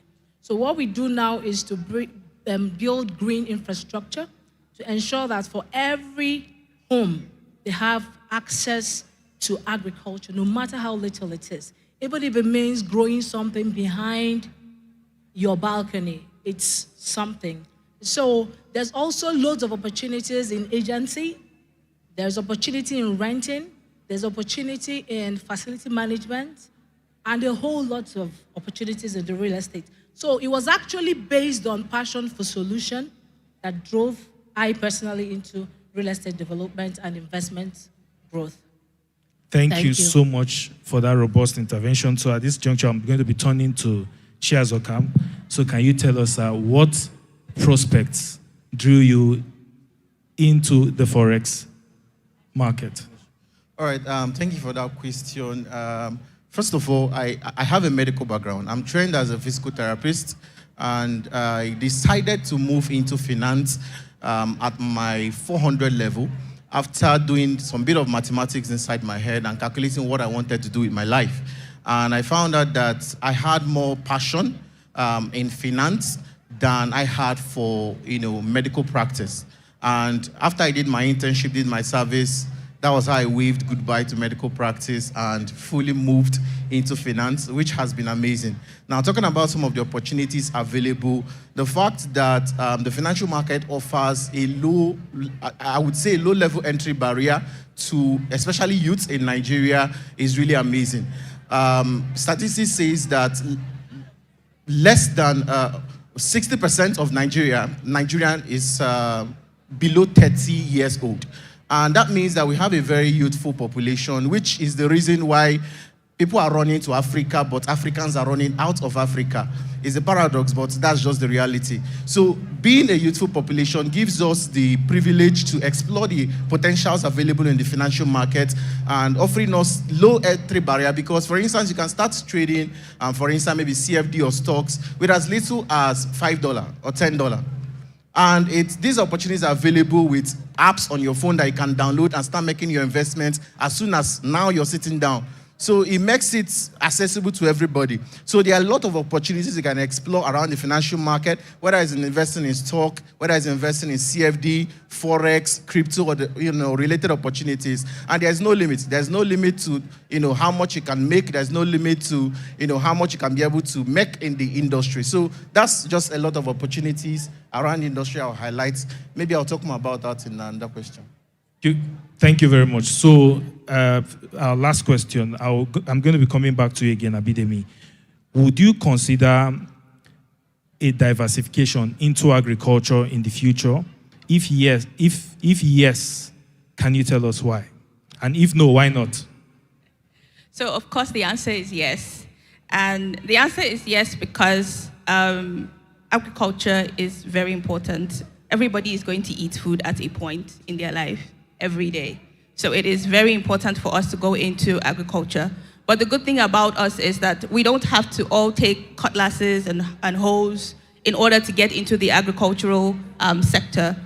From my standpoint as an AI expert, we have already entered into agriculture in supporting systems. So in mechanized farming, predictive analysis, helping with building solutions that can basically assist in getting the kind of yields in our farms that we need. With the population growing, just human effort is not enough.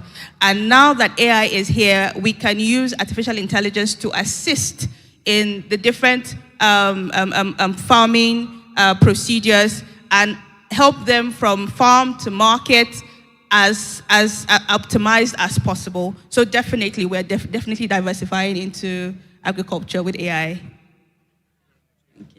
Thank you very much. A round of applause.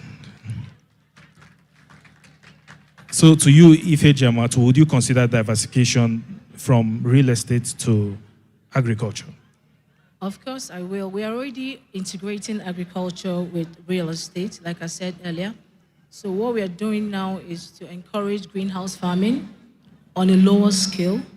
For every home, you should be able to feed yourself. That's what we are preaching to the investors already, to make sure that they farm things that would feed their household.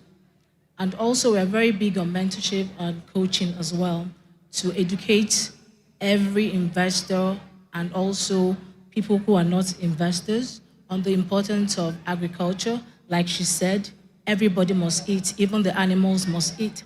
Even the plants, you have to feed them, either with manure or with fertilizer or something. So agriculture is very important because it's actually the future. There is nobody that will survive without feeding. So it's something that we are really considering in the future. Thank you very much. So to you, Chair Zokam, would you leave the fortunes of FX for agriculture? All right, so I would say that I've already diversified into agriculture by marital implications, because lately my wife has been very obsessed about agriculture. You know, lately every time maybe we want to cook stew, you know, and on a normal day we buy leaves and all of that. You say, no, don't worry, don't buy this one. We have it at the back of the house. And I by the time I go to the back of the house, I'll just say she has partitioned some areas and just planting little things. And every now and then we want to buy it and say, no, we have this one at the back. I'm wondering, when did you plant it? Recently she, you know, pulled out some, I think it was water leaf or something, like in bulk. And I asked her, how far, where is this coming from? She said, it's at the back of our house. I said, this back here. You get, so it's, people must eat regardless. So there's no how you can even say, whether you like it or not, you are implicated, because you buy foodstuff every day. So you're investing in agriculture, whether you like it or not. Provided you're eating egusi soup, from egusi to rice to whatever it is you're eating, you're already investing in agriculture. So by implication, we are all involved. So the best I think we can do is to lend our voices to the people, organizations like Shield Africa. They are doing amazing things, trying to encourage. I think this event is very applaudable. And if you're enjoying what's going on, the best you can do is to lend your voice. Lend your voice, and let's call on the government and everybody, stakeholders that can be able to put more into the industry, put more into the sector, and let's make it better for every one of us. I think today also is the first day that I'm hearing of something about food sovereignty. I was listening to the Minister of State talk about it, and it made a lot of sense. And I thought about it, when there was war between Ukraine and Russia, a lot of countries suffered this in terms of food. But imagine if those countries had food sovereignty, they were not depending on maybe Ukraine or Russia for anything, any part of their food. And I mean, that would be amazing. So if here in Nigeria we are able to attain that, we can shut our borders. And the things that, they literally, we beg them for, they would come back begging us for, if we achieve that. What do you guys think? What do you guys think? Thank you. Thank you very much. In my introductory comments, I had made mention of the evolution of agriculture from manual labor to mechanized farming. And if agriculture failed to intersect with technology, we would have been where we were. And today, with AI and tech, I hear now that we can have robots harvest fruits from farms. So the conversation continues. So at this juncture, I'm going to be turning to the audience. I would like to take questions, at least one question. And if you ask me, can we give priority to the online participants? Yes, actually, it's your prerogative. All right, so can we online, we will give the online audience, anyone who has a question. If it's a typed message, we can read it. If it's a video, we can take it. Does anyone online have a question?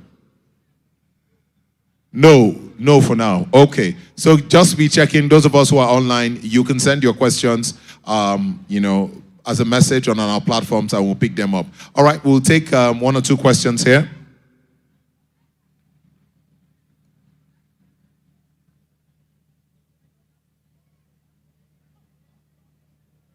All right. Any question?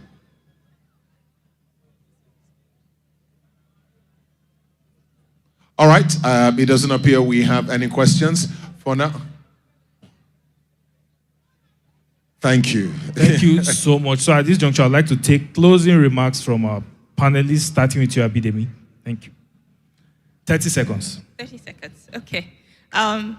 So the thing about artificial intelligence is when we hear about it, we think it's for big organizations and for big problems. But the truth is, artificial intelligence is for grassroots as well as the big problems. We can solve problems from as little as your soil, the seed quality, testing for diseases with plants, and get it to as big as your harvesting and taking it to the market. Artificial intelligence is here to help everybody in the agricultural sector, and we truly hope, as an organization, I truly hope that we get to work with a lot of you that are going into agricultural businesses so that we can help you to optimize your systems and your processes. Thank you.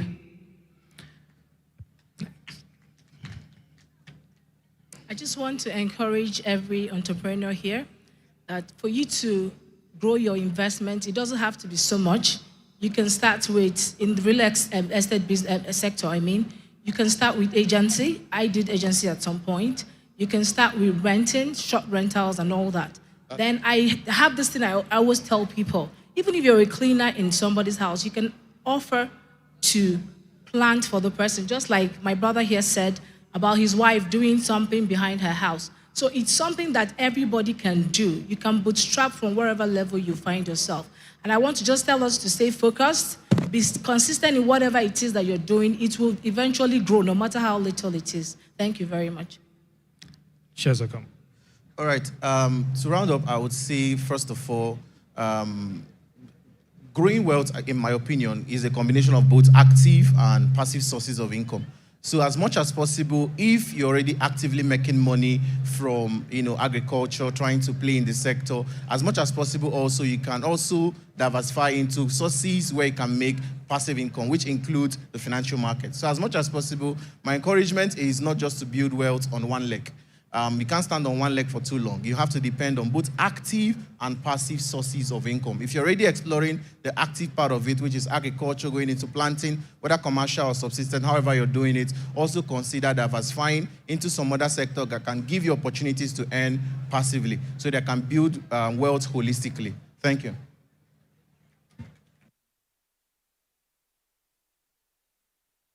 Yeah, thank you very much. So we'll calm down and take our pictures.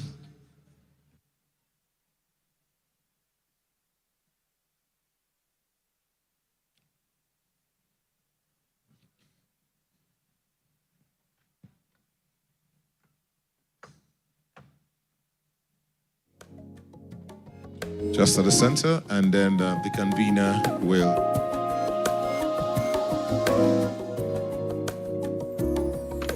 Thank you so much.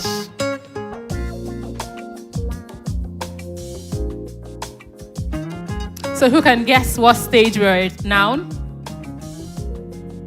What stage? What's the final stage? Closing? No! No, what's the final stage? Thank you. So we have gotten to the bottom pot. You know that pot? Jollof rice. Who knows the buns part? You know. Thank you. So we've gotten to the last and final section for the conference for Shield Africa 2.0 2025. Yes, and indeed at this point in time, we are going to be announcing the grant winners. Those who are going to be getting $1,500 each of our people who are going to come up here. But I'm going to hand that session over to someone who is going to lead us through the process, what happened before, what they did, why they qualified. Ladies and gentlemen, shall we welcome to the podium someone who has over 15 years of global experience at the intersection of strategy execution and systems transformation. Distinguished ladies and gentlemen, welcome to the podium with a round of applause. The lady who is going to announce the winners who are going to be working away with the grants this year, Olamide Dauda. Shall we welcome her with a round of applause, please? Thank you very much for your patience, but now we're going to announce the winners. Yay, good afternoon, ladies and gentlemen. Please allow me to stand on existing protocols. It is indeed an honor to serve my favorite part of the jollof rice, the bottom of the pot. Last year, we awarded Shield Africa. It started the grant program, awarding 3 recipients 1.5 million naira each. Sorry, I've been corrected, 2 million naira. And I want to add that this was self-funded, so can we give a round of applause for that, please? And so this year, although we received hundreds and hundreds of applications, the process was much more thorough. We had a panel of agricultural experts who reviewed the application, and then we had a team that was shortlisted. From that shortlist, we arrived at 3 awardees. And I want to just talk about the process, right? So for the candidates that were shortlisted, the committee looked at job creation, environmental sustainability, but as well the viability of the business. Do they have a good financial management track record? And even in terms of their agricultural processes. So, ladies and gentlemen, we are cutting 3 checks, $1,500, like we said, to 3 participants. Do I have the dummy checks? So with that, it gives me great honor to call our convener and our founder, Mrs. Michael-Orokpo, who will be presenting the, yes, that deserves a round of applause, who will be presenting the awards. All right, I apologize in advance if I don't pronounce your name correctly. First winner of the $1,500 grant from Shield Africa Summit, I'm pleased to invite Friedman Abechi of Quality Global Limited, Abuja. Round of applause, everybody. Congratulations to Quality Global Limited. You are the first winner of the $1,500 grant for the 2026 Shield Africa.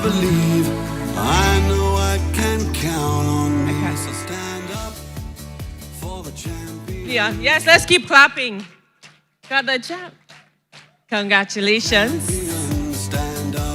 Yes. Thank you very much. Congratulations.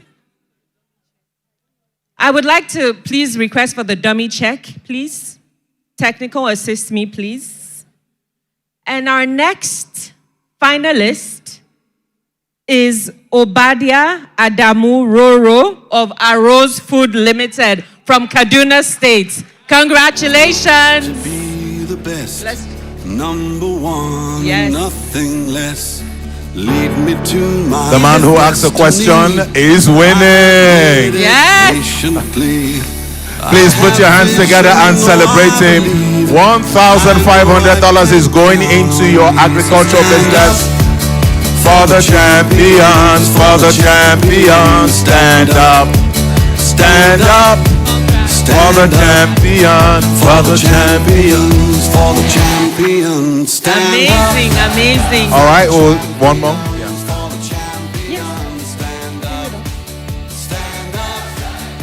And finally, the third winner of the $1,500 grant from Shield Africa is no one but Blessing Jonah Ejika of Adonroy Spectrum Limited from Niger State. Blessing, can we give her a round of applause, please? Lead me to my destiny. I have waited. Let's keep it going. Well done. I have vision. To our woman champion of the grant winner. Here she comes. For the champions, stand up.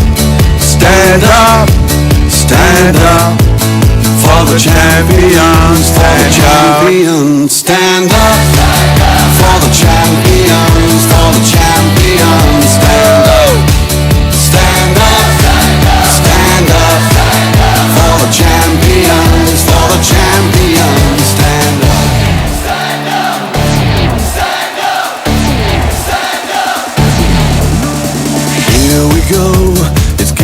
close. Now it's just who wants it most. It's just life, that's how it is. 'Cause we have our strengths and weaknesses. Oh, I have vision, oh, can't you see? I'm on the move, make way for me. So stand up for the champions, for the champions. Stand up, stand up, stand up. Can we stand up for the champions and celebrate them? Stand up and champions, for the champions. Stand up, stand up. Oh yeah. Stand up for the champions, for the champions. Stand up.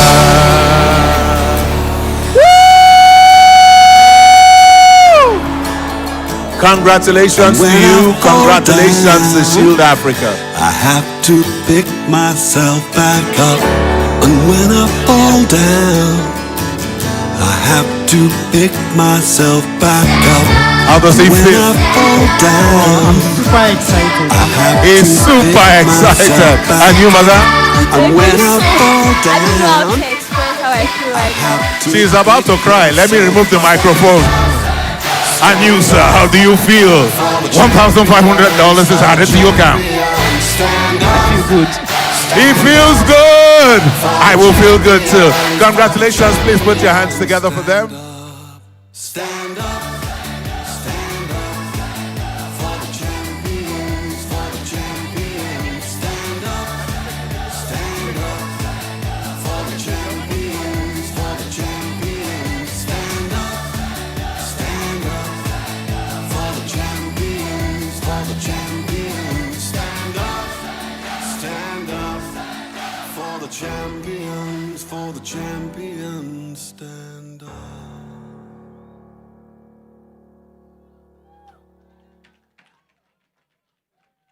All right, individually, please come this way. Both of you come this way so that he has enough space to take his picture. Ma, did they take with you individually? Okay, they've taken individually. Okay, that's good.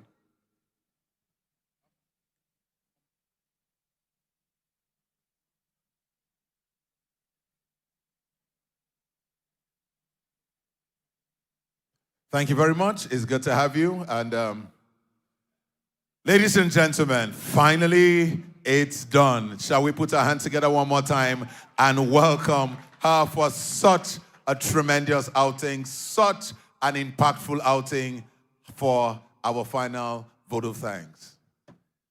Again, good afternoon, everybody.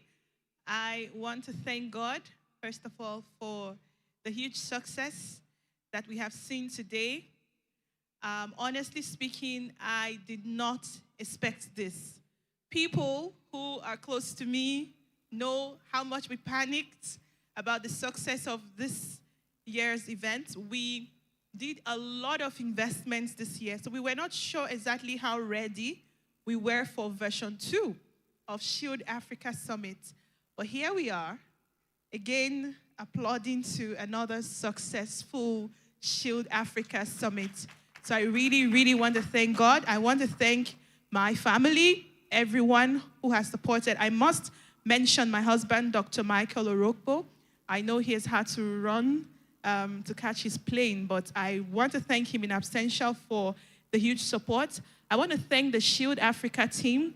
As we mentioned earlier, we have expanded beyond just being a not-for-profit.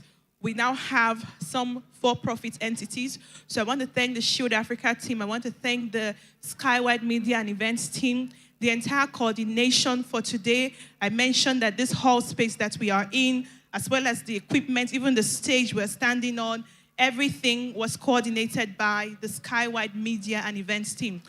And I think at this point, I'll just say, if you have an event, make sure you use our space. We're still testing the waters, but I think we'll be happy to discuss and work with you to make your event beautiful and successful. I particularly want to welcome and acknowledge all of our students from the Sustainability Lab.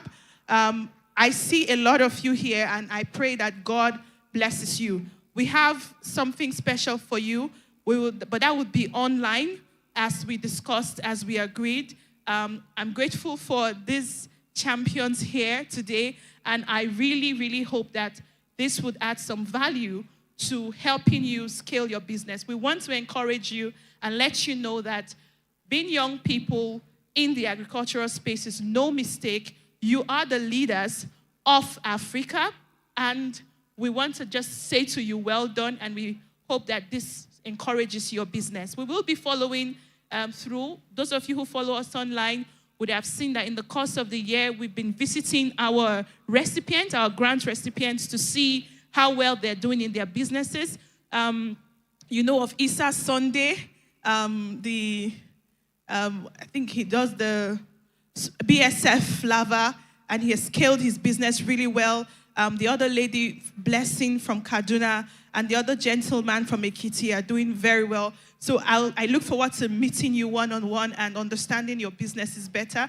I was not part of this process, so I do not know them or even what their businesses do. I'm hearing about them and meeting them here for the first time. So I look forward to understanding what you do and seeing how we can constantly support you. All the best and congratulations. I want to finally, yes, thank you. I want to finally thank everyone who has made it here today. Thank you for staying with us from the very beginning, and now we're ending. I want to wish you the very best for the day, for the month, and for the rest of the year. I pray that even as this year comes to a close gradually, God will continue to watch over you and your families and make everything good for you. That's my prayer for you, and also cause your businesses and your organizations to thrive across your sectors. Thank you. I can't thank you all enough, but I just hope and pray that you see my heart. And I want to say thank you again and again. Have a lovely evening, and God bless you. Thank you. By increasing our production capacity. Thank you so much, 200 kg. A round of applause, please. Thank you very much, distinguished ladies and gentlemen. Customer demands. Your final words? Thank you so much. It takes an audience to have a conference. And for Shield Africa 2.0 2025, we say thank you. Thank you. See you 2026. Congratulations, everybody. The videos of the last past winners will be played right now, so we can see how they are doing in the videos, their various businesses. We can now push the video up, the volume up. Thank you. God bless. These are our products, so you can see it. So they basically feed on organic waste. So you can see the larvae feeding on organic waste. So we hope to see ourselves at the next stage. Thank you very much.